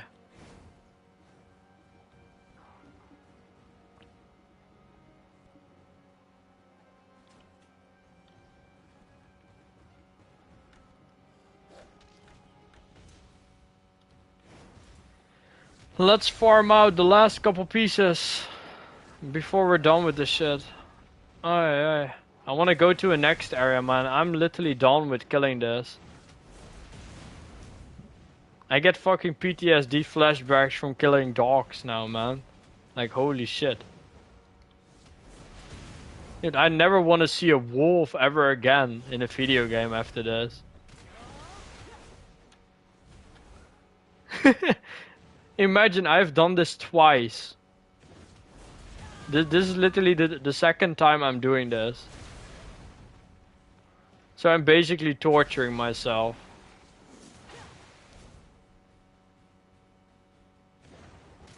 Aye, aye.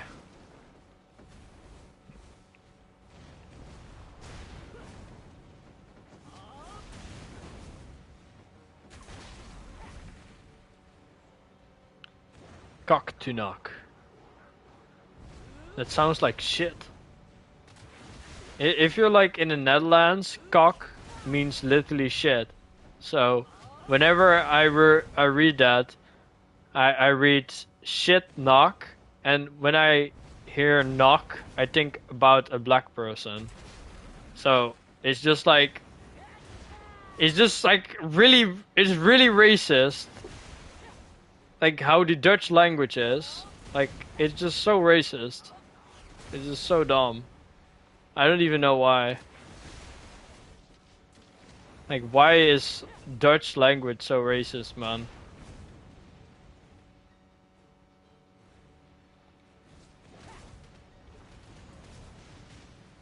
It's just like,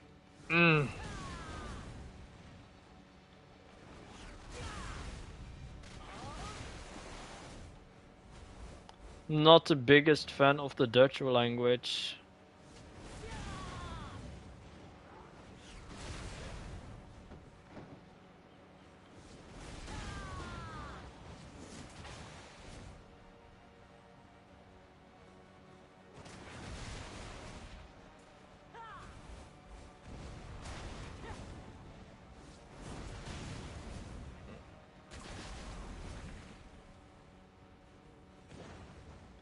It's not particularly in like a different context. It's like the way you speak it out is like very similar to certain Dutch words.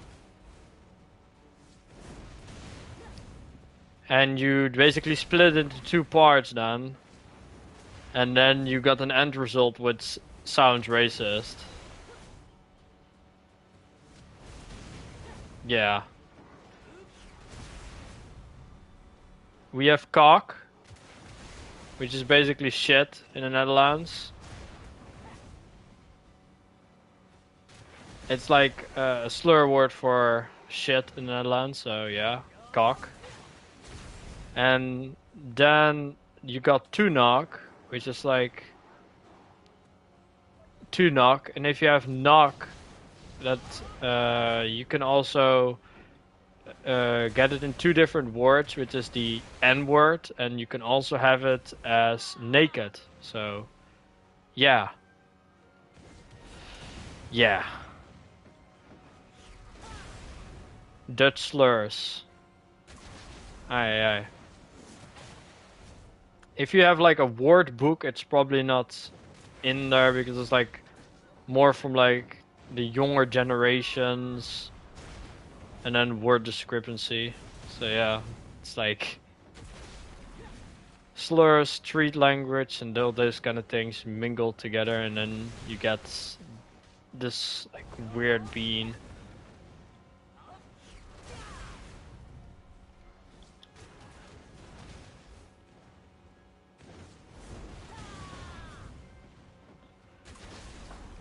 But yeah, this is what it is.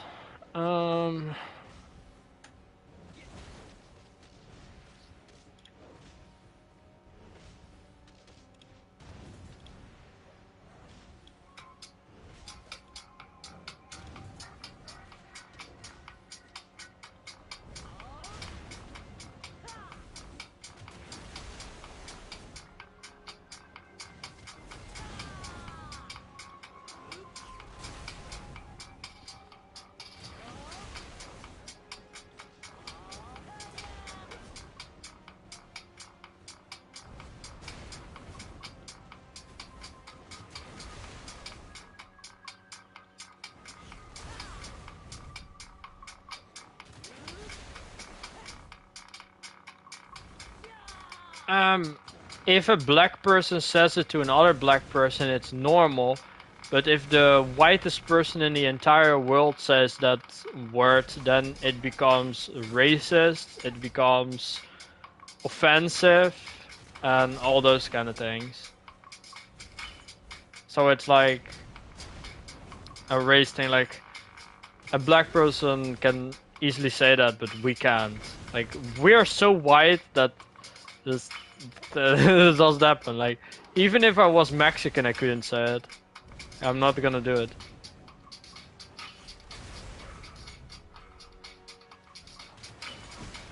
There's so many slurs, dude.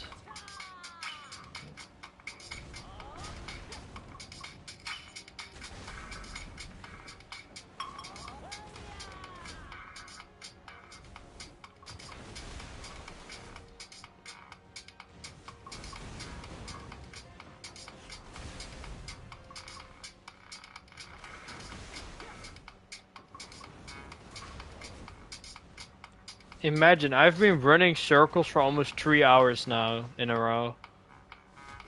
It's crazy.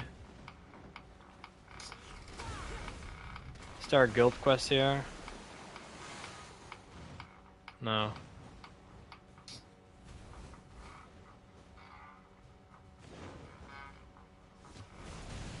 Isn't that Nika?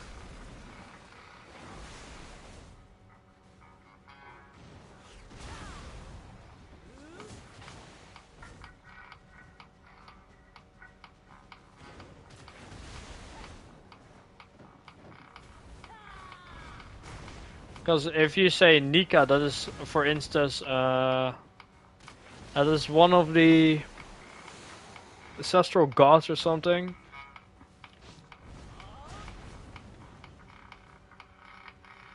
And the first thing I also think about then is fucking One Piece.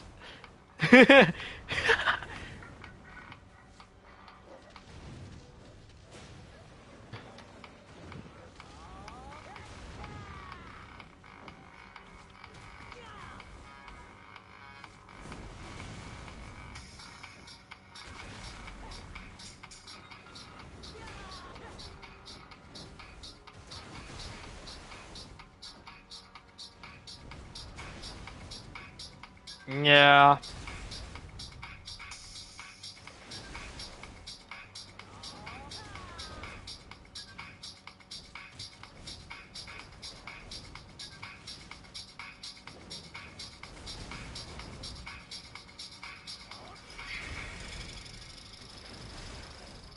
Everybody who's grinding here is here for the same reason.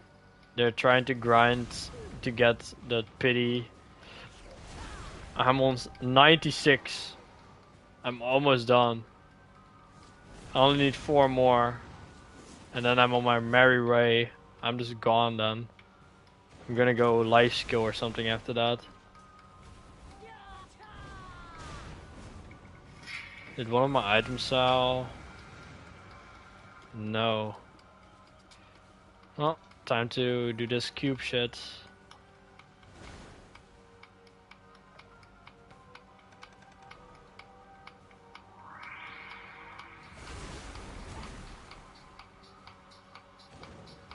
Ah.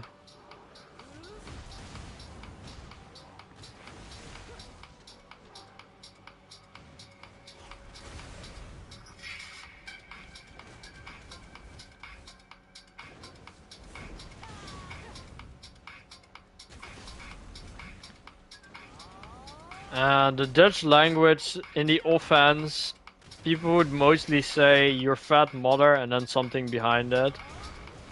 And it's actually funny. It's actually pretty funny. Like how they make up. Like there's so many mother jokes in the Netherlands, it's just stupid. Like they're trying to diss each other with a mother involved, and I'm like, mmm.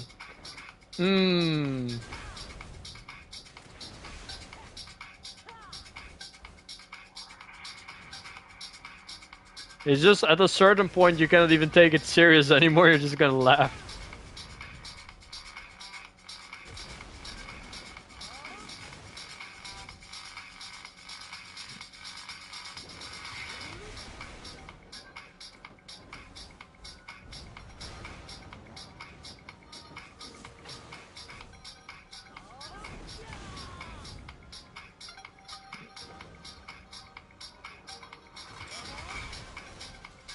It's like when somebody is like saying to the other guy, you're so fat that if somebody wrote an H on your shirt, then multiple helicopters would land on you.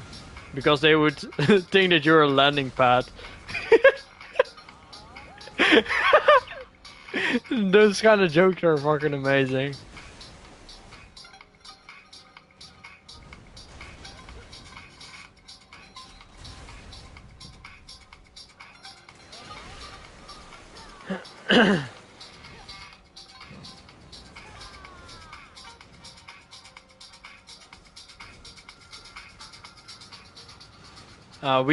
We give a fist.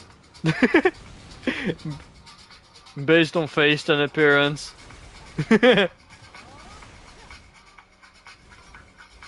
But yeah, true. You don't really see that many nicknames here in the Netherlands from people. Not many people have nicknames or given nicknames.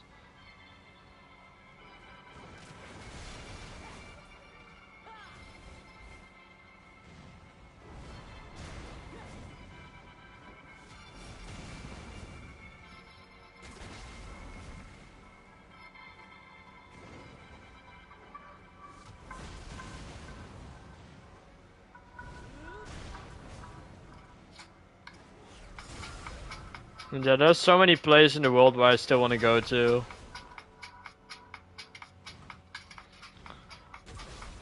But right now I'm just like vibing and I don't give a fuck. Dude, I have no idea where you're from. Maybe like fucking America or something. I don't know. America, fuck yeah. I have no clue. I'm like probably the worst guesser in the entire world.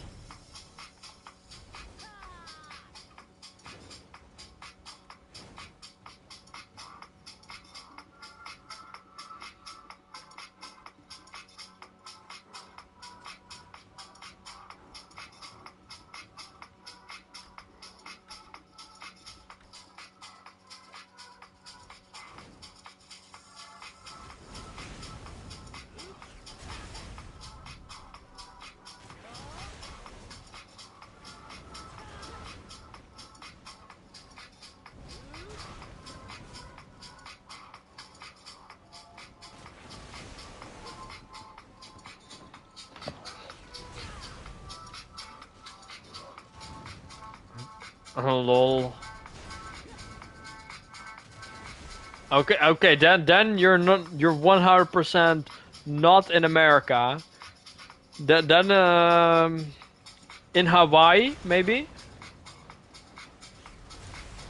Australia?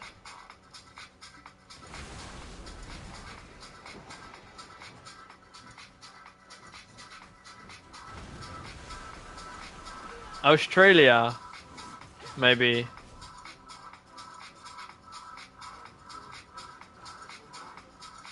I have no fucking clue. If you're not knowing the N word, you can also live in fucking Indonesia or something.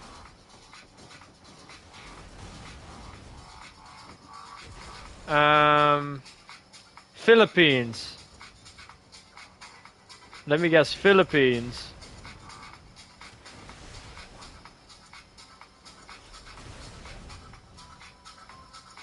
Ah, New Zealand? I have no fucking clue, man. Like, I really don't know. I'm really, really bad at this.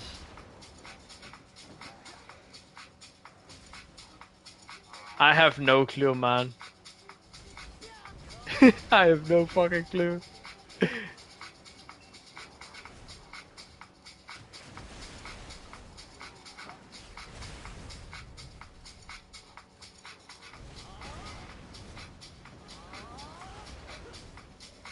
Dude, I don't even know who that is.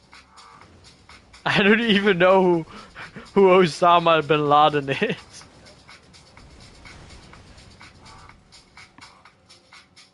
I have no clue. Are you from Egypt? Like I have no fucking clue, dude. I'm just saying up random shit now.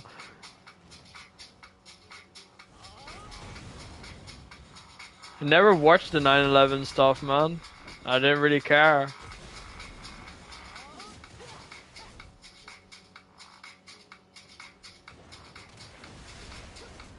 I have zero clue. I mean, I live in the Netherlands. We don't get it on television, so I don't know.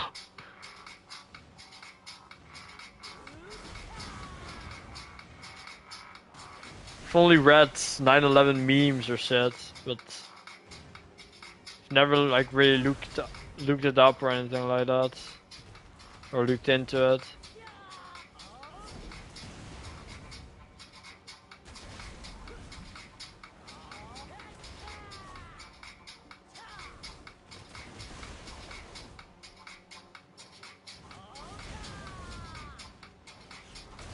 I gave up. I have no clue.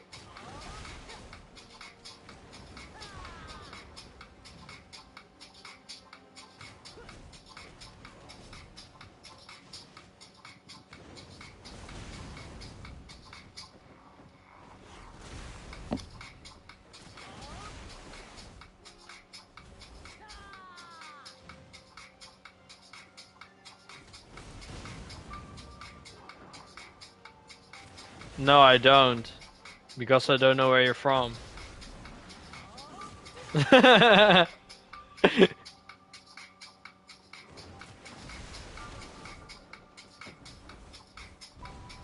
Most people think of parts in the Netherlands as one of the most dangerous places in the world, even. For some reason. I don't understand why, but yeah. Oh, Pakistan, ah. Never been there before.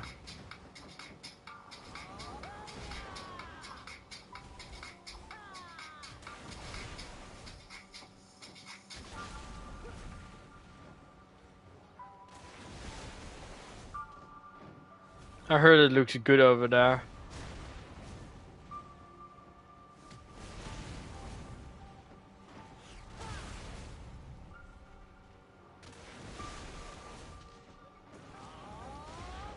Never come either. Oh my god.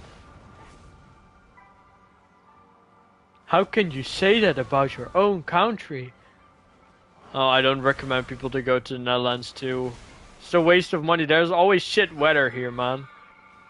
Like, there's like never like almost sun. Like, what is sun? I don't know. All I know is raining, man. It's like we're living in a fucking swamp. Well, actually, the Netherlands in the past, from history on, was a swamp. And then it got rebuilt into what we now know as the Netherlands. But yeah, the Netherlands in the past was a swamp. Literally. We are fucking Shrek, man. We are fucking Shrek.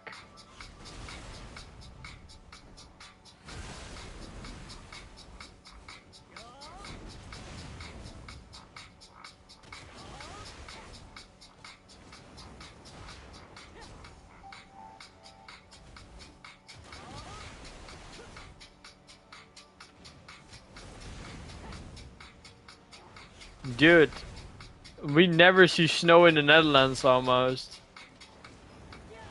I forgot how snow looked, man.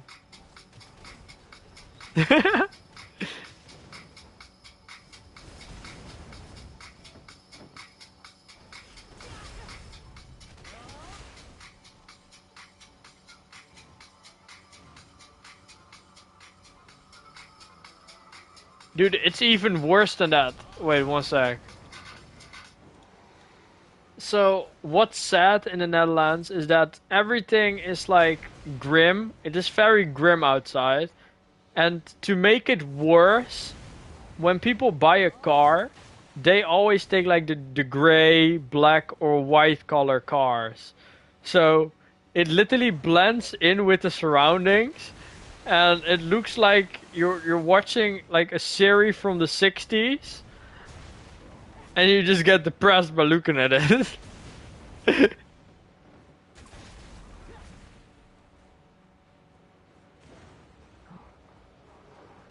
And that is why I want in the future to move to Japan if possible.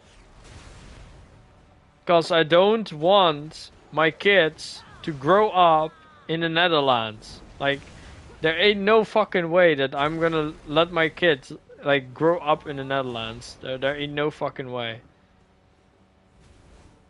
Dude, the teachers at schools are in fucking local, man. They're like crazy or something. I don't know. Like elementary school teachers are crazy in the Netherlands. I don't know what's wrong with like the government or anything, but they're just cuckoo in the fucking head. You wanna know why they're cuckoo in the head? They give kids in 2nd grade that are like 5 or 6 years old sexual education in the Netherlands. I'm not even kidding. They're literally giving that to 5 or 6-year-old kids.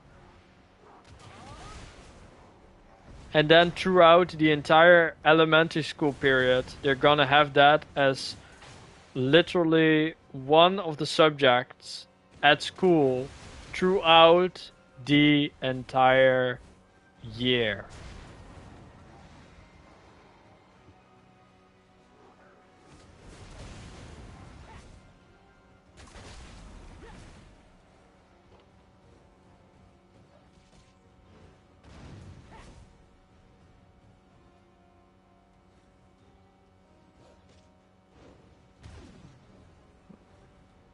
Okay. I'll give you one of the reality checks, okay? In the Netherlands, during the Corona period, there were over 20 teens every single day that committed suicide. A lot of people during the Corona time gave up of school and they became dikokimori or whatever you call it in Japan. That's basically that person that never wants to leave their room, you know what I mean? Yeah, they become that. There is currently a trend going on in middle school where there's like emos, like they're literally becoming emos right now, because there's like 3 ways. There's 3 ways they can become. Okay, no, actually there are 4 ways. Okay, there are 4 ways. Okay, the first way they can take is the perfect kid that goes to university and does everything right. Then you got the second kid who becomes emo. Then you know the third kid, he doesn't fucking know what he will become. Like, is this man a man or is this man a woman? He doesn't fucking know if he's but one of them. They don't even fucking know it, dude. And then the final and last person is the suicidal kid that does the like he's just lost. Like he's just lost. Like he's just gone, man. Like, there's nothing gonna come out of that kid anymore. Like it's one of those four. Like it's or the perfect kid, or the emo, or the trans, or the kid that just doesn't know his own existence anymore. Like that is literally how it is right now. And there's no in between. It's like one of those four. And people don't know it. They don't realize. They don't realize that their kids get fucked up at school because they get sexual education in 3rd grade or 2nd grade. And then they're not talking to their parents that are at work, and then they're coming at home, they're like fucking 5 or 6 years old. They're on their phone the whole day at home. They're never going outside to play because that's the world we're living in the Netherlands right now.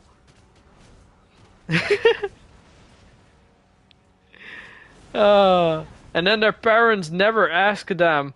They never ask their kid, "Yo, how was school going? Did you learn something new? Yo, what did you do today at school?" They never ask that. They never ask that. I literally had like one of my friends. She's currently 26. She has a kid. Her kid is like 5 years old right now, and her second kid is 9. Yes, 9. So I literally had to tell her that she would have to like ask her kids like how her school day was going. Like she never asked them. She never asked them how their school day was going. That was kind of crazy. But yeah.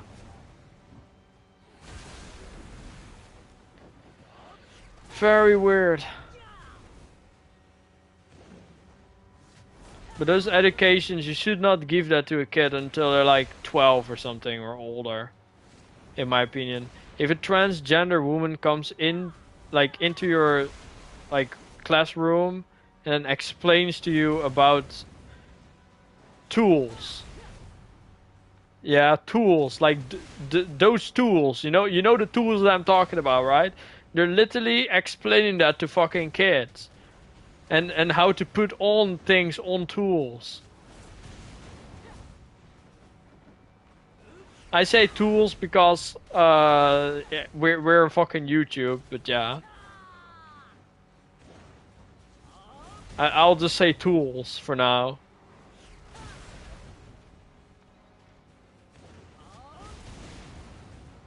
Okay, I can make it probably better. Pleasure tools. Yeah, that sounds better. Yeah, they're literally getting teach that at school. At 2nd and 3rd grade.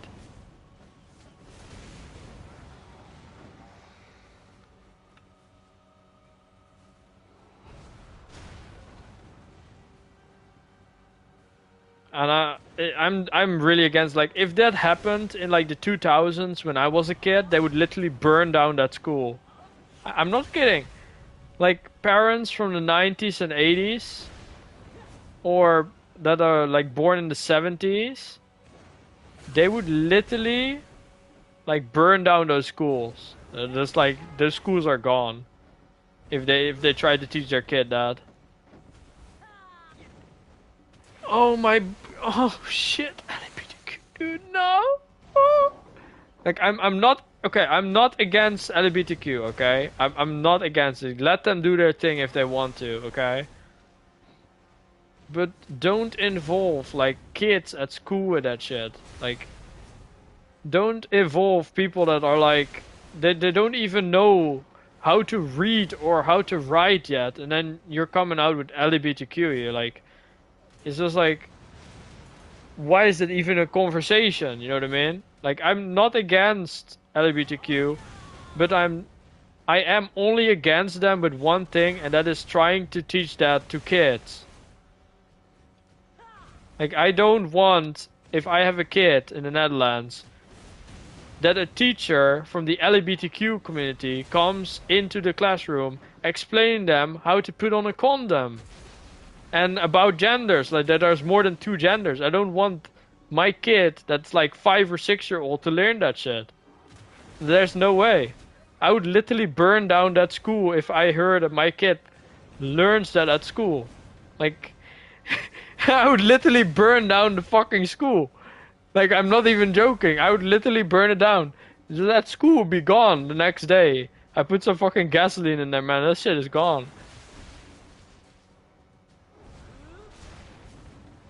Okay, I'll say it like this.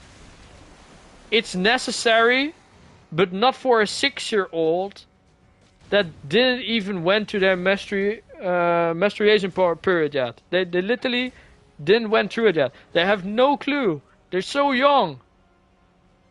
Okay, I'll try to say it in a different way. Let's say you're 5 or 6-year-old yourself. What did you do when you were 5 or 6-year-old? What I would do was play with sand, play with Pokemon cards, and play video games, yes? And then whenever somebody tells you not to do something, then you would do that. Yeah, but you don't have puberty when you're 6 years old. Let's be real here.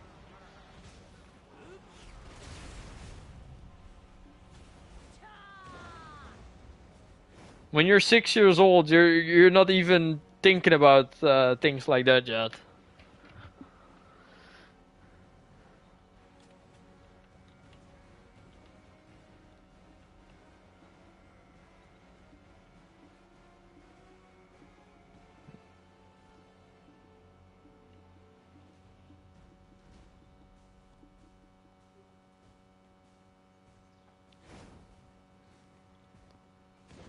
Oh my god, I just need 2 more.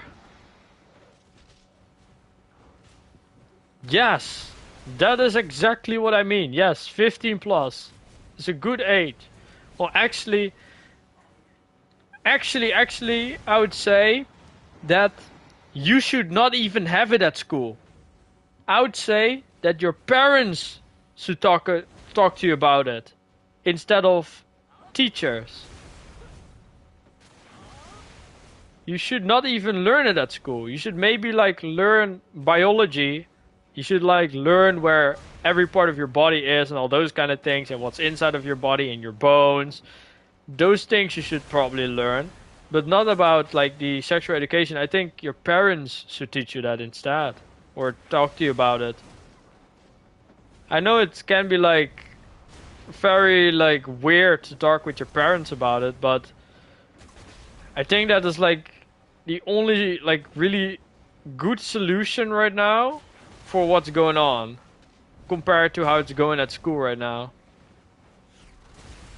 Like, because how far it's going in school right now, like you see kids that are like 12 years old and they look like a woman and they're a guy.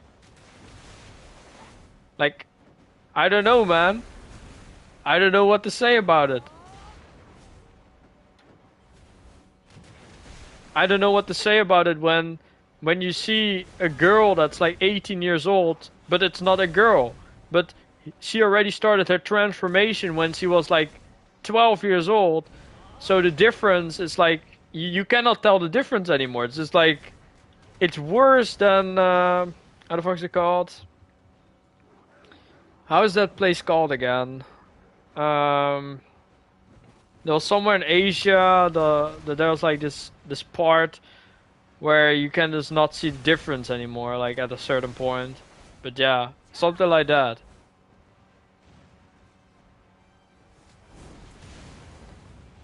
When a guy starts a transformation into a woman when they are like 10, 12 years old, and they keep it going for the entire time. Oh yeah, Thailand, yes. Thailand, yes.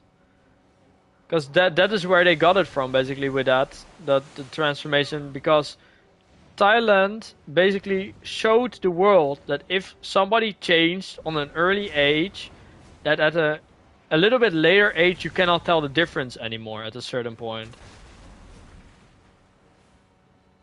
So yeah, start when you're 12, when you're 18, you're basically completed.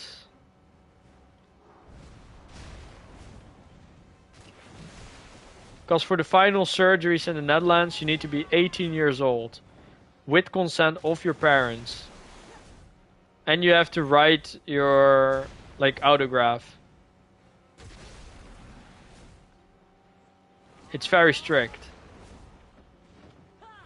And it makes kind of sense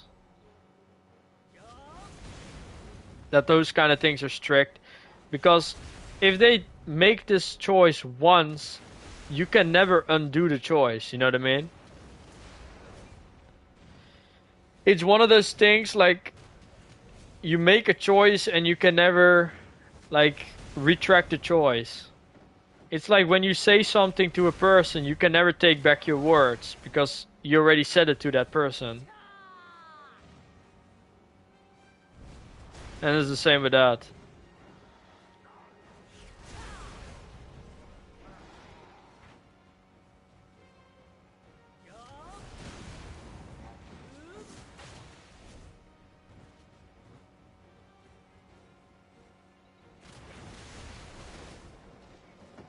Aye.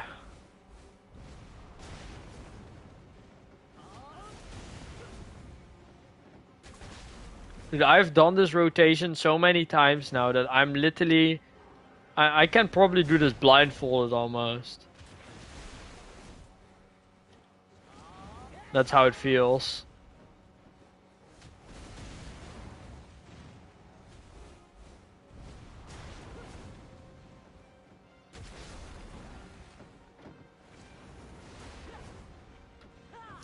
Holy shit.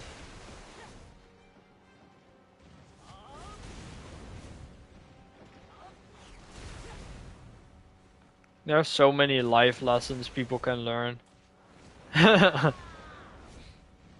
So many decisions that you make or made or have made or are about to make that can never be changed back.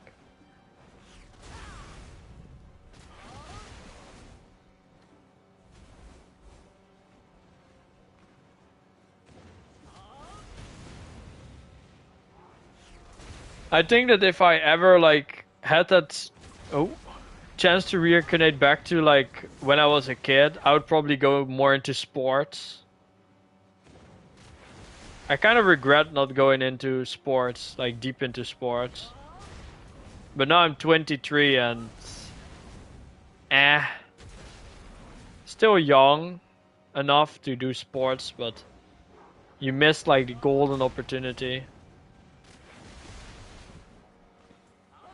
I think that if I didn't play video games and eat more healthy and all those kind of things, I would probably be 10 centimeters taller at the very least.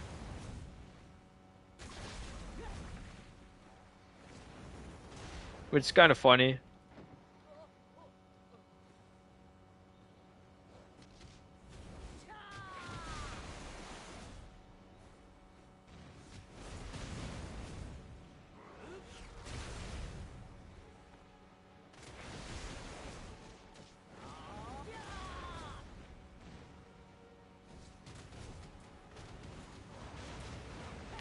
I don't have Instagram. I think it's an old link. I think I haven't changed that link in like a long time. I only have WhatsApp and TikTok right now. I need to like change that up probably. I'm 5'8", dude. I'm like on this plateau, 5'8", and if I was eating more healthy, if I didn't had like medicine when I was a kid, I would probably be like 6'2", 6'3" right now, because that is what my doctor would say that I would like become or near. So I basically lost about, well, 10 to 15 centimeters of my length because of how not let's just say that it wasn't that healthy. I was not healthy. It sums it up. When I was a kid, I weighed over 120 kilograms, which is 240 plus pounds, which is crazy that I weighed so much. For my length, that's like, I was literally rolling, man. I would be like this meme that you see like this fat kid, and then you hear the sound of, they see me rolling, they're hating. I was literally one of them, dude.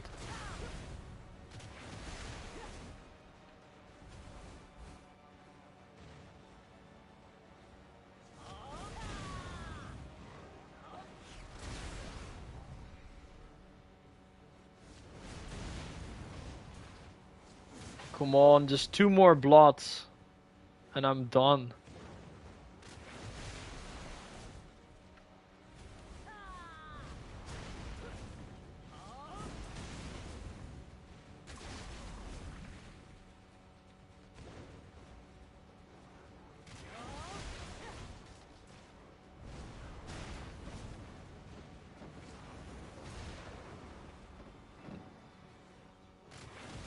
But I am not, like, I have 0% Dutch in my DNA. I have literally 0% Dutch in my DNA. Because from my mother's side, they came from Indonesia. So I am large part of Indonesian. And then from my father's part, which is like American slash, he was also from Suriname, which is like the country of black people. So yeah. Well, that sound. Why did I make it sound so racist? I didn't mean it like that. Like, yeah. I am not like. There's no Dutch in my DNA. So yeah, that is the reason.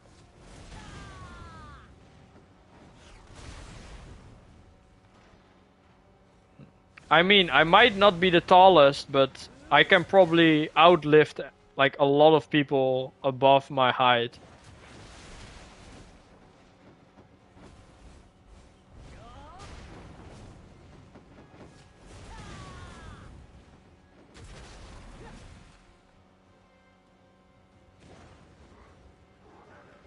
Because I recently started like working out a lot again, and now I can lift up, like deadlift 300 pounds, which is 150 kilograms, which is double my current weight, which I can lift up. And I can basically lift up my girlfriend with one arm now, so cheers. Getting there, man, getting there.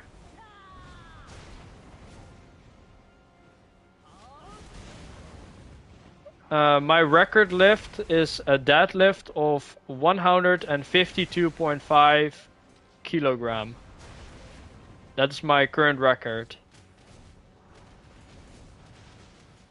I weigh currently 74 kilograms, so I essentially lift up double my weight.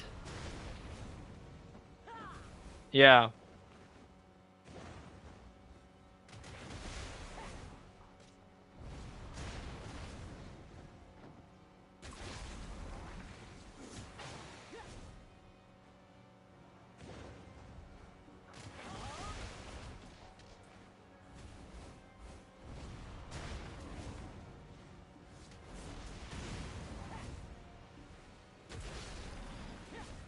It's dangerous if you overextend yourself. Like, let's say the amount that I lift up is not the maximum I could probably lift up. Like, it's the most safest, highest amount that I can lift up without like any risk involved. You know what I mean? Like, I can try lift up like 160, 170. I could probably lift it up, but it would involve more risks than if I lift up 150. You know what I mean? Like, it's more like you feel it, you know? When you lift up weight, you like feel like this is getting there, like this is getting to that point where it's gonna become difficult. Like, you don't want to hit that point where it becomes too difficult. Unless your name is Sam Sulak, that's like a whole different world like he's living in. He's like, always lift your 100. No, just no. Just don't. Don't do that. The risk of injury is way higher if you lift too much.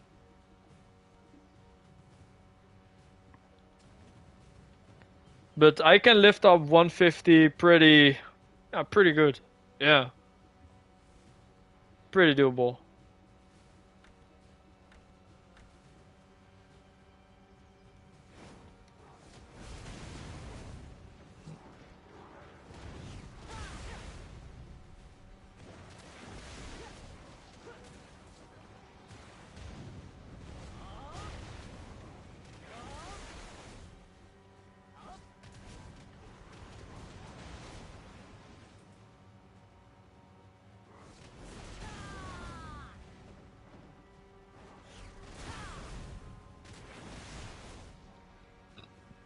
But most people, they take like, let's say, weightlifting in multiple different sections. So you got the dumbbells, then you got the deadlift, and then you have the bench press. And between those things, people mostly can like access your strength. So when I said like deadlift, I think I can deadlift 100% more than I can like bench, like way more. Like, I can bench probably 110 now, which is very respectable. Which is very respectable. But I can never bench as much as I can deadlift. That's never gonna happen.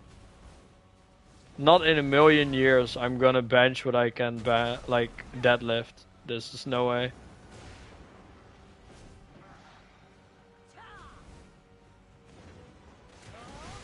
Oh, rip. And in the Netherlands we also got the electricity problem sometimes. It's like so annoying.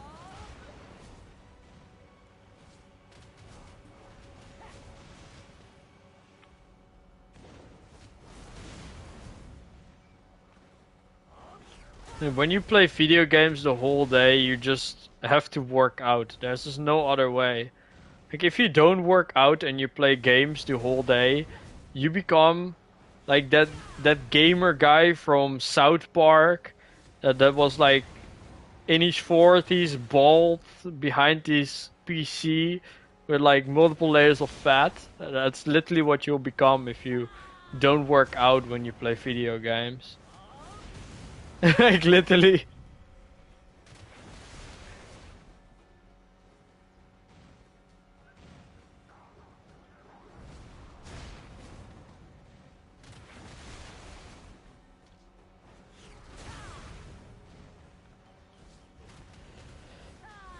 I'm almost done. Come on, game. Drop, drop, drop.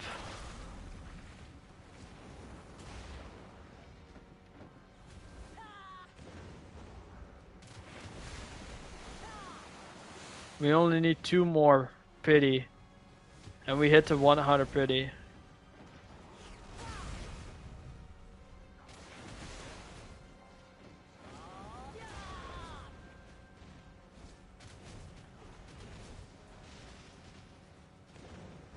And my hands are also getting tired right now from the circles.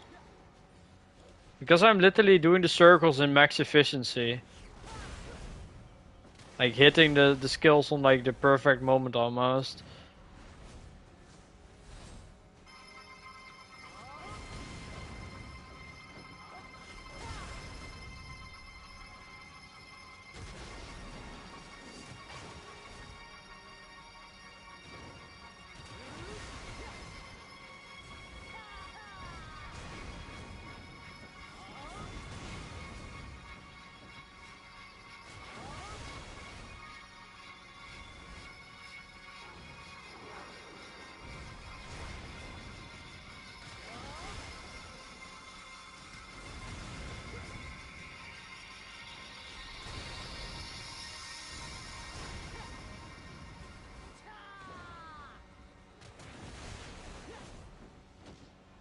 Okay, we only need one more.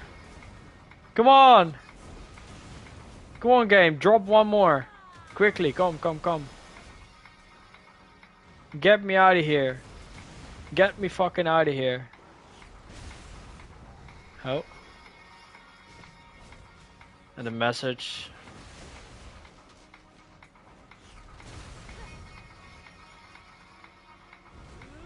One more Pitty and I'm done.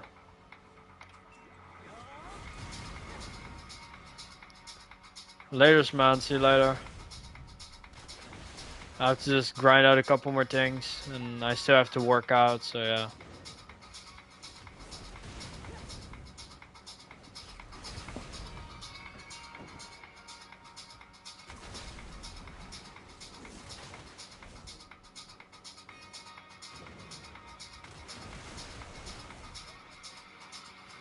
God damn it, I stood on the stone.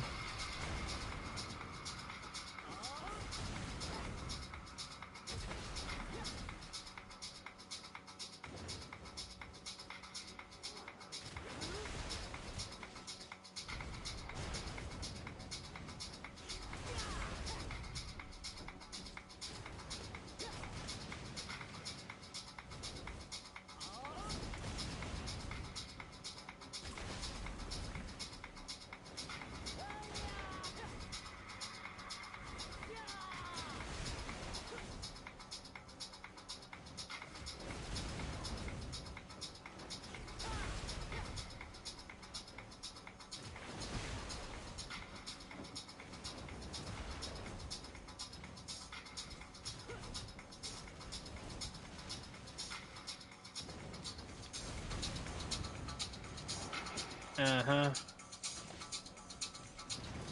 One sec.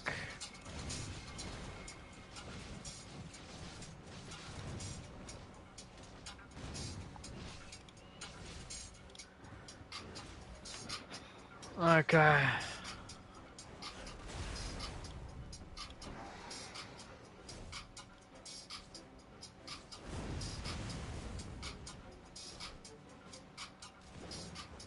We just changed the title of this video to 79 pity to 100 pity.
Aye, aye.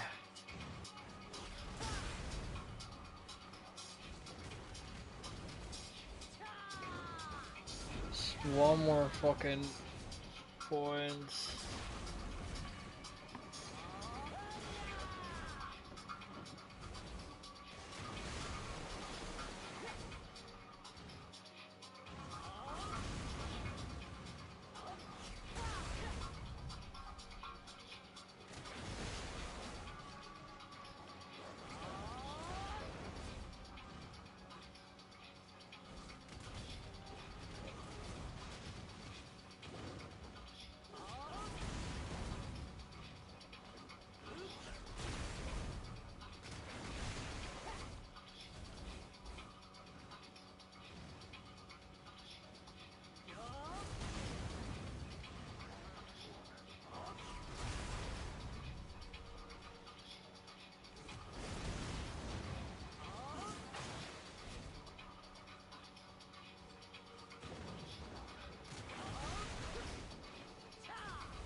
There ain't no fucking way, dude. Fuck you, dude. Fuck you. Fuck you, game, dude. Dude, I hit this after I get 99, dude. I literally said it just a moment ago that it would be the biggest meme ever if it drops one before I got 100. Fuck you, game.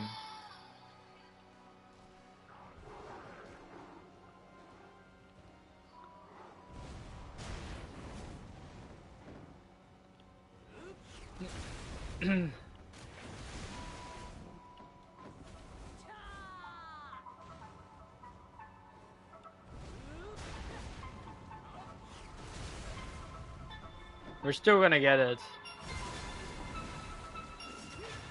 I don't care. I'm literally gonna go for the last piece. I'm gonna get 2 of it. Fuck it.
I don't care. I'm just gonna get this last piece.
I'm so annoyed.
Oh, we done it.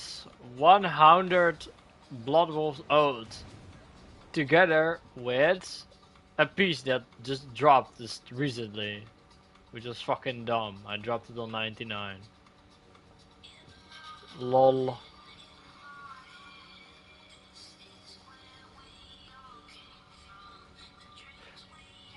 I'm done with BloodWolf.